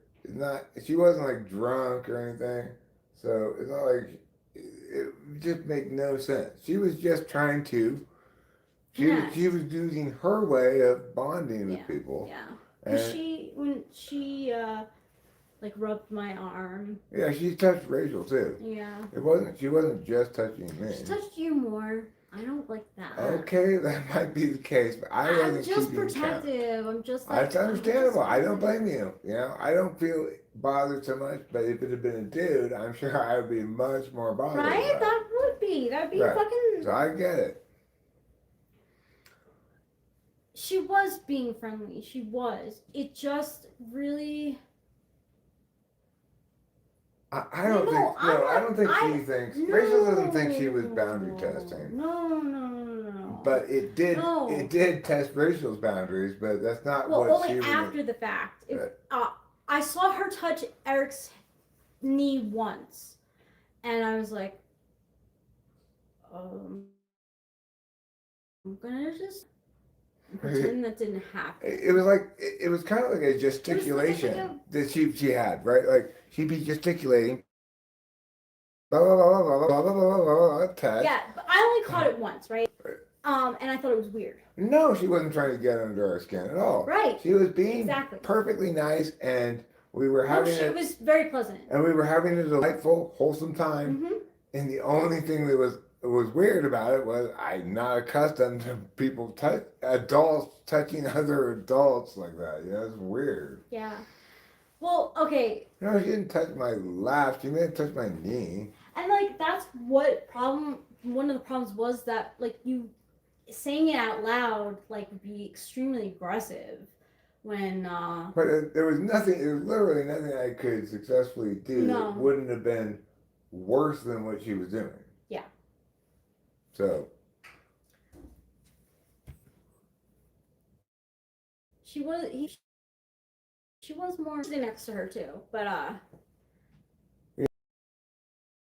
it was we were all in front of the fire damn, and it's just so feelings tactile. yeah, I think Ruben tried to like an SE workaround of Effie. Yeah. I wouldn't call it a use of Effie because it's 6 slot, but I guess it's a workaround of it kind of. Because if it was using Effie, she'd be interfacing with I mean, it respective perceptions. like it made me look at the situation. What? But like She you didn't know, upper leg. She touched my knee. yeah, like I. If she had put her hand on my thigh or something, I would have at that point at least had to stand up and move away or something. I mean, but it wasn't like that. Look, I get that anybody hearing this story might intuit whatever they can intuit. I can assure you that all the cues and everything the most reasonable conclusion by far is that she did not intend to push boundaries, to try to sexually touch me or anything like that. I mean, it would have if I had seen it more than once. I probably would have said something. Like I probably would have been like made a joke out of it or something. Or look what Ruben says. I have cousins who are very much that way. They'll just touch your arm or your knee as they're excitedly talking about something, just like an unconscious physical pain. yeah, and I think that's what it was. But it did make you uncomfortable at the time. And honestly, the first time I saw it, I really like turned a blind eye. I didn't get like jealous, but if I had seen it often, I think probably would have talked to you. I would have talked to you. I think she touched my knee one time and she touched my shoulder multiple times and she was doing that like so then anyway then like blah, blah, blah, blah, blah, Yeah. and then no. You know, she did plenty of that. But Yeah, you know it is. It's a tactile thing because I'm thinking about J. Joe too. He likes when we greet him with a hug. Like when I was sitting in the car, like while you were like getting mushrooms from him, and I was like, oh, we should probably get out. And he's like, yeah, like you know, come and hug. Like we don't know each other that well. yeah. But it's a whole different frame of reference. Like I remember when we first started working with David, the way he tried to engage with us at first was try to find things we had in common or something. Like, I don't give a fuck if we have anything in common. I'm looking for a real estate agent. Yeah. Okay, look, she only touched me once and I gave her a hug goodbye. But that's all the touching that was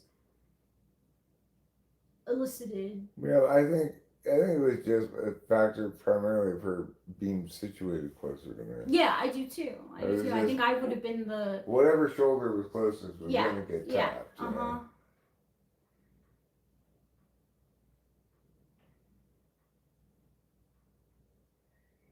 It was tight quarters. There wasn't a lot of space for me to move out of the way of things, you know? I should do the same shoulder thing to her.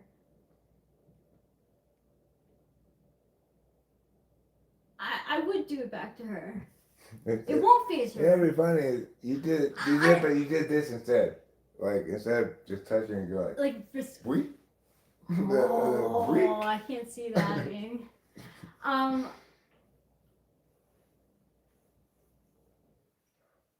That might be the case, Fly Guy, because for the life of me, I have no idea what she was talking about. I have no recollection of it because I'm sure it was of no interest at all. It was just banalities. I was honed you in. know? I definitely was honed in because I only saw it happen once. I would have been made to feel uncomfortable if I had noticed it a lot. To be honest, I have to be honest. But The other thing, Fly Guy, is I when I'm listening best, I'm not looking at the person who's speaking. yeah, because like honestly, LT, I was trying to convey to her for a long time about how Trouble is a difficult cat, and it just like wasn't Yeah, you're just computing to her at all. there are no bad cats, just bad owners. Yeah, like, and she wouldn't dare say that, so she was just But, saying. but that's the basic principle she was trying to voice. Like, you know, if you think you have a bad cat, you're not loving it well enough or something. We couldn't love this cat anymore, but we're just being honest about the fact that he's a bad cat. Yeah, right. But like she is the kind of preschool teacher who probably thinks that there are no bad kids. Well, it's the same sentiment that Tuts said, where like, if there's not something wrong with it, then why would you not like it? It's like it's the equivalent kind of thing. Like, Yeah. If I lost my train of thought, but there was a good comparison there. I forgot what it was. Oh. I was more uncomfortable when Kay was dancing cheek to cheek with me and I didn't know how to go away. Like I didn't know how to I didn't know how to diffuse the situation. I mean, she was super drunk, so it's like. Now I know. Now I know, but I didn't know. There's a decent chance she's not even going to remember the next That's day. what I always say to myself. I'm like, she's not going to remember. But I remember, and I like don't like it. Like, I don't know how, like, I have to like maneuver these things. I have to get tougher or something. Or like, I don't know. I just don't. The thing is, she's trying to bond with you, but you're not going to be bonded with that way. That's not a good way to try to bond with you at all. Like she said, like, oh, you want to come over and sing songs with me? Like, I would love to do that. Like, will she probably sing? Will we have to like sing at different times? Probably, because I can't sing like her. I mean, she can. She's a good enough musician that she knows how to like take a back role. And, yeah, she does. Whatever context as needed. So. Yeah, like we sang Sarah McLachlan's song together, and I sang the parts that I knew, and she sang most of it. But the like drunker like she gets, the less cognizant she is of that musicianship stuff. Like she wants like levels and stuff. She's like, crank up my volume and my vocal as loud as possible. Yeah, that's right. Was it the Arms of Asia? Might have been.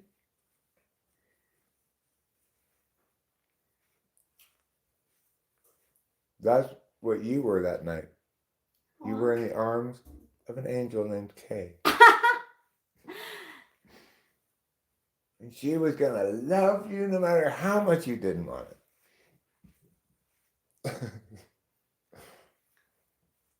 But it's true, though, that, like, okay, so we're extinguishing types, she and like,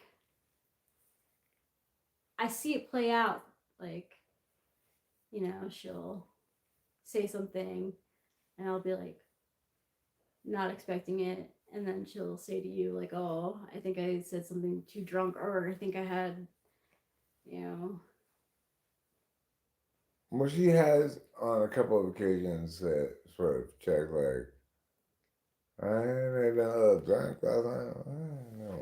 Yeah, that's what I say too. I'm like, girl, I'm always drunk. I mean, I'm always high. Like, I'm not judging you. And, you know, I will keep feeding you alcohol, and if you keep drinking until you pass out, I could not care less. No. We could get you homeowner. Yeah, we can. But like, I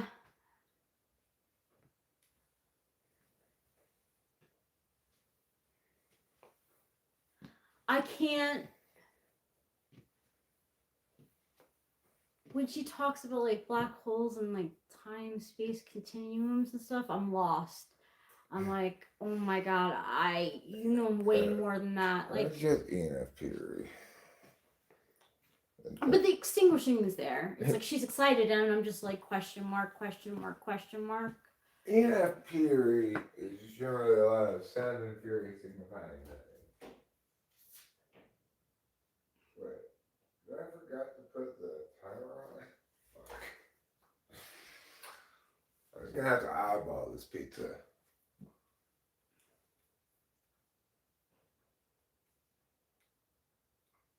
Well, it's like ENFPs, they have all the ideation of ENTPs, but none of the constraints of being correct. No, in fact, it seems like she had a lot of facts about space, but that she had no answers. Right. She had some answers to some things, but not the grand. Because ultimately, Rachel, the answer is how strongly you feel. And that's how she said too. Like when we first met her, she was like, maybe I asked her, you asked her, like, oh, do you like usually just like write what you feel, What do you think makes a song good? Yeah, and then she said like, oh, she said, oh, I can tell, but I'm really feeling it. Yeah. Which is to say, the songs don't have goodness that's independent of her feelings. Like, she doesn't think like, oh, this song that I have is really good. She thinks like, I'm really feeling this song right now, and that there is no good independent of that emotional resonance with her. And then I explained my perspective on music, and it was clear she just thought I was insane. Like, what? You mean you care about like what other people think of the music? Yeah, actually, that's the only thing that matters. Actually, is whether it's actually good, not whether you're feeling it. It's funny.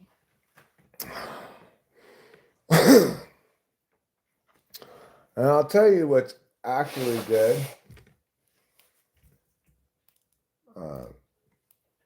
Who Loves You, Baby? What's the name of that song? I'm really digging that groove.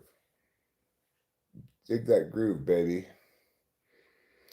Which type is better, hypothetical inventor? ENFP for sure.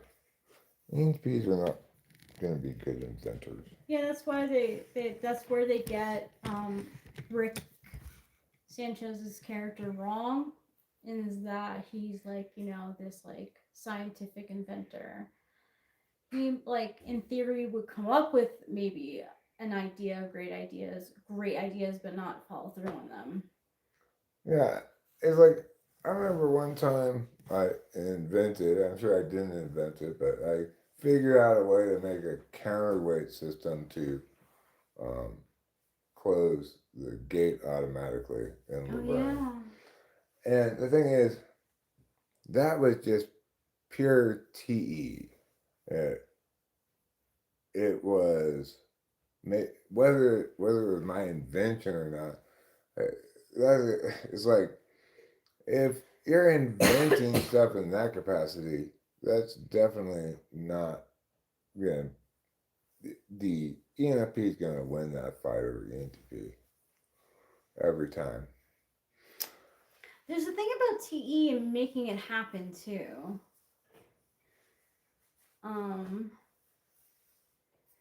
Well, whether you're feeling the song could potentially be an indicator for how other people might relate to it. Yes, whether I'm feeling the song, that definitely is informative about that. Whether she's feeling the song is not informative about that, because whether she's feeling the song has to do with like her SI too. Like she's got some song about this tree they cut down. And when she's feeling that song, it's because she's really feeling the loss of them cutting down that tree. It's resonating with her. And she's celebrating its life in this, like, what do you call it? Like not a funeral mass, but yeah, some kind of in memoriam song. That's how she's feeling it. That's how I'm understanding it anyway. And that is not going to be informative at all about whether it's good, because it's informative about how significant her subjective linkages are to it.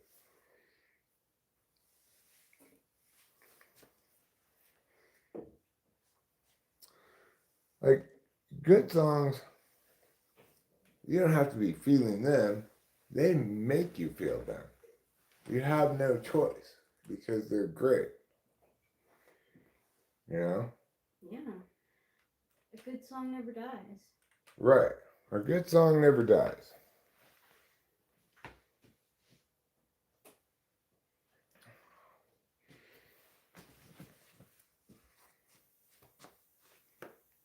You know, like,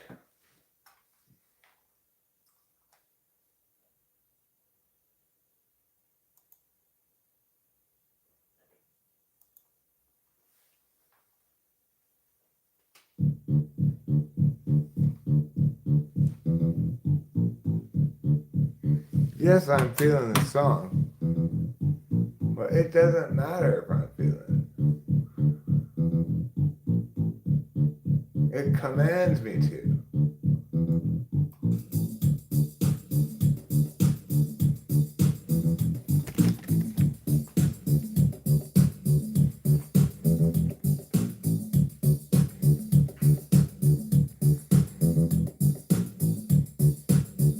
I got a question for you. Is funk an emotion?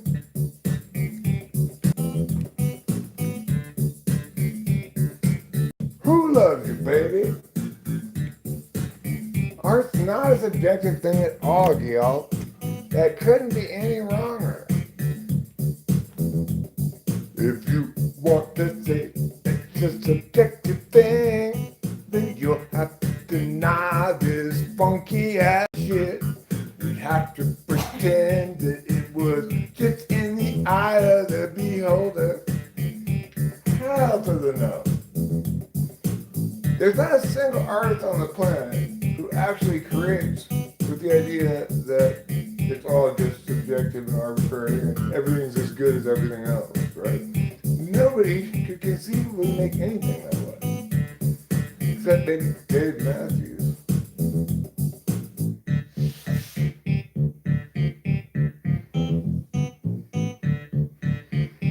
So it's definitely the case that aesthetic truth is an absolute truth in the same way that conditional truth is. However, it's holistic and therefore you can't win the argument.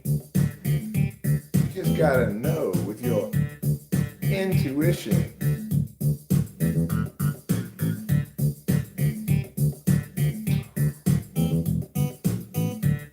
No, Justin Bieber is not he's a terrible artist. It's kind of sad because he was a good singer, potentially a good musician, right? But those things don't matter. It sucks because I think he actually does have a voice. Yeah.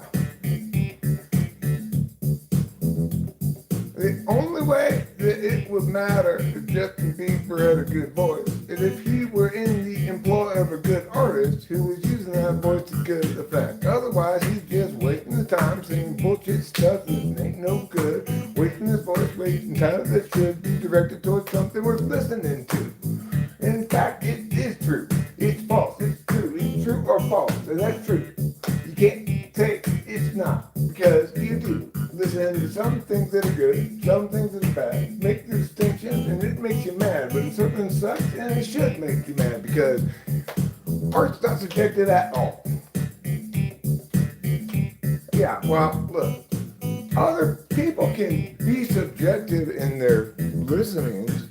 In other words, yes, people can choose to be wrong about listening to bad music, or basically be unable to be right. And the number one way in which this occurs is familiarity. So for people with no good relationship with NI, what replaces it is SI. I've heard this a few times, all of a sudden I like it, whether it's good or not.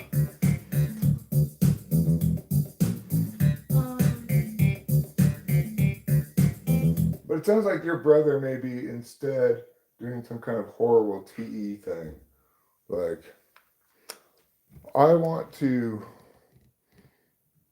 like see this genre executed a certain way or something.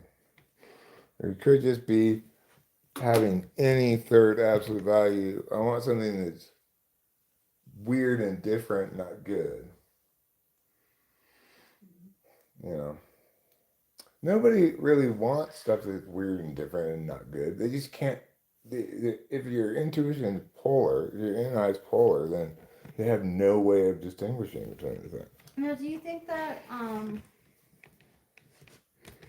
what were you saying? Like art is not or music is not subjective. Do you think that's across all mediums of art? I do Yeah. think it is, but I can't personally understand the objectivities of certain media very well. Like, it may be the case, it probably is the case that certain images are objectively better than others, but that doesn't intuitively seem obvious to me in the way that it does with music. Okay, so that's, I guess I'm more like that with art then. I think it's just I am not good with visuals, because So you said that. I do think that for sure applies to things like comedy, writing, but visuals I'm not. I just don't feel it or something. Oh man, I just think I could picture you in front of like that like massive historical picture of George Washington going across The Delaware? Yeah, with the cracked ice and stuff, and I can see you like really liking it. Oh, I mean, there's plenty of images that I like a lot, but it's like what doesn't seem to be the case with images is like with music, you get tracks that either yes, and those are rare and transcendent, or no. You see, like, okay. And I can think of there being a lot of pictures that I find very striking and like a lot. And I might be able to distinguish when an image is poorly done in a way that's aesthetically displeasing. Okay. But like I just don't feel any equivalence to my capacity to tell what's a hit and not. Yeah. With images. Yeah.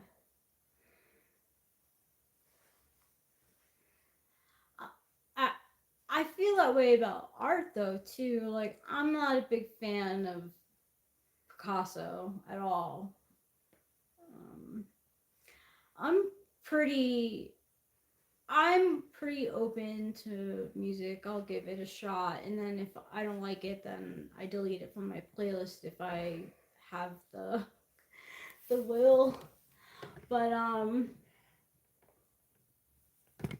yeah, I feel like like I don't know, some art like fucking what's his name? Warhol. Like, I mean, I get that screen printing wasn't. He did a great job artistically creating revenue streams. Yeah. That's what Andy Warhol did. He made money. Yes, he made art, but first and foremost, he made money.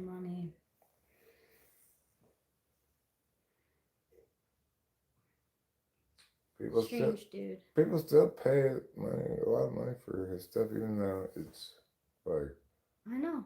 you know, 5 of 100 or something. And he's got, he just Mm-hmm. tossed out a bunch of disposable and replicable stuff like lithographs or screen printing and Mhm. stuff like that. Mm-hmm. What are my thoughts on the Velvet Underground? Velvet Underground are great. Yeah, I love Velvet Underground. They're cool. Andy Warhol was surrounded by cool people, so he felt cool because by association, but he definitely. Whatever, dude. He was like an INFP. I don't know. I don't know what he was. I think he's more likely to be NI than NE. And I? Oh yeah, and I also get the sense that I think he was an INFJ. Andy Warhol? Yeah. I don't think he's a bad artist either. It's just I think that it wasn't his primary concern, No, it wasn't. He just wanted to be like taking photos and having parties and making movies and doing drugs. But He was an INFJ. yeah, he made films of somebody eating a hamburger. Sweet game. You know that. But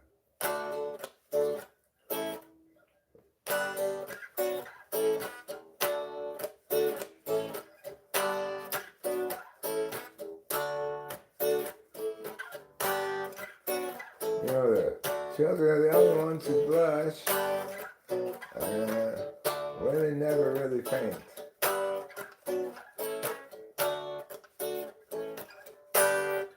It doesn't even have. It does have a little bit of change. Sweet thing. This doesn't go to the B minor there. What are you? Oh my god. He's an INFJ. I don't know that for a fact.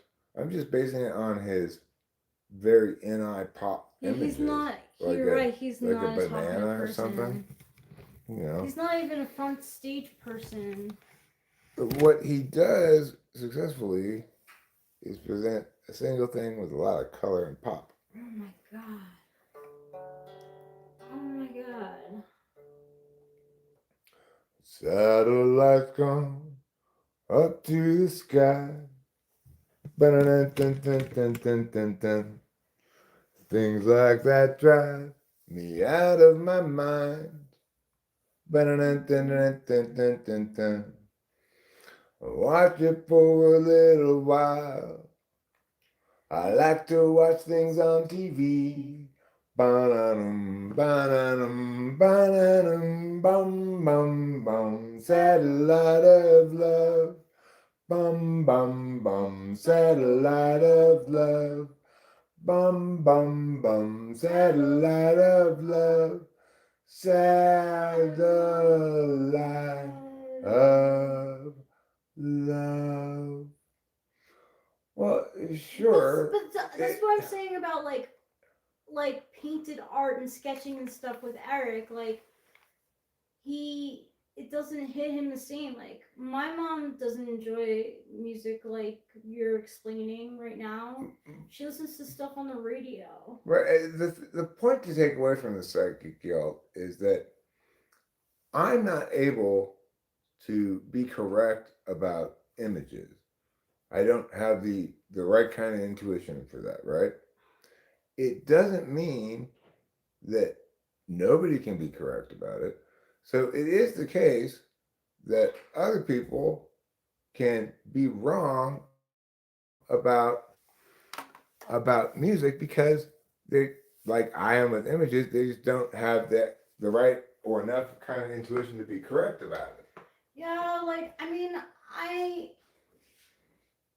Oh God. This It's done. pizza that was What happened? well, I I was trying to SE while live streaming. That's what happened.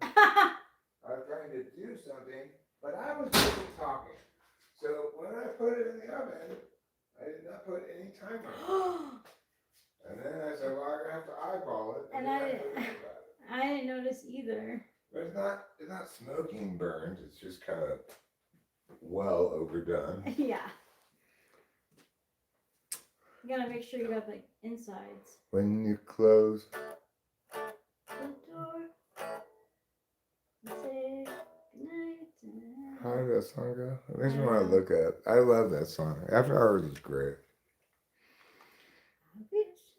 I can't. When, do that. Lou Reed has so many amazing Yeah. songs. See, like I'm like, oh, he's an INFJ that I like. It just shocks me because I dislike Warhol so much. What do you dislike about him? He was this like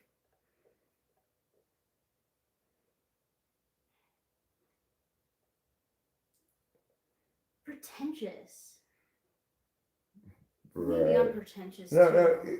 but it seems to me when I think of him as constantly under intense neurotic strain, Well, that's true. trying to balance this act of NI pop versus like, you know, pulling back the cover on what's ultimately just pretension or something like that. Yeah, INFJs struggle a lot in their understanding themselves as artists.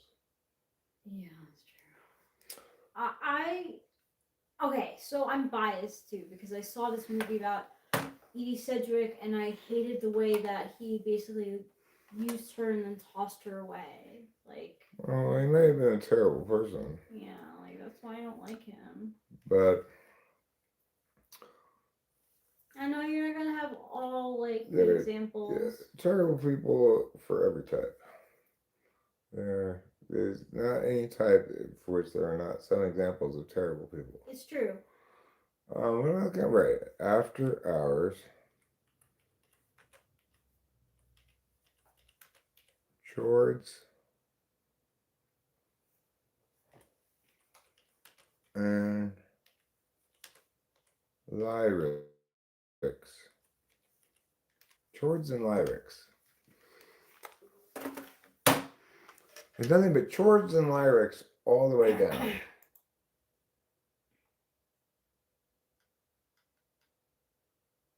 I'm going to make this a font. Maybe I can do it with this. Reset. That'll help. Getting a little smaller.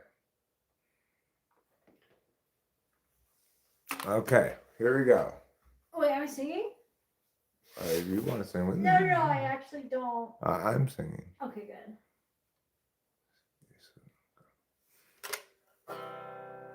If you close the door, the night could last forever. Leave the sun shine out and say hello to never. All the people are dancing and they're having such fun. I wish it could happen to me. But if you close the door, I'd never have to see the day again. But if you close the door, the night could last forever. I leave the time glass out and drink a toast to never.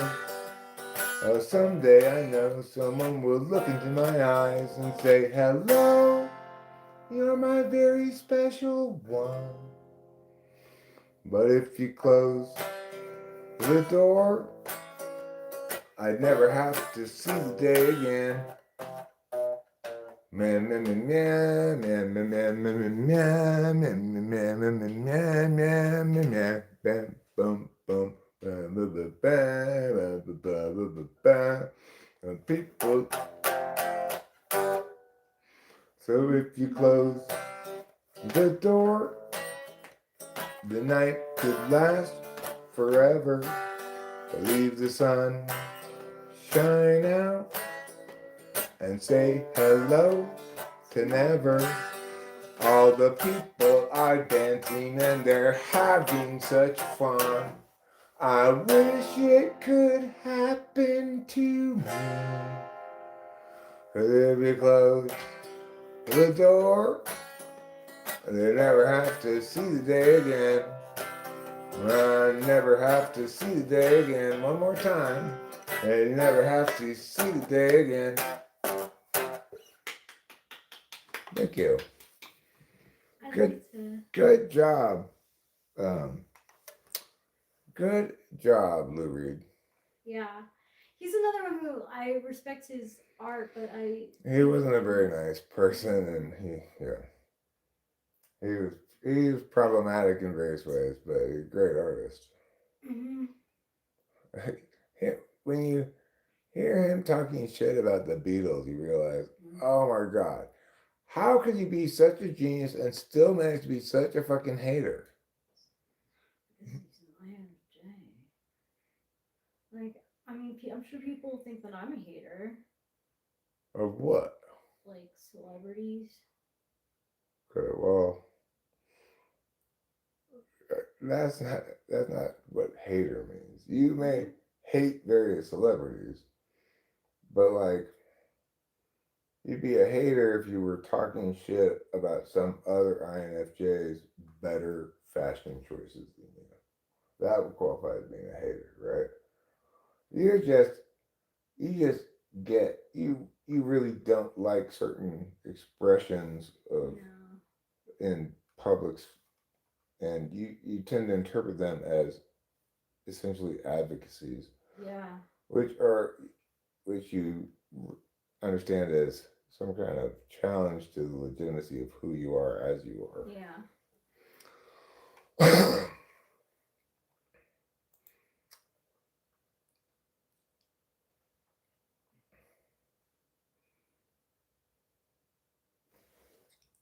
Beatles are hit and miss for you? Well, they do have a couple of misses. They have a few misses. But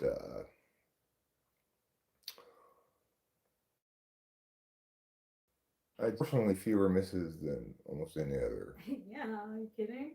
artist you can come up with. Like, Taylor Swift just came out with her best song, and the whole rest of the album is crap. Like, that didn't happen to the Beatles.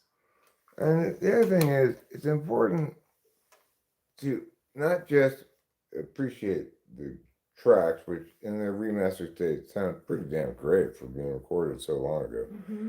But to really understand whether something's good, it helps to play the song without you play it like with chords and sing it. I mean, Good songs. There and Johnny is so difficult.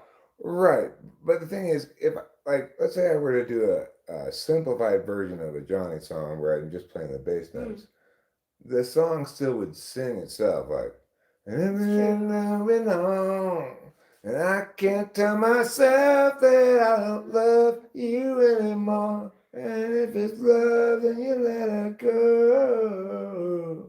Anyway, playing songs like chords and lyrics is that's when songs have nowhere to hide, right? Like you find out whether it's a good song or not. Johnny's friends, that guy who's on Super Bad Mantra, you know, like the one who's like, imagine tomato. Yeah. He was at the Grammys. I don't know what for. He's with some group, I'm guessing, or did something.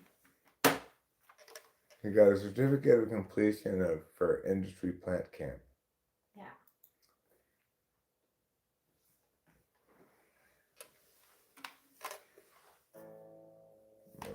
Starts with this E.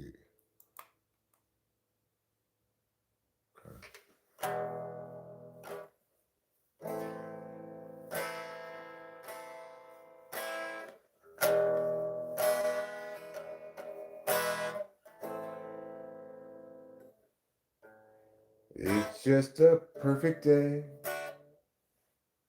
What is that? unhighlight this. I can make it a little bit bigger.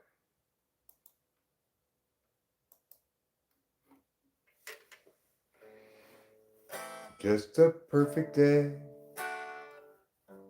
Drink sangria in the park. And then later, when it gets dark, we go home.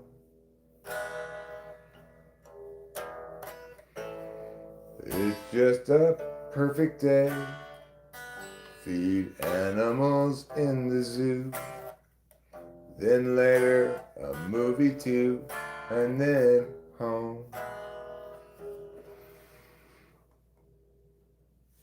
Oh, it's such a perfect day. I'm glad I spent it with you. It's such a perfect day. You just keep me hanging on. You just keep me hanging on.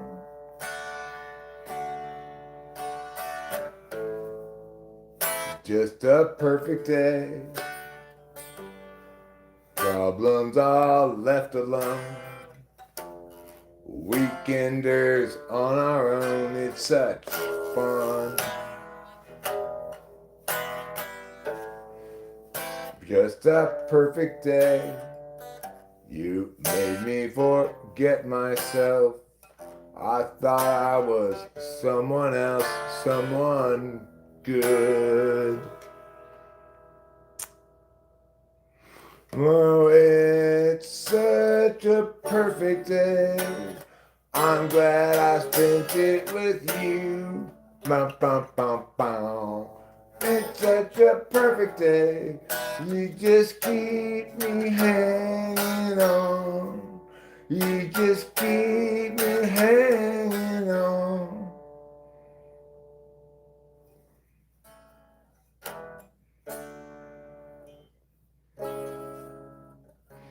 You're going to read.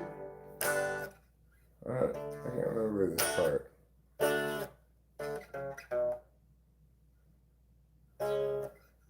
Bum, bum, bum.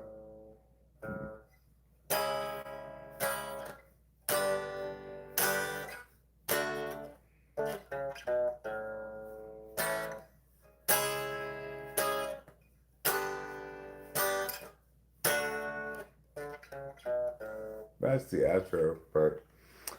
Can't really think of how the singing goes, but what an incredible song. What an incredibly accomplished composition, just mind-boggling. It is. It's not just a perfect day, it's a perfect song.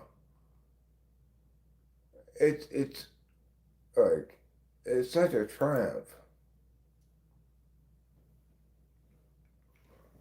Eric, will you ever do a stream-a-thon where you stream all day, every day for a month? If I had enough speed, I guess. Run for Your Life is a good song, yeah, for sure. And it is the case also that, it's probably not John Lennon's best moment, or his proudest moment. Oh no, definitely not. Definitely not. It seems like he may have been referring to that song later on when he said, I used to be mad at my teachers and mean, and I beat all my women and scream and scream. And kept them apart from the things that they loved. Yeah. Man, it was me, but I'm changing the scene. Pretty well. Doing the best that I can. I guess it's good that you're trying to be accountable, John Lennon, but it seems like an I'm Sorry song seems a little inadequate. Well, I have. He's a disappointing Ian to Pete. Right. Aren't we all disappointing? I'm not disappointed in that horrible ways, but like Obama wasn't disappointing in those horrible ways, but he was still very disappointing. Yeah. So, I mentioned my love of Jack in the Box breakfast. What's my order? Well, I could go for either the ultimate breakfast sandwich or the supreme croissant. Definitely with the hash browns. Give me the orange juice, Jack in the Box coffee sucks. I think that should pretty well sum it up. Now, I just tuned this for something. Oh, right. You I've can't got- do that. I can't do what? Oh, the song. What song? Oh, you can't do that. You can't do that? Yeah, that's the song that Ruben was saying that he likes. It's a It's a Beatles Beatles song? song. I've never heard of Oh. it before. Really? So You probably will. you can't do that? Yeah. It's a jealousy song.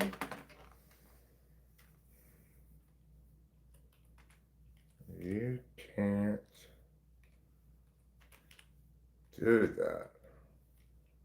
I can do that, and I did. Let's see. It's kind of like a Mophead song. right? Yeah, kinda. Yeah, I think I know what song it is. Kinda. What is this?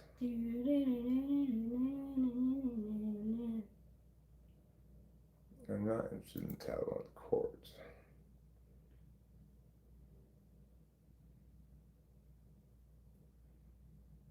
It's a good song about jealousy. I can't quite think of how it goes. You can't do that. Yeah. But I can't think of the rest of it. I'll sing it.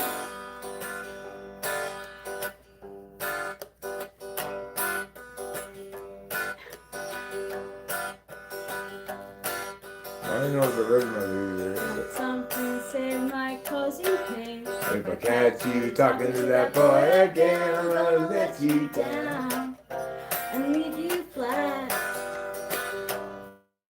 I told you before, Oh, you can't do that.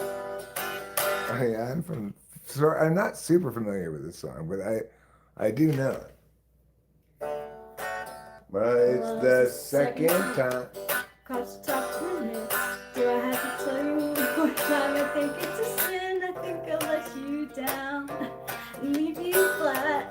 Oh God, I'm killing me. I'm like, Because I told you. Oh, you you can't can't do that. Everybody's Mhm. green. Cause I'm Great. Because I'm the one. when you're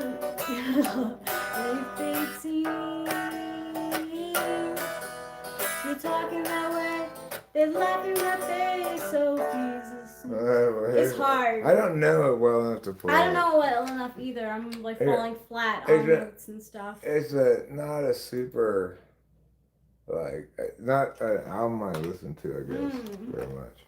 I don't know what album it's on. I think I might have been on Hard Day's Night or something like that.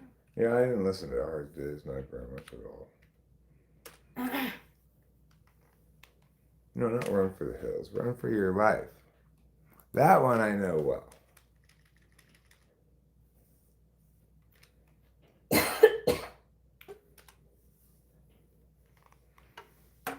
Okay. Now we're cooking with biscuits.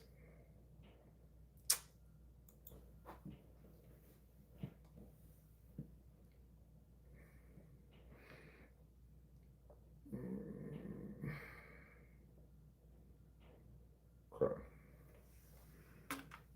I'm gonna make this a little mirror.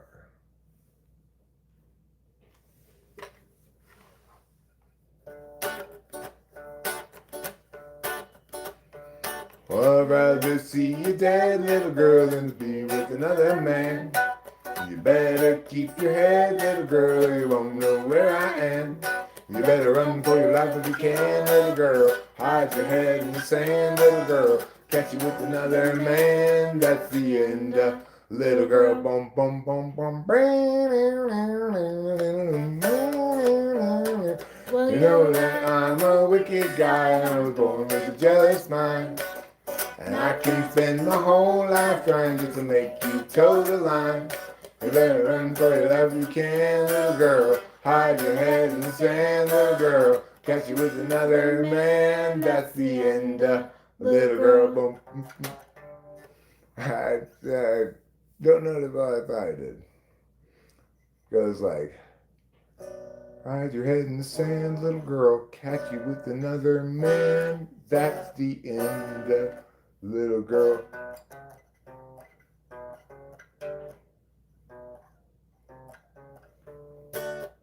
Yeah, it's a great tune. I guess I'm not feeling quite up to playing it, but um, uh, let's try another similar song, maybe a little easier.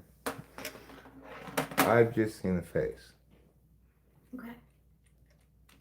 Can you guess which face it was I saw? Telly Savalas. That's right. You got it right. It was Telly Savalas' face that I saw.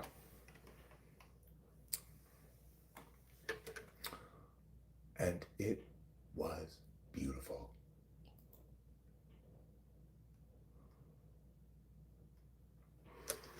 Okay, this has got. Let's move a little closer so we can see it. We don't have to stand back there.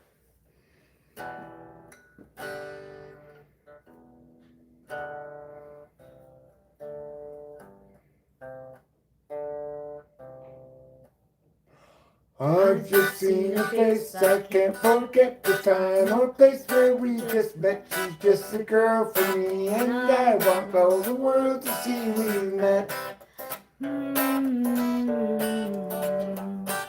Had it been another day, I might have looked the other way, and I'd have never been aware. But as it is, I'll dream of her tonight.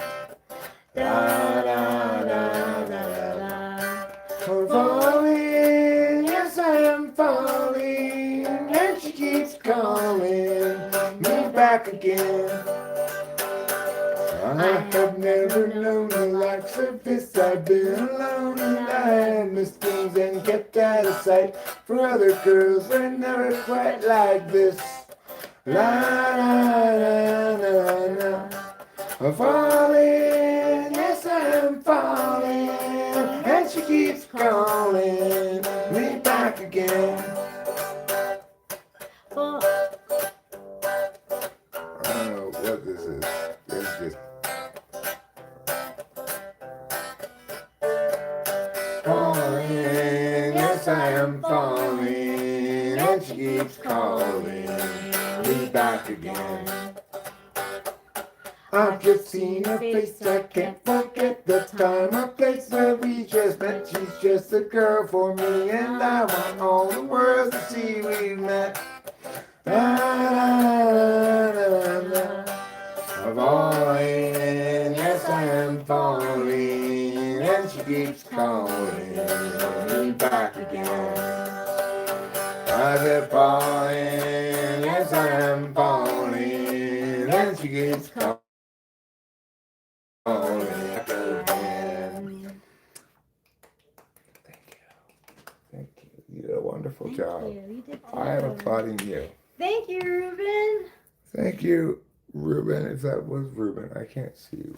I don't have my glasses on. Where are your glasses? They're over there, but I don't want my glasses because I want to have it on the screen here. It's just at the moment I happen to be reading that. Thanks, Ruben. I would say I did an okay job playing. I played it better than I had the previous songs that I had butchered, but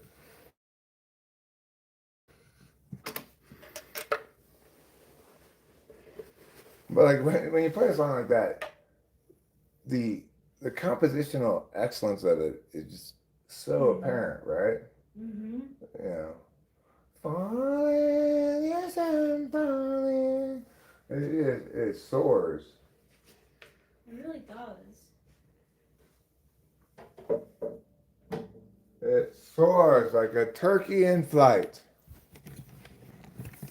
Turkeys may not be known historically for their ability to soar, but my position on it is sneakily they're the best soarers of all.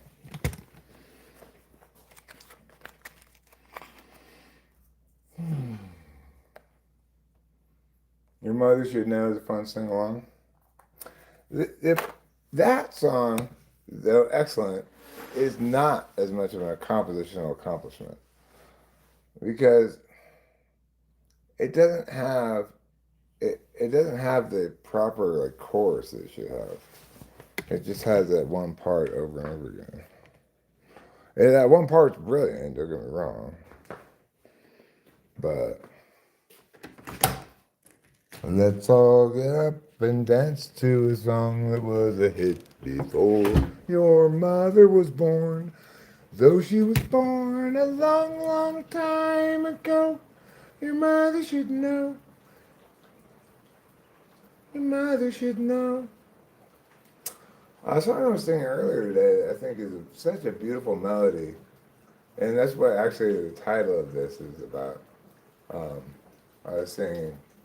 Da na na na na na na na. Ma na na na na na na na. Ba na na na na na na na na. There must be 50 ways to leave your lover. She said, na na na na na. What a beautiful melody. It's like the verse of that, it beckons you into what's sure to be a beautiful song. And then the chorus is like a country rock kind of bounce along part. I wouldn't say they don't go together properly or something, but it is an odd juxtaposition a little bit. It shifts moods so much. I guess that's one of the charms of the song, but I definitely like the verse part better than the chorus part.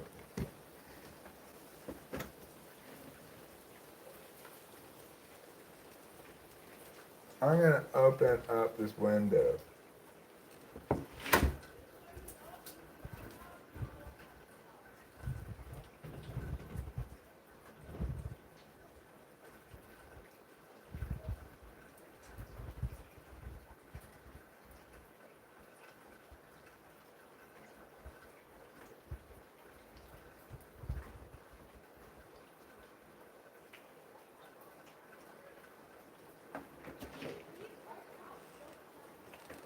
When you're talking about that song, you're referring to 50 Ways, Ruben, or you're referring to Falling, Yes I'm Falling?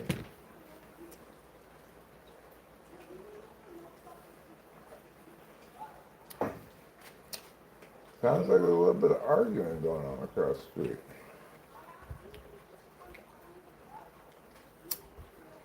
There's nothing more delightful than the sound of humans conflicting with one another.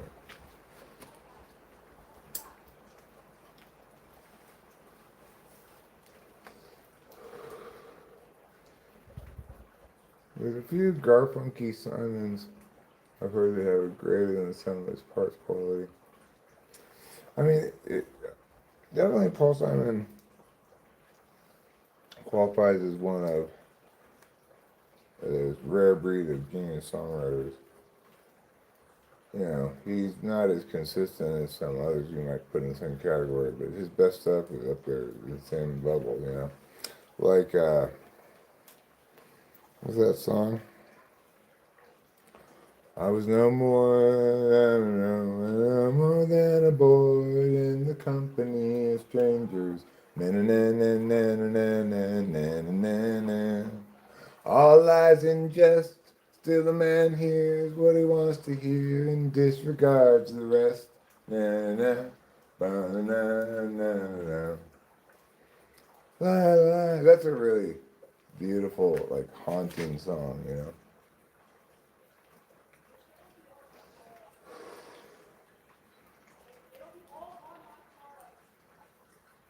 But sure, it's also the case that Simon Garfunkel have some stuff that is over-regarded. Like, Bridge Over Troubled Water is not a very good song.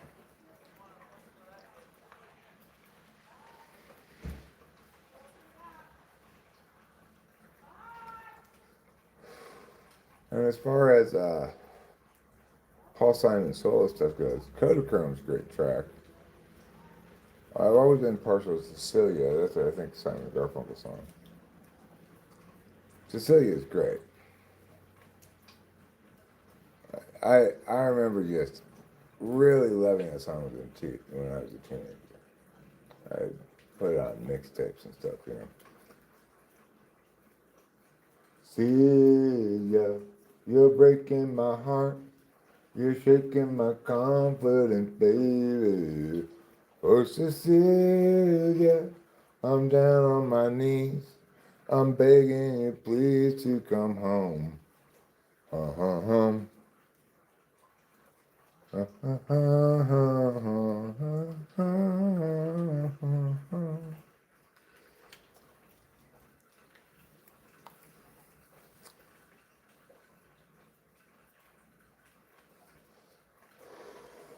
Me and Julio down by the schoolyard is another great one. If you think about the verse to it, in a couple of days, they're gonna take me away and stress the story. It was all on the cover of Newsweek. I'm on my way. I don't know where I'm going. I'm on my way. I'm taking my time and I don't know where. A goodbye to Rosie, Queen of Corona. I'm singing me and Julio down by the schoolyard. Ba-da-da-da, ba-ba-ba-ba-ba. That's a spectacular one. Of all the ones I've listed, actually, that one, now to me, is like, you know, wow, that's really good.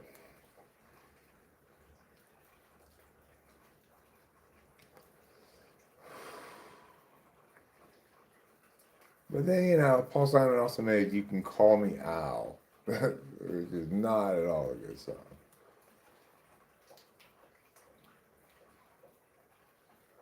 I mean, I don't think Simon and Garfunkel has historical significance. I think they do something much more significant than that, which is they've successfully written brilliant songs that stand the test of time.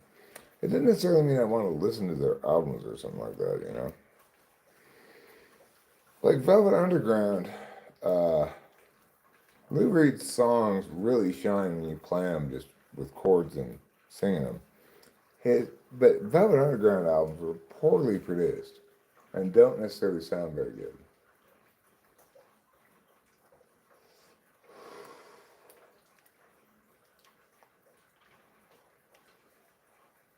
You've always disliked Simon & Garfunkel? Well, the thing is, the beautiful thing about music is there may be some artists who fail so consistently that you say, I don't like that artist. But, like, for example, I wouldn't have called myself a Taylor Swift fan at all. And her new album came out, it's all garbage, but it has one genius track on it. I don't really know it's all garbage myself, but Rachel informed me that it is, except for this one genius track. You get to appreciate songwriting when it hits. And the thing is, even the greatest artists of all time, there's no guarantee that their next effort is going to be good. It's always a crapshoot. So, Simon Garfunkel, as a style, let's say, exemplified by Bridge Over Troubled Water, there's plenty to dislike about that, sure. But as the authors of excellent compositions, well, that's not something that's, you know, you can be right or wrong about it, but it's not a matter of opinion. Oh, God, it was raining. Did you say that like you had a typing session with someone who worked for Britney Spears? Oh yeah. No, he didn't work Yeah. for her. He represented. He was part of a legal team trying to get her on conservatorships. Okay, because she sold her music today. Really? Yeah. For how much? 20 million? I'm surprised she only got 20 million for it, actually. Me too. But that should last her a while. It doesn't seem to me she negotiated a very good deal, actually. Oh, and I don't. Who's negotiating for her? Everyone's saying that she's just gonna use it for the rest. Well, I mean, 20 million, meth is cheap, okay? You could not, it's not like cocaine. You could not, there's no physical Okay, way you could okay. burn through All right, even all $1 right. million This is worth of it's meth. the Reddit community, okay? They're like 20-year-olds, but not all of them are 20-year-olds, but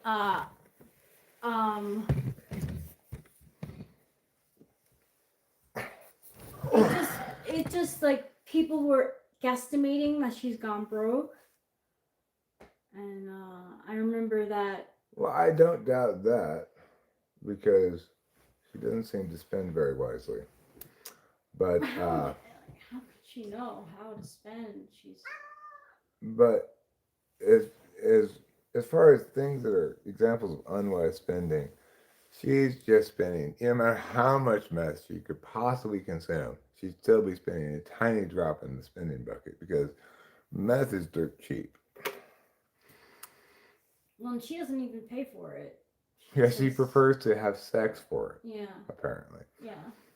Well, she's like, work it, girl. Why should I pay money when I can be a whore?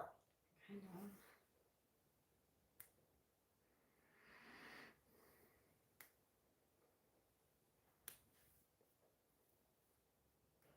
Well, it's getting kind of late.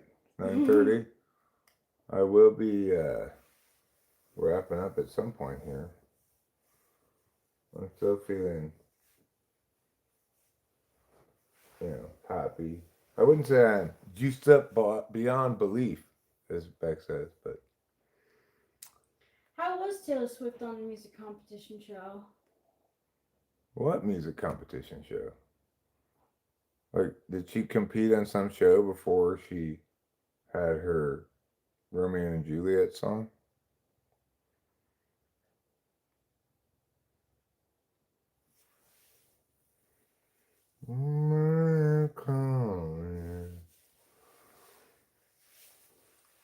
Victoria.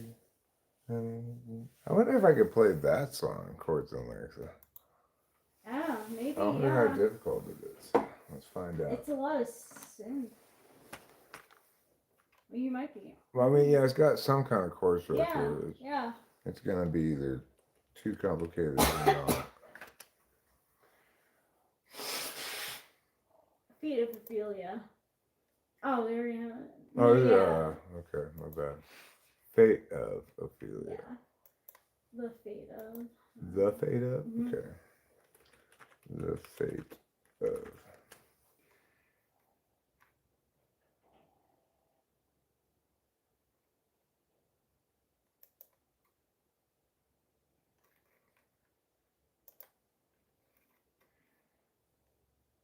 Let's see.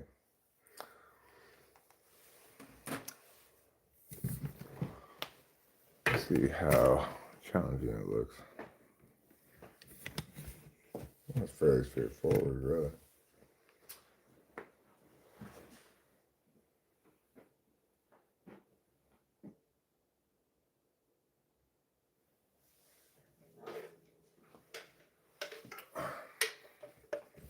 Let's see.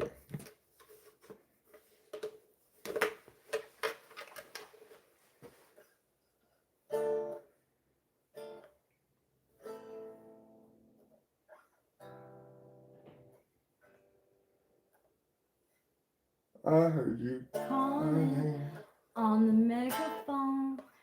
You wanna Hold see? on. Let me figure out that melody here. Yeah. For a second. Okay. Call, I heard you calling on the megaphone. Yeah, it's weird. I heard you calling on the megaphone. You wanna see Me all alone. As And legend has has you work like the pyro. You light the match to watch it blow. And it never comes for me.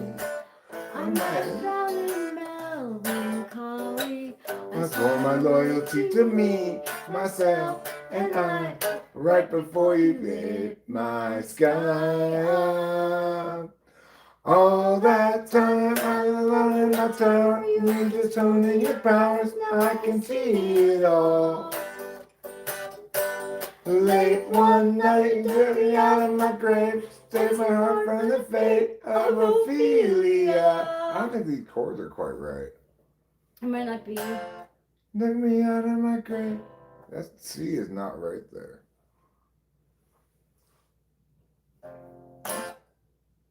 All the time I settled. All that time I sat alone in my tower, you were just holding your powers, now I can see it all. That's not right. Those chords Sorry. aren't right. No, it's not your fault. The chords aren't right. And I think this is the I official might- version I too. Oh, really? It's weird. I would expect the chords to be right on this, but Sorry, guys, for like your ears. I don't. Not practiced. Calling on the megaphone. You won't see me all. I was an answer. It was a pine. You have to match to watch it flow. Hey,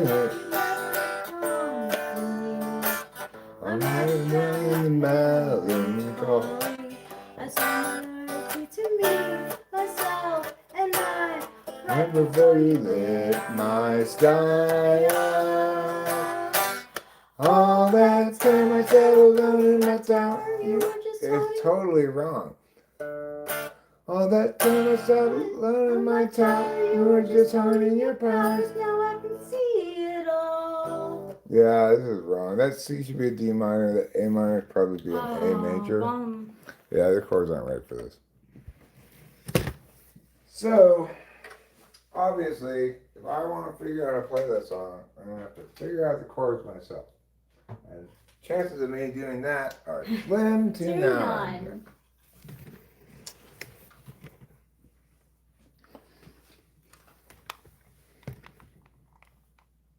Telly Savalas interview, I could just watch that on loop forever. The acting business. Well, that is a long story which I will avoid. My background as an actor is just life itself, you know. The traumas, the hardships, the pleasant experiences, the people you meet along the way, and I'm a retentive kind of a guy. And then when the time... As far as my training as an actor, it's just my life experiences, the people I meet, the things I do, being Telly Savalas. Uh-huh. Who loves you, baby? This guy is just epically cool. Like, he was the original most interesting man alive in the Yes. Dos Equis commercial. And did come for me to make believe for money. I just kept Wait, was doing he the really? things that I was doing for real. No, I'm saying, Oh, okay. Yes. I think everyone's a potential actor. It's just that natural facility for being yourself when the red light goes on or the curtain goes up. But you have I understand that you in fact were studying psychology, weren't you? I mean, what made you leave something like that, which must be very lucrative, particularly in the United States of America, to go and be an actor? It all depends on what you mean by lucrative. If you I work mean, as a... making money. True, and that too is proportionately true. If all of a sudden you become an actor and they're compensating you maybe 3 or 4 times that which they pay the president of the United States, you can't say it's lucrative to work as a psychologist someplace in some remote clinic outside of New York where they're paying you $10 or $20 a week.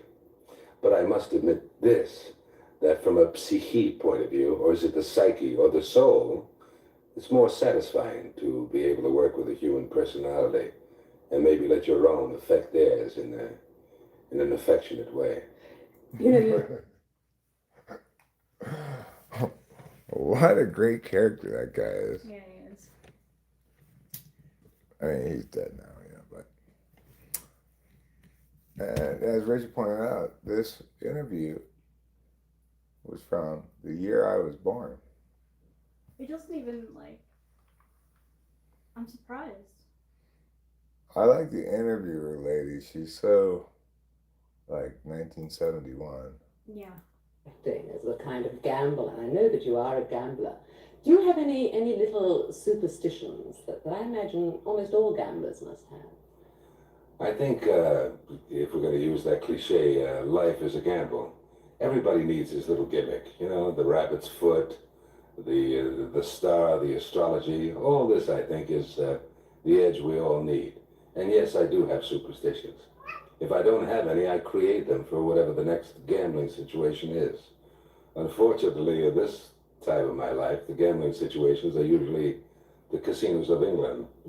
And my superstitions don't work, but when they start to do, I'm going to come back on your program and tell everybody about it. What do you do when you first go into a gambling casino? What's your superstition then? I make the dealer, either a pretty girl or a friendly dealer. I tell them that they're the enemy, and I'm there to do battle. I walk out defeated every time. You make them hate you, in fact. You must. That element of hate, I figure, is that dimension that a winner needs. But we don't hate you on the street. Oh, Telly Savalas. What an interesting character. Yeah. When he won in the casino and he killed the dealer, he always asked him, "Who loves you, baby?" No, it's not Dr. Xavier from X-Men. Obs, McGobs. It's Telly Savalas. How could you even ask that question? You might as well be saying, "Who's this Jesus Christ guy?" Everybody knows Telly Savalas. He's the Yul Brynner of Greece.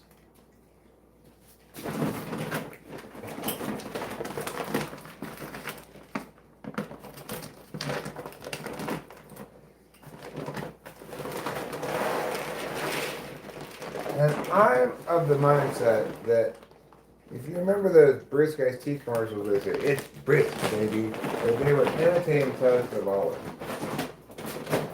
That's my official position on it.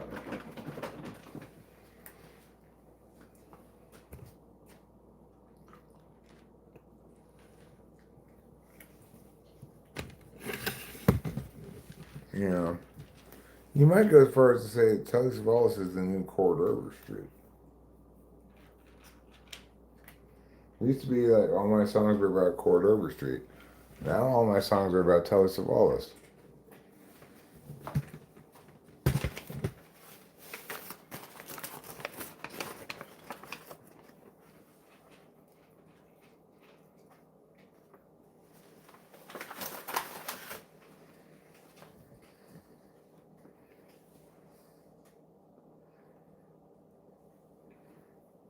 It'll be good enough.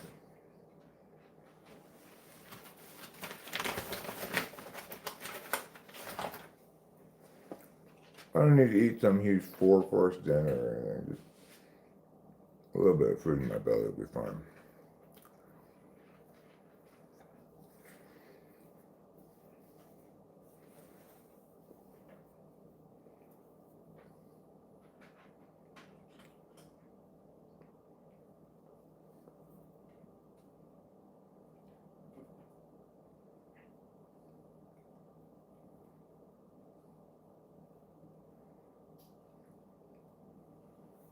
Would you like some of the chicken, Trouble? Here you go.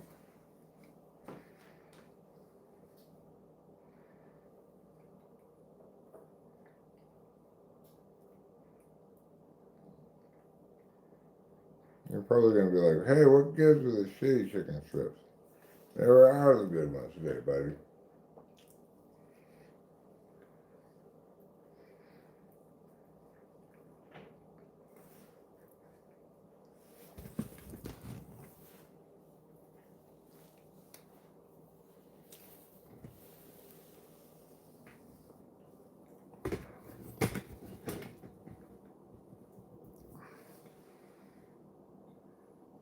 Well, I'm like, yeah.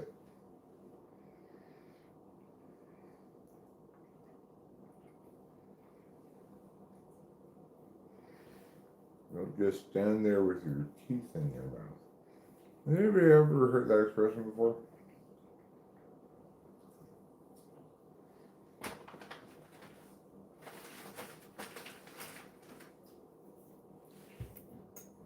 I actually remember the instance where we were. I don't remember exactly what sport we were playing, but it was a PE.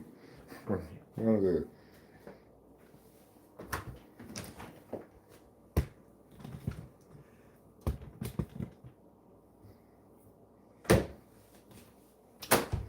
the boys admonished another kid who like was spacing out. Don't just stand there with your teeth in your mouth. I thought it was funny at the time. I don't actually know if it's a commonly used saying or just something that kid said. What did you kids used to say? Don't just stand there with your teeth in your mouth. I never heard that before. Never heard it before? No. Well, something I heard in middle school when one kid in PE told another kid in PE, basically like, look alive. Oh. You know, keep your head in the game or whatever. He said, Oh. don't just stand there with your teeth in your mouth. I never heard that before. Well, I liked it enough in the I moment like that I remember it to this day. I like it. Don't just stand there with your teeth in your mouth. Get in the game. Because, like, you know, standing someplace with one's teeth in one's mouth is really not any more of an accomplishment than just standing there. Any more of an accomplishment than just standing there.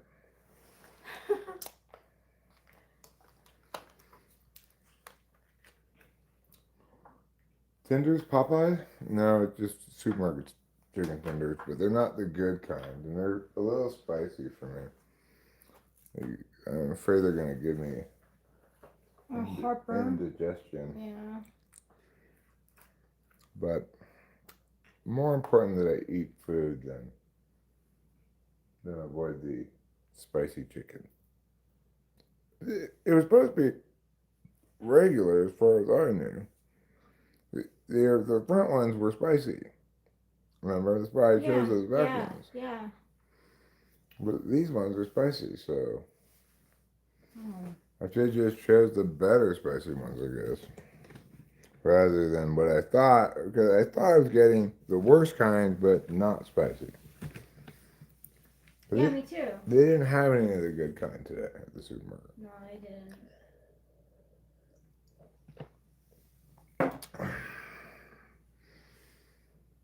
But you know,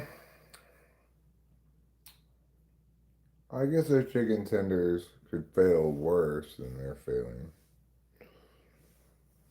You know, they're filling their chicken. But they're not fooling anybody either. Oh no, I'm one of the hand breaded ones. You are not. You're a regular one. Mm-hmm. They always try to put on airs, pretending to be the better kind of chicken tenders.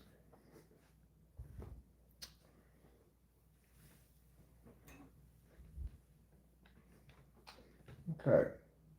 So, started streaming 5 hours ago. It seems like it'll be longer than that. I know. I don't remember when I got the mushrooms and ate them. I do remember it coming on quite slow, and then kind of really coming into its own in a very pleasing way. Brandon was here for a long time, looking absolutely fantastic. His crazy getup that he had on. He definitely qualifies as part of the general freaks of the world category that I like to think I also kind of fall into. I definitely do too. Yeah, Rachel does too, but others wouldn't suspect her of it as much. Yeah. Brian, there's no mistaking his membership in the Freaks Club. We drove by him today on the road as we were coming home, and I shit you not, he had on a very tall purple witch's hat. And what was the rest of his outfit like? Kind of like a witch's robe, I guess. And had full makeup on him.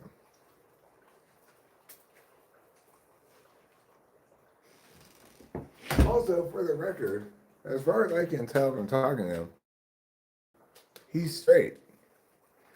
That's what makes him. So it makes me admire it even more. It's like, great job being a complete fucking freak.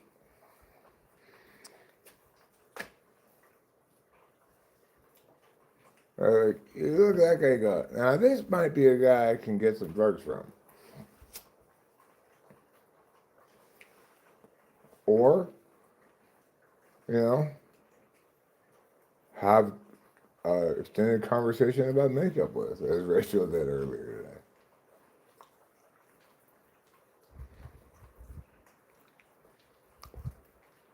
That's not a conversation I can really have with Rachel, where they share compared notes on this or that product doing this or that thing.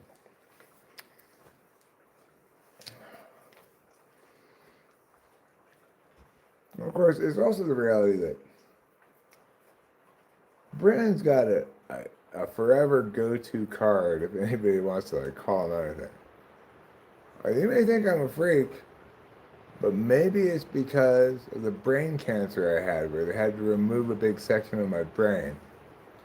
Whoever wants to critique him is just gonna be like, "Oh, you had brain cancer?" Yes.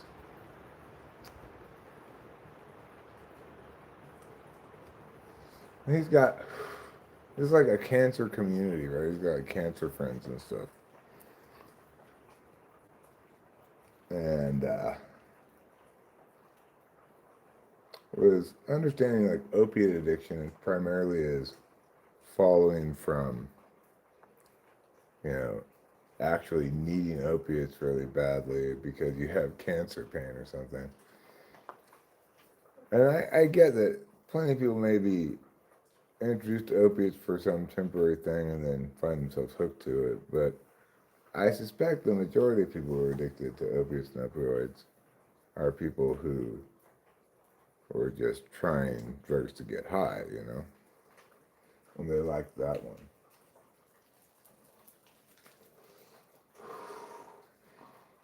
I love music, 98.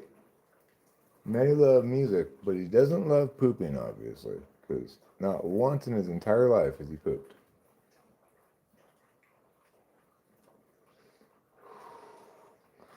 Instead of evacuating food waste as solid waste, he converts it into carbon dioxide that he breathes out.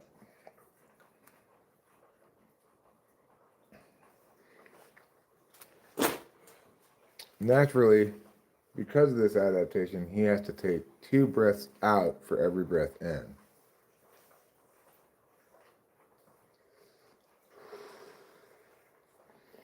You could sweat it out, but that would be stinky.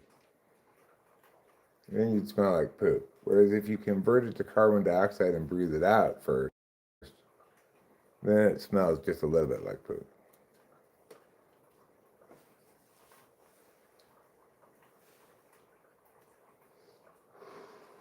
Your poop's like a chia pet. You mean it just sort of sprouts out of your skin in various spots? And when it gets too tall, you shave it.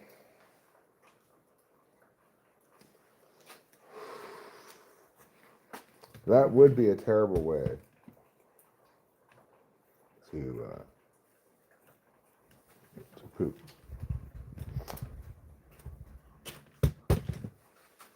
I was watching this Joe Scott video earlier about dumb animals, which might also be said like poorly adapted animals.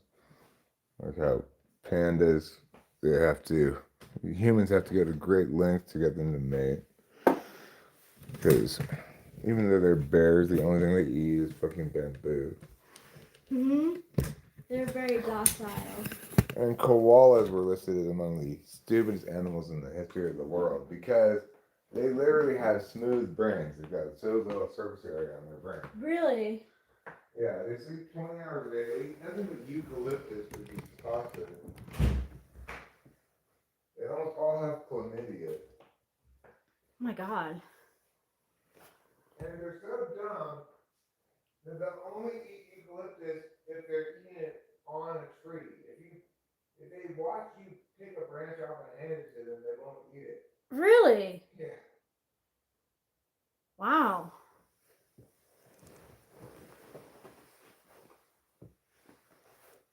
It's probably true, Casey Jones, because for a while, pandas were endangered because they weren't mating. They do eat bamboo. So I have a question for everyone. What's a movie that caused actual walkouts in theaters for you?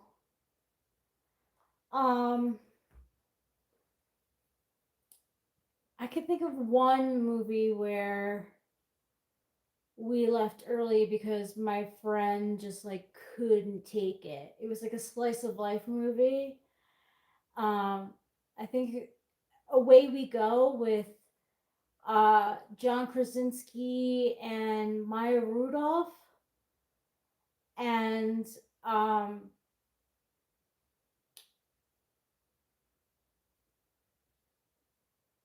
my friend thought it was too cheesy of a movie, so we walked out.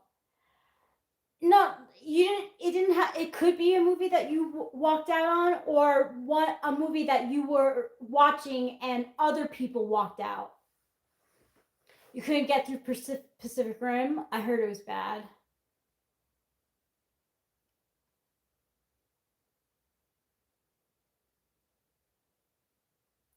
I got 30 minutes into Brokeback Mountain, and then just turned it off. That counts.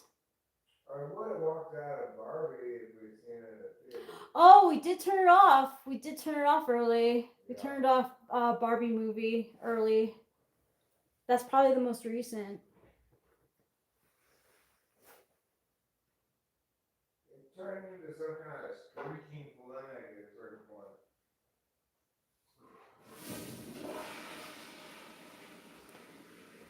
The best scenes start when? For what movie? So The Substance was actually one where the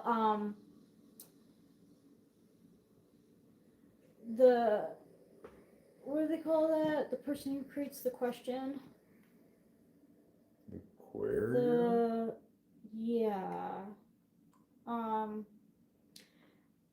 The Substance actually made a lot of people walk out of the movie theater. I mean, yeah. Yeah. I never heard The Inquirer. So, let me tell you more facts about the panda. Oh yeah. One of the other reasons why they're endangered, they're so dumb, they can't be trusted to raise their own children. Like, they'll sometimes just roll over their baby and kill it.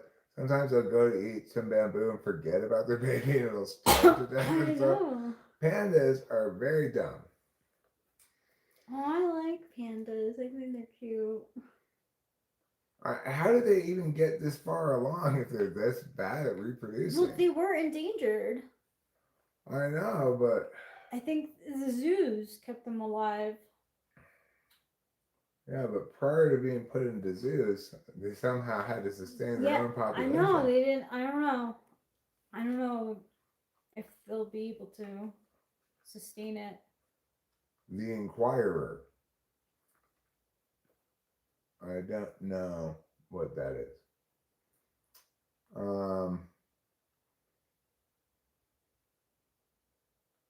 The smartest animals play dumb.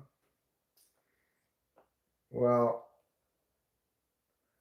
I think in this instance, what Joe Scott was highlighting was the horrible adaptive strategy that these animals have. Like, it's a horrible strategy to eat nothing but eucalyptus, right? Koalas have to sleep 20 hours a day because they get almost no nutrition from eucalyptus, and they have to also process all the toxins. And when they're awake the other 4 hours, they'll like fall off the tree and then they'll crawl on the ground, but they just kind of growl at each other and get confused.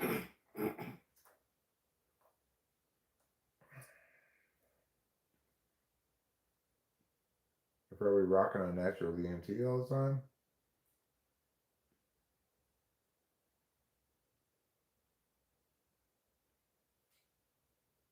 Well, I mean, koalas aren't just stuck inside the zoo. They live in Australia in the trees.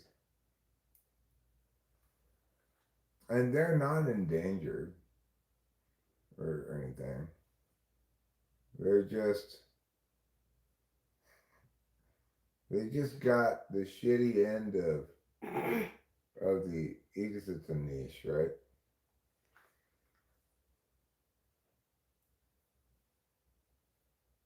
Pandas nowadays, they're like, thank God we can stop being adults and just delegate all of our species work to humans.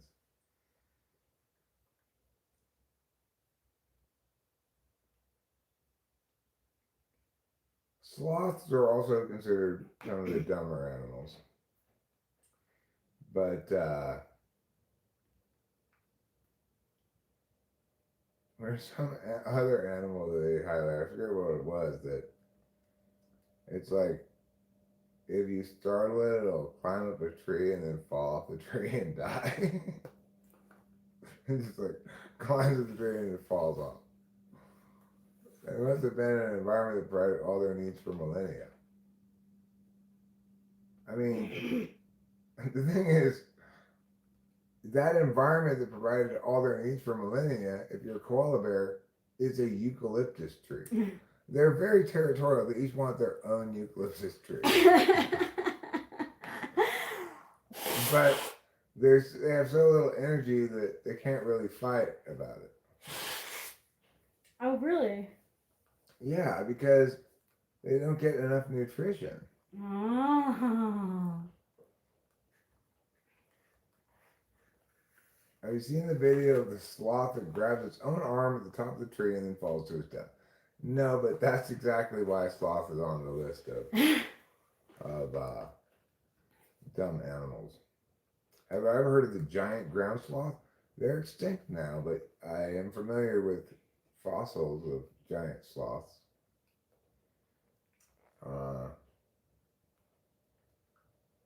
Apparently, it's one of the like fossilized tracks that are really easy to identify. And various spots where, say, like a mud flats, certain things happen, the tracks get fossilized. Like nothing else looks like a giant sloth track. Nowadays, of course, sloths don't walk along the ground. My sister, she got me an ugly sweater for Christmas one year, and it was a sloth. Yeah, because she knew I was sloth-like before I knew. Sloths are so lazy that the sin of laziness is called sloth. Yeah, and I'm an Enneagram 9, and the sloth is associated with 9s.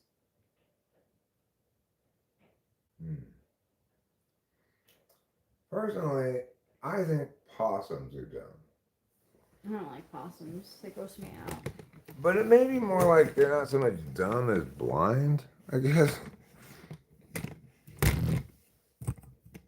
They're horrible creatures. Like they carry their babies around like a scorpion does. Ew, so gross. That was so crazy when we saw that. I'm like, what are you? Are you a mammal, an insect, or a marsupial? Ew, just get out of here, marsupial.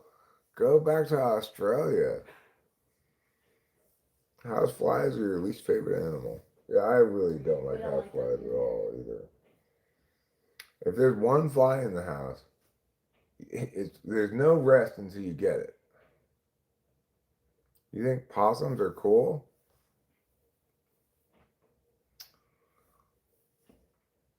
Well, I guess that's one of those things about which you can't actually be wrong.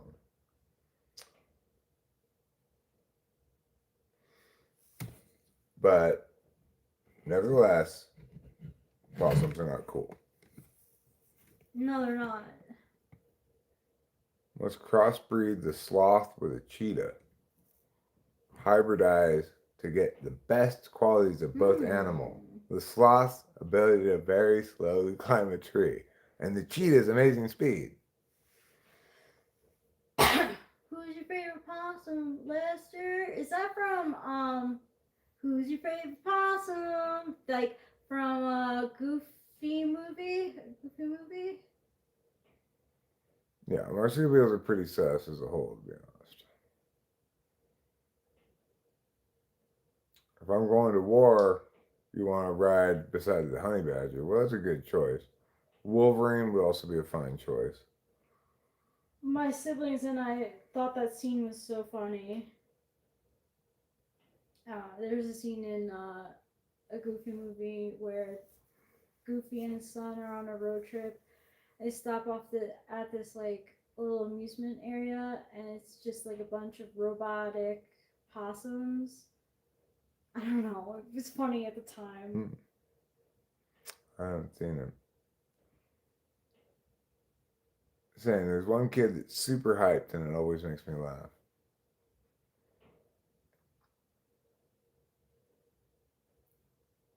Animatronic possum band, huh? Yeah, and I think at the end they like glitch, and it's like listens possum park,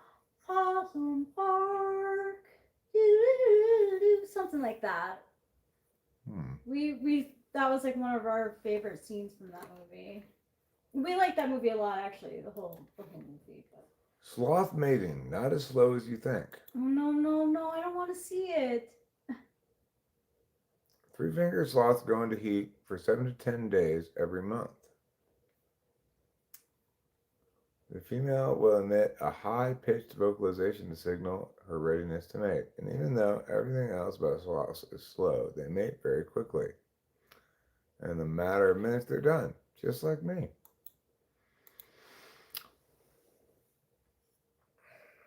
Well, that's interesting to know. I think they seem to do a better job of reproducing than pandas. Yeah, they do. Yeah.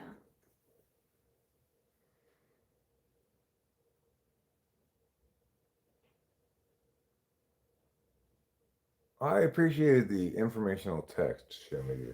The video is not informative at all to me, but I appreciated the informational text. I remember having friends who were terrified by it, and that sparked joy for me. Terrified by what? The possum? Oh, the animatronic at Chuck E. Cheese. Oh. Yeah, I'm familiar with the old school Chuck E. Cheese animatronic.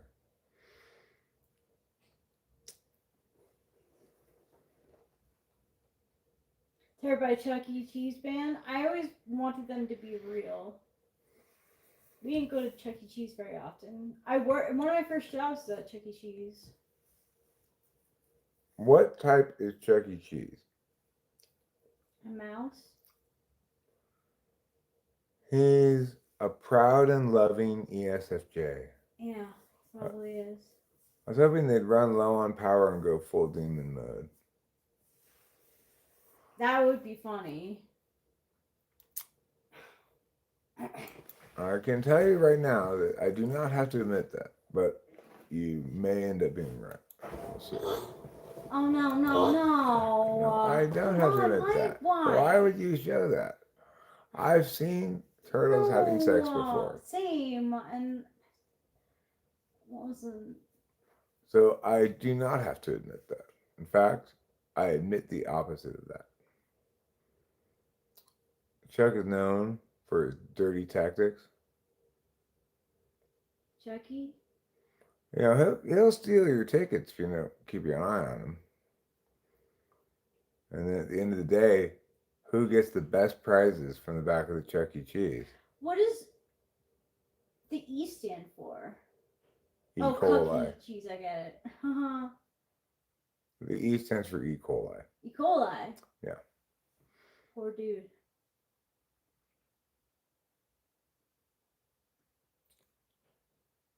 Yeah, well, it's like, it doesn't really matter the species. I don't want to watch things having sex. Unless it's that particular thing that's happening, right? It's like maybe on certain occasions in the privacy of one's own darkness, one watches such things. Not turtles, obviously, but the point is, let things have their own lane. If you Yeah. want porn, go to Pornhub. If you don't want sex, go to YouTube.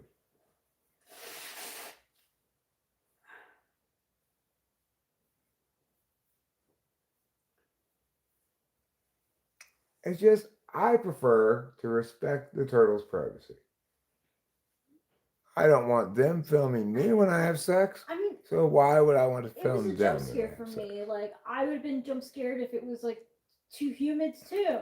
I'd be like, oh my god, please no. It's awkward. I'm awkward when someone who's a friend of mine hugs me to dance. Like, having like. Kissing scene in a movie? Forget about Oh it. well. Forget about You it. get out of the chair and Or cover my yeah. eyes. Mm-hmm. Because that program is not appropriate for Widow Eric's.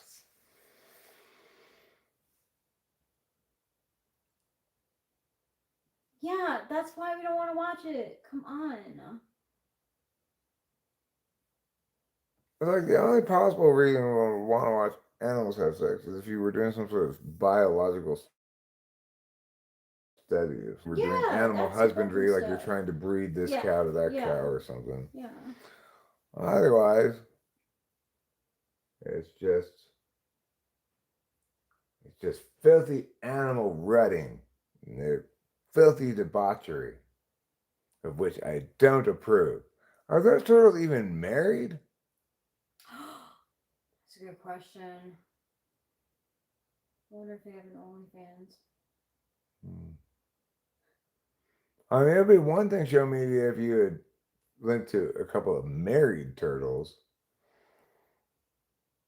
But I think those two turtles were just a couple of whores.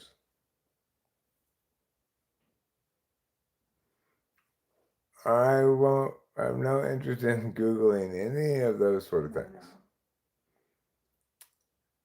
No.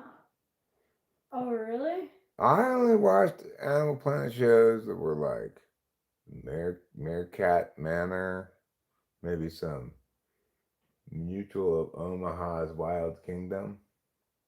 I didn't even watch that.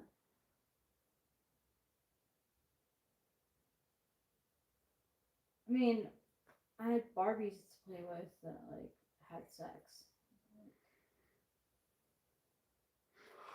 None of my stuff seemed to have sex. Like, I played with little cars. I played with a few, like, Star Wars action figures. Well, it was like weird. Like, I knew that the mom and dad had to get together to have a baby. I just didn't know of the act. He just had the husband pat the wife Like, on the sort of, head. yeah. Well. There, you're pregnant now. I do remember, like, playing with girls, because there was a couple of girls on the street that I'd play with too. There was Tracy Flock across the street directly from my house, and then there was Kelly Reardon, who lived one house over from her. And they probably played more stuff like that, I would guess.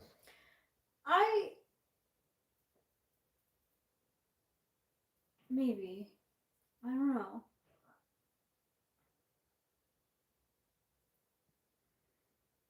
Monkeys are just failed attempts at humans. Animal Planet became children's programming. Well, I mean, if you have animal stuff that's not too violent or evocative in the way that those turtles were, then it's always going to be all ages, because everyone's going to want to watch those meerkats do their thing. Meerkat Manor was great. The first chunk of it and such. And just like also kind of brutal as key characters die and stuff. And like super suspenseful as like one of them gets bit by a snake, and it's touch and go whether they're gonna live or not. And you've gotten familiarized all these meerkats as characters with names and stuff. But the truth is, meerkats are incredibly gross. So like the first thing, meerkat Jane does when she gets home is rub her anal glands all over the faces of all of her friends and family. Personally, not my choice of a way to bond. I think it's probably indicative of an animal not having the cleanest of habits.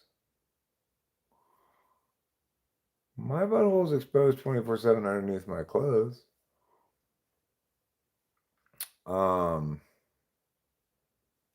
It's also the case, though, that meerkats get a lot of ticks, so they have to groom each other a lot.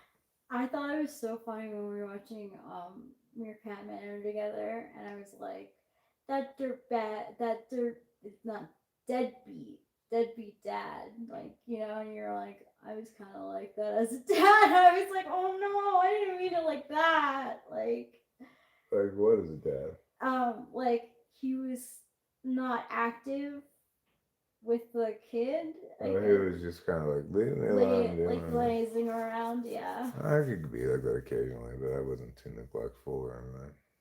No, I didn't think that I didn't take it as that. Yeah. The thing about those meerkats, it doesn't seem like the dad really had an equal share of responsibility for the mom. No. Animals are all rude and never wear clothes. I mean, some animals are more polite than others. Capito is more polite than, say, a koala bear. Gorilla dads are the best. Yeah, I've seen videos of that.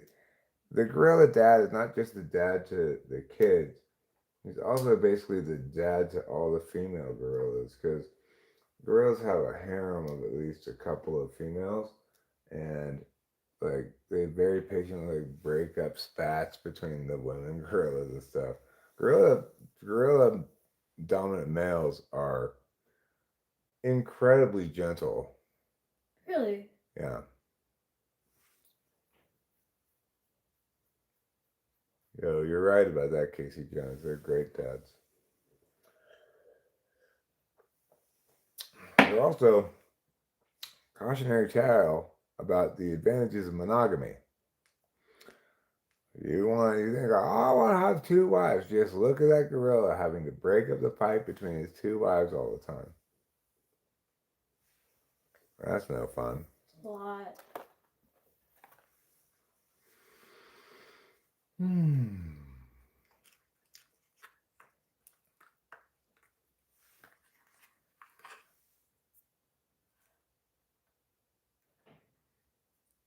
Well, I guess we could about wrap it up, huh?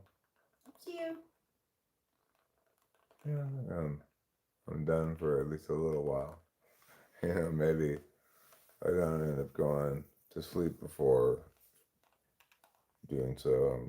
Could conceivably do another one later, but for now, I think we're about done. I just want to make sure that before I leave you, I don't leave you empty-eared, okay? One last time. Just one last time today. A final rendition, a final goodbye rendition of Who Loves You, Baby by Telly Savalas.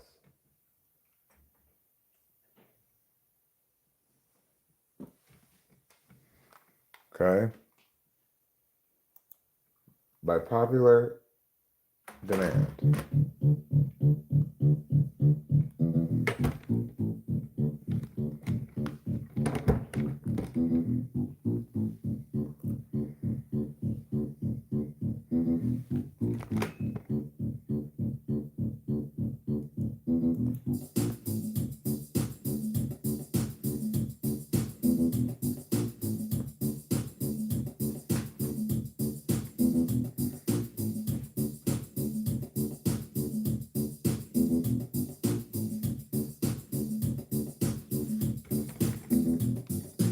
a very long time ago, the people of Earth gazed to the top of Mount Olympus. Therefrom, come thundering down its slopes was a cascade of masculinity the likes of which the world had never seen. This great Greek hero may not be recorded in the annals of ancient mythology, but shall be recorded in the annals of all mythology going forward. The guy goes by the name of Telesavalis, and for one of his incredibly heroic qualities, one of the things that he brought to the table, he put down so you could pick it up, was he asked the right questions. In particular, he asked one very, very important question that none of us should ever forget. And that question is, who loves you, baby? I'm asking you now. I said, who loves you, baby?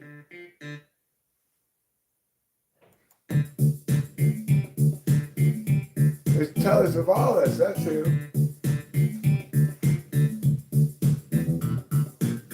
Who loves you, baby? Who loves you good? Only one person can love you, baby, the right way, the way that Telesavalis would. Who loves you, baby? Who loves you so much? Who loves the way that you look and you touch? Who loves the way that you think and you smell? Who loves you from heaven to hell? It's Telesavalis. Who loves you, baby? It's Telesavalis. He'll solve a crime, Telesavalis. If you haven't had any crimes laying around, he's a entirely professional style detective. Who loves you, baby? It's Telesavalis.